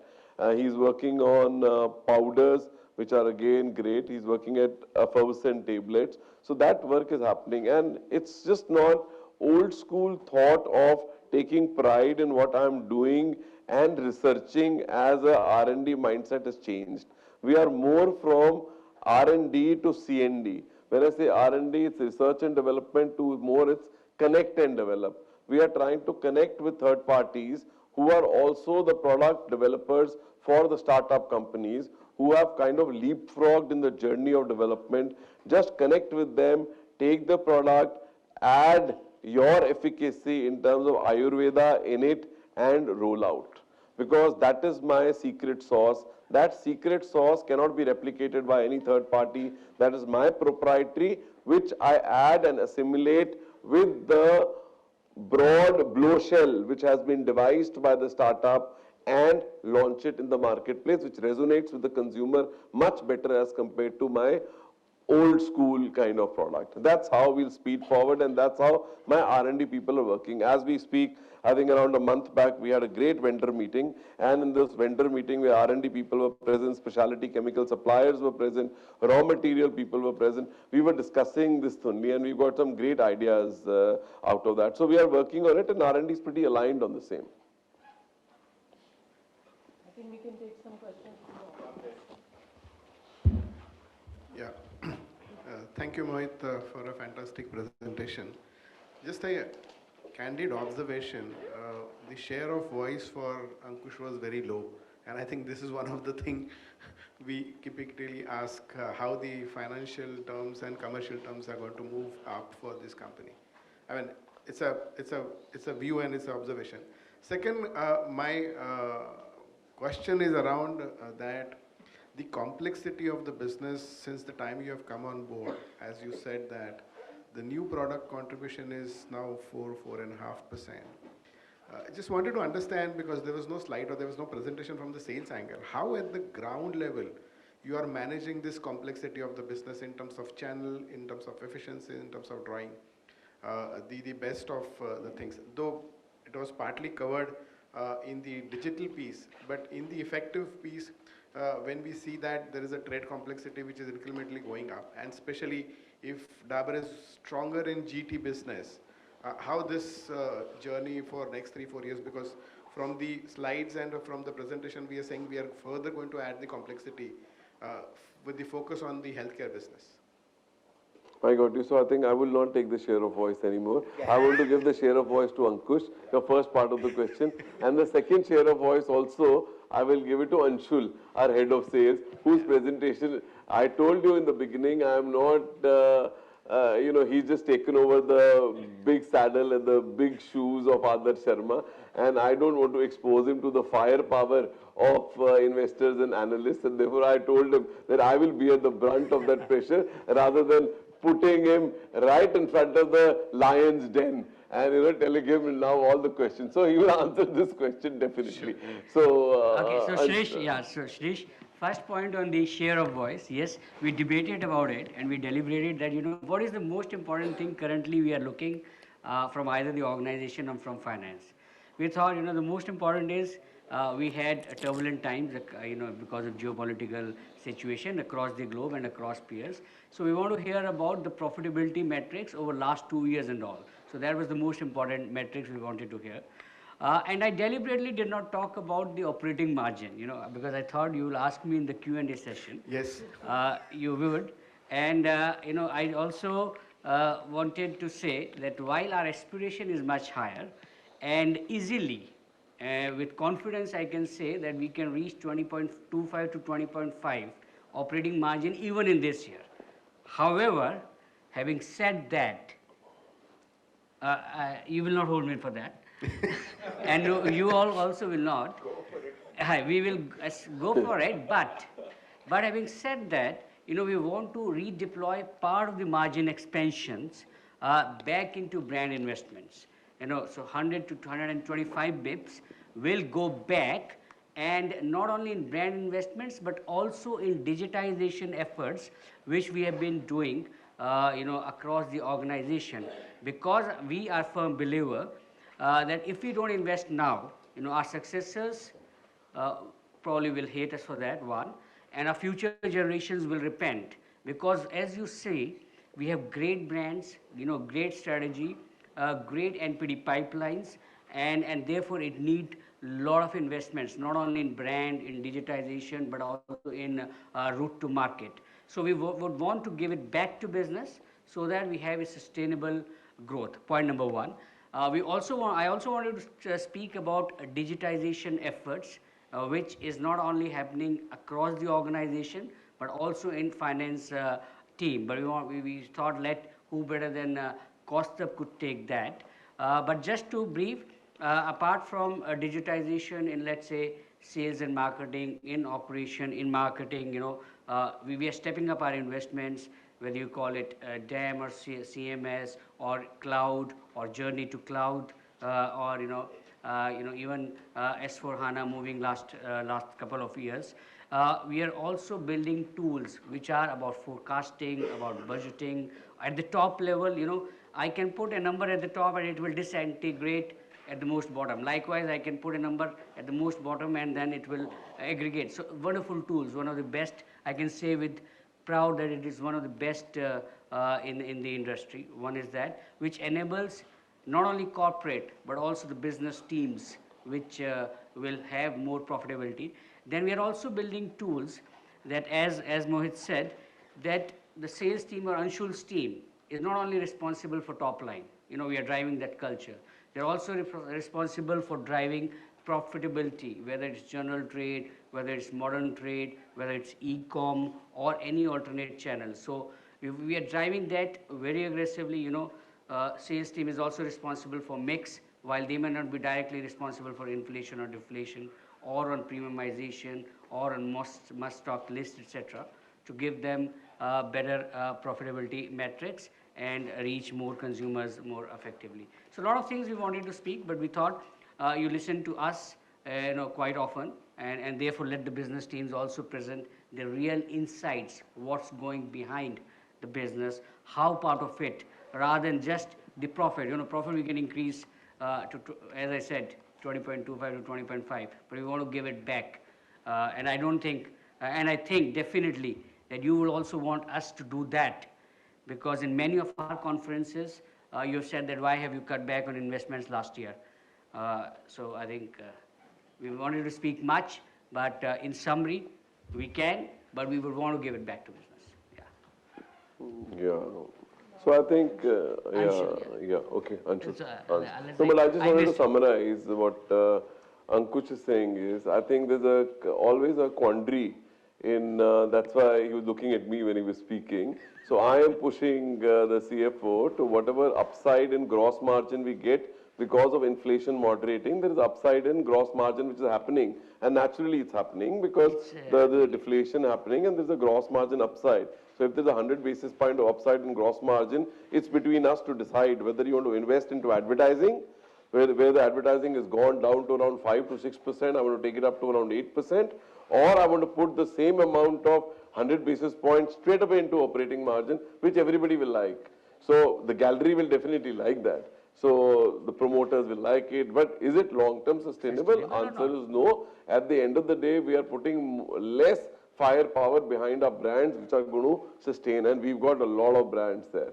So a lot of mouths to feed and a lot of initiatives happening in the company which is long overdue. So that's what we are trying to do deliberately. That's why a guidance of 19.5 for the current year, but definitely it will go up to around 20%, and we are committed to that. In mid to long term, yeah. Okay. Not in the year. Yeah, coming to the second question. Anshul, by the way, to introduce you, Anshul is our sales chief and who's replaced Mr. Adarsh Sharma. And Anshul has been with the company for 16 years now. 16 years now, risen from ranks, trade marketing, handled south of India, handled east of India, handled north of India. So step by step, he's actually grown and he understands the guts of the business. So who better than him who can speak, yeah. So the second question I'm going to answer.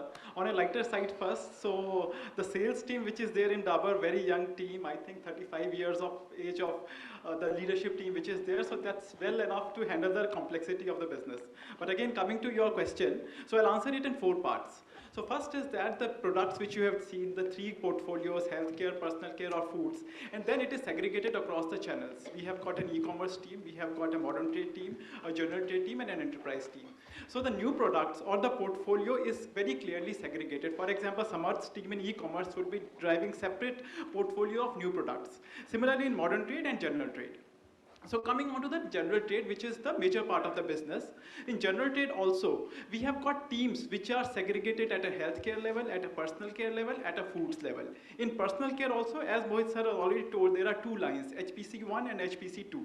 So we see as a portfolio from the top down, 4% is the contribution of NPDs. There are about 40 odd NPDs in GT, 40 to 60. But as we go down, these get segregated into the teams. So this is the second part. So personal care HPC guy who is only handling the oral care wala major part, he would be handling only the new product of the oral care, which is say Bayfresh gel. Whereas an Amla guy who is selling the HPC2 line, he would be handling only the Amla NPDs. So the complexity at the lower level gets very compartmentalized and segregated. The third part is that now these NPDs, we again segregate into the outlets also. For example, my A-class outlets. The A-class outlets would be contributing majorly towards these NPDs or the portfolio. So we have got a very clear channel programs. We have got a very clear A-class outlet where digitally we are driving those NPDs so that there is no complexity at the end of the day. Because a salesman, when he goes to market, he has got, as Jugran has already said, has got a 15 SKUs which he has to sell in a market. And the fourth part, the digital. So we have got a very tech stack at each level. For example, a sales officer or a salesman, he would have a very clear application with him, which would be showing him the lead measures, that what is the task of the day. So as we come down, we divide this complexity into various parts so that at the end of the day, he has got a very singular objective kind of a thing. See, the reason why I'm asking, I'll give you 3 observations. We also do a lot of work. We go to the modern trade, we go to the distributor, go to general trade. That's by nature because I've come from the industry. 3 observations. When you go into the trade, pomegranate juice, when you find out in the trade, which is as old as 6 months, and you have an expiry of 6 months, it's just barely you are managing. Second thing, fastest selling SKUs, which is mango, and you go to the trade, you will not find it.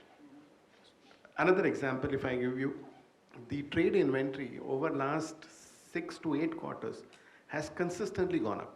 Though we pick up what is happening in the market, but the question is that if your low-selling SKUs is piling up the inventory, the distributor doesn't have those fast-selling SKU inventory. So in that context, I'm asking this question, that is the trade pipeline which is going, because the complexity of SKUs are going and we are introducing too many products. So rationalizing the SKU is one way to look at and keep those slow-moving item absolute and remove. And this is what I wanted to have the answer, and I'm putting this question. Yes, so rightly pointed out. So we have got also handling this complexity of SKUs. So one thing is there, so as Mr. Mohit has already said, there are SKUs we keep on rationalizing also. So the NPDs which we have launched in the COVID contextual time, so almost, Ankushi, how many SKUs we have rationalized? So we have in over last 2 years rationalized almost 250 SKUs. Yes. Which are more than 10% of our SKUs. So there's a continuous weed and feed, and we do this every 6 months, basis the performance index. And there are various performance metrics, whether sales, profitability and all. I can speak on it, but maybe. Yeah, so I'll answer you the second part. So how do we manage this inventory SKU level? So for starting from very the CFA to the distributor level, we have got an auto replenishment system, which is totally algorithm driven, which takes into account what is the sales of the SKU, what is the kind of aging of the SKU, what is the norm which a stockist should have for that SKU, and at which town level the SKU should be there. For example, as you rightly said, a pomegranate would be available in a Punjab A-class town, whereas a pomegranate in UP, where apple is the most salient SKU, it would not be there in the inventory of the stockist. So this is at a stockist level. So CRS would tell you what is the order which a stockist has to make, and at an MSL level. Now coming to the second point, even at a salesman level, we have defined the MSL. So a A-class outlet in a Delhi kind of a city will have a very clear definition of A-class SKUs which a salesman has to sell. Similarly, a B-class outlet will have a different set of SKUs, and C-class also. So 10 rupee Amla would not be a SKU which would be projected for an outlet in an A-class or an OFO kind of an outlet. Whereas the pomegranate 200 ml would be there in his SKU basket in Punjab or say in Ludhiana, but it would not be there say in a Padrona kind of a small town. So this is the way this is handled. So this is a technologically whole tech stack which helps in the distributor level and at the salesman level also. Okay. My last question on the healthcare. Somewhere Mr. Hedden showed the slide that we have about 1 million allopathy doctors and 500,000 the Ayurvedic doctors. I just wanted to have one clarification. The coverage is the thing which is going to drive the therapeutic business, or are you also looking from the practitioner, from the allopathy side of the business? And second question is that equally, if you can say that, how many Ayurvedic outlets exist in India, like chemist, which sells largely the allopathy, and in that context, what is our coverage and where we want to take that coverage in next 2 to 3 years? Right, Philip wasn't here, so I think you may want to repeat the questions. Philip can also listen and he can add, but I can answer the first part of the question, and then you can perhaps. We already have a base business which is running, and we are selling the base business from the Ayurvedic. Branded Ethical is the business that we are going to be selling through our Ayurvedic allopathic vertical that we talked about. It is already selling. There is a base business 100. 100 was growing at the rate of around 8-9%. And it is selling through the conventional chemist outlet. So now allopathic advocacy is going to add to that growth of business. So it was 8% with allopathic doctors also writing. More consumers will get into the wrap of that brand, and therefore the growth might become from 8 to a 15% kind of a growth. That is how it will move. It is an advocacy vertical. It is not a selling vertical. Unlike a Ayurvedic dispensing where it is a selling channel. You getting what I'm saying? So I've answered the first part of the question. So it's only going to bolster the growth. Yeah, it will take investment from our side that we are creating a whole division and people are coming in, but they're doing advocacy for that. So that is one. In case you have any question, Philip can answer. I got Mohit what you're saying. That is easy way to exploit or get the penetration of OTC part of the business. My question was more on a therapeutic type of part of the business, which Mr. said that we want to achieve 3,000 crore. Therapeutic is also selling from an Ayurvedic Ved today. Okay. All this portfolio that is there, this is an Ayurvedic portfolio which is selling through an Ayurvedic Ved. Ayurvedic Ved is writing, we are selling, and we are filling in. That's the business that we are creating. So now a allopathic doctor will also write as a complementary medicine. Like I will give you an example of Stresscom. Stresscom is written by a Ved today. You go to a Ved, he writes Stresscom, and he goes and buys Stresscom from an Ayurvedic counter or through a chemist counter. Distribution is chemist counter is low, allopathic. Now that the allopathic doctor will write it in Gangaram Hospital, all around Gangaram Hospital, if there are 50 pharmacies, we will distribute it there also, and the traction of Stresscom will start from there also. This is incremental business coming to the core business. But I am not creating a statin or a allopathic medicine. That's what Philip talked about. We already have this whole portfolio with us already. Okay. Let me rephrase what I was saying. There are specialty Ayurvedic herbal medicine selling outlets in the country. What is our penetration and what is the plan to take that coverage next year? I mean, you are doing the front end through the doctor advocacy program, but at the back end, if you can give me some depth, how that number is today and what it looks like. No, but our chemist coverage, direct chemist coverage, 2.5 lakhs. I already shared that with you.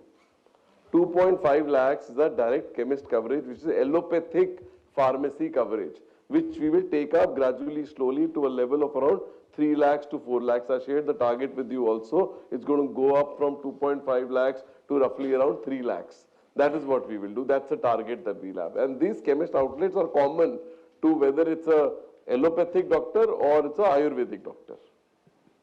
Okay. Shirish, if I can attempt to answer, I think you are asking specifically about the Ayurvedic outlets, correct? Yeah, exactly. There's no. I'm looking ground level depth. I understand what Mohit is saying. Let me then sort of try and answer that. So maybe please. As we understand it, roughly about 16,000 to 17,000 specific hardcore Ayurvedic outlets where 80 to 90% of the turnover will be coming from generics from some sort of ethical brands of Ayurveda. Our coverage in that is 12,000 plus.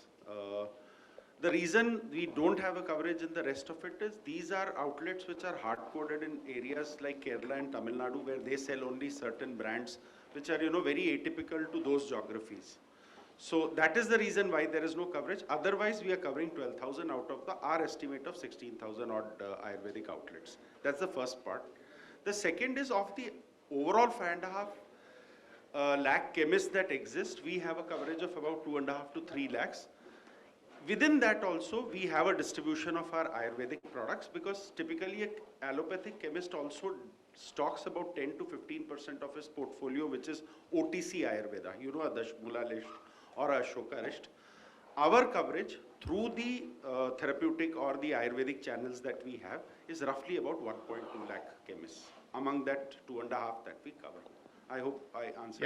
Yeah, it's helpful. Thank you. So thank you. We'll take the next few questions. We have Amit here, and I'll request everyone to do one question per person now. Apologies for that, but the lunch will become high tea otherwise. So we'll just do one per person. Yeah, thank you for the opportunity. Amit from Elara Capital. Sir, just on the healthcare follow-up, more to understand the approach that we are doing, wherein we are targeting the allopathic doctor to recommend the baby care and the ethnic branded segment. So in that, I wanted to understand which markets are we targeting? Is there any specific target customer or target markets that we are looking at? Philip, you want to take it? Yeah. All India, it's a pan-India. Speaker. Yeah, hi. Yes, it's a pan-India launch. Oh, it's across the country, yes. We have about 500 people who are going to be covering, as I showed you, around 70,000 doctors. And they should have a direct coverage of around about 1 lakh plus 1.2 lakhs of direct retailers. So it's a pan-India cover. There's no test launch or soft launch. We're going flat out. I hope I've answered that, yeah? Yeah, hi, this is Arnab from Goldman.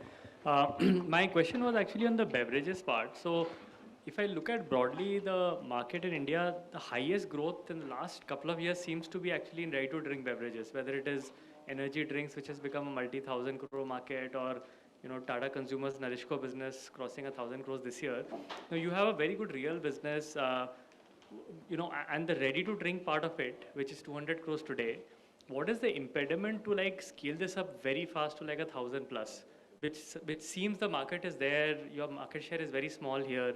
And is there merit in pooling in some of the other efforts, or not investing across foods but focusing on this one big area? And what could be the impediment here why you're not aiming for something like that? Yeah, Mayank, you want to answer? Mike. We are there in ready to drink. As I showed you, our out-of-home portfolio, I think that's what you're referring to as ready to drink. So our saliency was low as compared to the beverage industry, because we are there in juices and nectar. Now that we have expanded, we have a portfolio there, and our saliency from 26% has gone up to 35%. Industry is there at 65%. So there is a huge headroom. So we didn't have the price points, we didn't have the formats, we didn't have anything beyond nectars. So now we have milkshakes, now we have mango drinks, now we have fizzy drinks. We have price points from 10 rupees, 20 rupees, 30 rupees, 40 rupees, which is all perfect for, the out-of-home consumption market, which is what others have been doing, as you are rightly pointing out, and we are growing. Our out-of-home portfolio is growing much faster. For the last 2 years, specifically for the last 2 years, because I talked about the CAGR, our growths have been upwards of 20-22%, helped by a great season last year. We have been growing, and ready to drink, or the out-of-home portfolio is firing much faster than the in-home portfolio because of the expansion in distribution and the portfolio. Yes, can we grow faster? Can we do a better job? Of course, we can do a better job, but we are calibrating our distribution expansion also. How fast can we expand the distribution? The chilling solutions have to be there, in the outlets. We are prioritizing where we want to, expand first, whether it is the eating and drinking outlet, highways, entertainment, general trade. So that there's a blueprint to that, and we are moving as per that. Yeah, so I think to summarize what Mayank is saying is our business has grown by 100%. There is no limit to the growth, so you're absolutely right. So we are bursting from seams in terms of capacity, whatever produce, whatever we absorb. So I think it's capex, it is people, it is also the bandwidth which is there. But it's 100% growth from the business, and 200 crore for us, we've never seen that kind of a success rate happening in 2 years' time. So while you say that Narishko is becoming 1,000 crore, I don't know in what time frame they have become 1,000 crore. Energy drinks also, if you say, do we have a right to win? We have a right to win. So we'll be seeding in those propositions as we go along. Okay, hi, this is Latika from JP Morgan. Two quick points. Is it correct to observe that you are kind of pivoting your portfolio more towards urban now with so many launches at the premium end? And is it because of the recent developments in rural, where growth has lagged expectations? Is that leading you to, kind of rethink on that bit, at least over the next, next 2 to 3 years? And the second thing is, if you could talk about some near-term trends, are you feeling, how are you feeling about growth? Is it getting better? Is it stable? Are you seeing the impact of deflation in any of your categories, or you would yourself want to, increase promotions or consumer offers to induce volume growth? Thank you. Right. So Latika, I'll answer the second part of your question first, which is more generic. I think over the past couple of quarters, we've seen deflation, inflation moderating, and gross margins are picking up. So as the inflation is moderating, there is an uptick in urban, there is an uptick in rural. Both we are seeing a lot of traction now coming in to what the situation was last year. Now the situation was fantastic in the month of April. May, June, also it was fantastic. We grew our HPC and HC business at around high double digit, 12% is the kind of growth, and backed by volume growth of around 8%, which was unheard of for us. So it was doing very well. In July also, the business was okay. August, the rains haven't played a damper. September again, I think the business has started. Beverage is impacted. So overall, both urban and rural volume growth is kind of kicking in, and we see a much better year ahead of us as compared to what was last year. But are we back there in rural completely to full glory of year and a half back? Answer is perhaps no, wherein rural was leading the pack and urban was lagging rural. That is not what we are seeing, but still rural is kind of behind. But the difference between urban and rural is kind of narrowing, and for us rural is very big, and that's an indicator and a barometer of success. So I think overall things are in a much better shape, and we've lapped over our healthcare basis also. So that said, the second question I've answered. Are we trending towards urban more and less on rural? Answer is no. I think rural is our belly. That's a base business for us. But Dabur lacked the premiumization and connect there. That was a gap. So we are plugging that gap. In every brand after brand, we are giving targets of premiumization to inch up our gross margins. So at bottom of the end in the pyramid, we are looking at LUPs to increase our penetrations, because rural is becoming urban and rural is also becoming prosperous. At the top end, we are introducing premium product so that our gross margins actually inch up. So it's a two-end two-pronged strategy, and one prong is working in complement to the other prong, because aspirational portfolio as you build on e-commerce and modern trade will only help the belly of the business, which is the base business in which we are doing recruitment through LUPs. I hope I've been able to answer. Abhishek, you want to answer? Okay, yeah. So I think we'll take the last question from Krishnan now.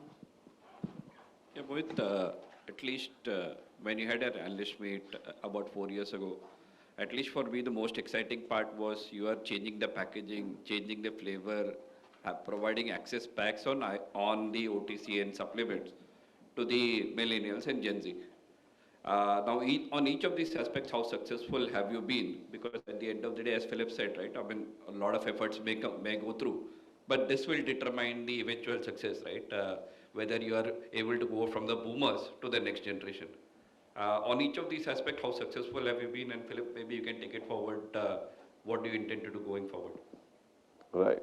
So I think last 4 years journey has been great, and I think it's extremely heartening. And the proof of the pudding is in eating it. You have seen the numbers. 2% growth moving up to 4x growth of around 8%. So I think there's nothing heartening and no more gladdening to my heart than looking at the numbers happening. And it's a profitable growth which has actually happened despite the headwinds of COVID that we have traversed. It's the biggest black swan event that we've seen in a century. So I think it's very heartening to see the business actually grow. And I think brand after brand, I'll give you examples, Amla hair oil. While premiumization we've not been able to do, we are able to gain back all market shares on Dabur Amla. Vatika still suppressed. Our oral care is gaining market share. We've become the #2. We placated the largest FMCG company in this India with the kind of might that they've got. My God, it speaks miles. Penetrations have gone up in oral care. We are fighting with a big behemoth multinational with the deep pockets. Third, home care business. My question was more from a health supplements and OTC. Oh, only healthcare, is it? Yeah. Only healthcare. So I think Chyawanprash market share is the stellar performer. Chyawanprash market shares have gone up by 400 basis points for us in past 4 years' time. And we've contemporized Chyawanprash. Sugar-free is a great success, and around 10% of the business is coming from the millennial-friendly, health-friendly packs, to your point. I think our honey business was down to around 30 market share, is back to around 50 market share during Patanjali's onslaught. We got hammered. It's done. Organic honey is done well. Sundar honey is doing exceedingly well. So some of them spreads haven't done so well for us. But most of the other initiatives on honey also have fired. In Lal Tel, which is another larger baby range that we introduced on e-commerce, got a 20 crore success sale. And that's why Philip is on board to take a baby care now to mainstream. So that's the next level of the journey that we'll be embarking. Our Hajmola brand, Limkola, Chatkola are the variants that we launched during these 4 years. Outstanding success. 15% of the sales, I could be wrong, how much is the sale coming from these two? Around 15 to 20% of the sale is coming from NPD from us now. So it's a classical case of a huge success on Hajmola. Then Pudin Hara, not so successful. We had thought that we would do a fizz, and we launched sachets. We contemporized Pudin Hara from a pearl format, from a water format to a sachet format, in which we were to compete with Inu, which is a 1,000 crore player. There, it's a limited success. We haven't let go of that, but it's a limited success there. Shilajit, I think, huge success. Shilajit in a paste form. Shilajit Gold for us. Again, amazing. So OTC, brilliant. Even ethical business, we have plugged the gaps in our portfolio in our branded ethical business for allopaths. I think that's also done. Ratan Prash, for example, has done exceedingly well for us there. So I think I'm very satisfied with the journey that we have transcended. And these all NPDs are only giving back to the mother brands, and the image of these brands are getting better. For the future journey, Philip, they want you to answer going forward. Yeah, hi. Going forward, if you're talking about what are the new initiatives you're going to be taking, it was clear that it's going to be... Philip, more so from a millennial and Gen Z point of view. Okay, all right. From that point of view. See, I'll tell you, it falls upon certain companies like Dabur to make it very relevant. And when you're actually entering at a very early stage, you see in life, like for example, Dabur Baby Care, etc., I don't think our penetration is anywhere near what it should be. And who are the millennials? They are the people who actually have, who are the Gen Z. They are the ones who are going to be having babies very soon. Dabur has to enter at that stage. That apart, my colleague Abhishek Jogran and all are going to be making their own inroads with the other brands which are more commonly used over here.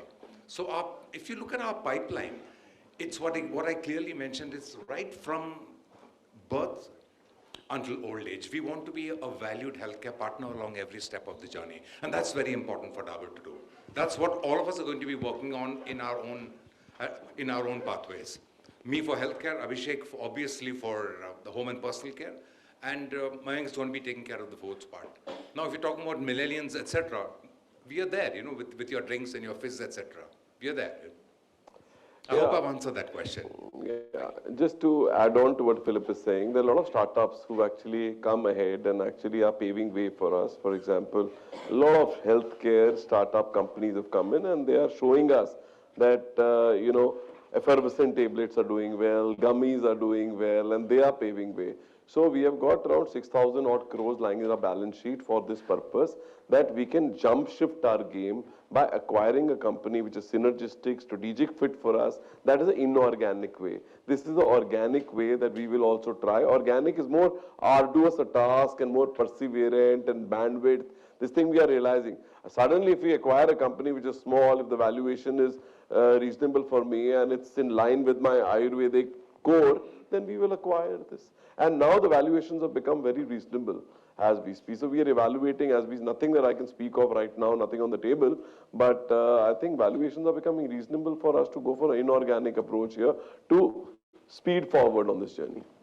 Or even invest in stakes, not even complete acquisition, but invest in stakes in companies which are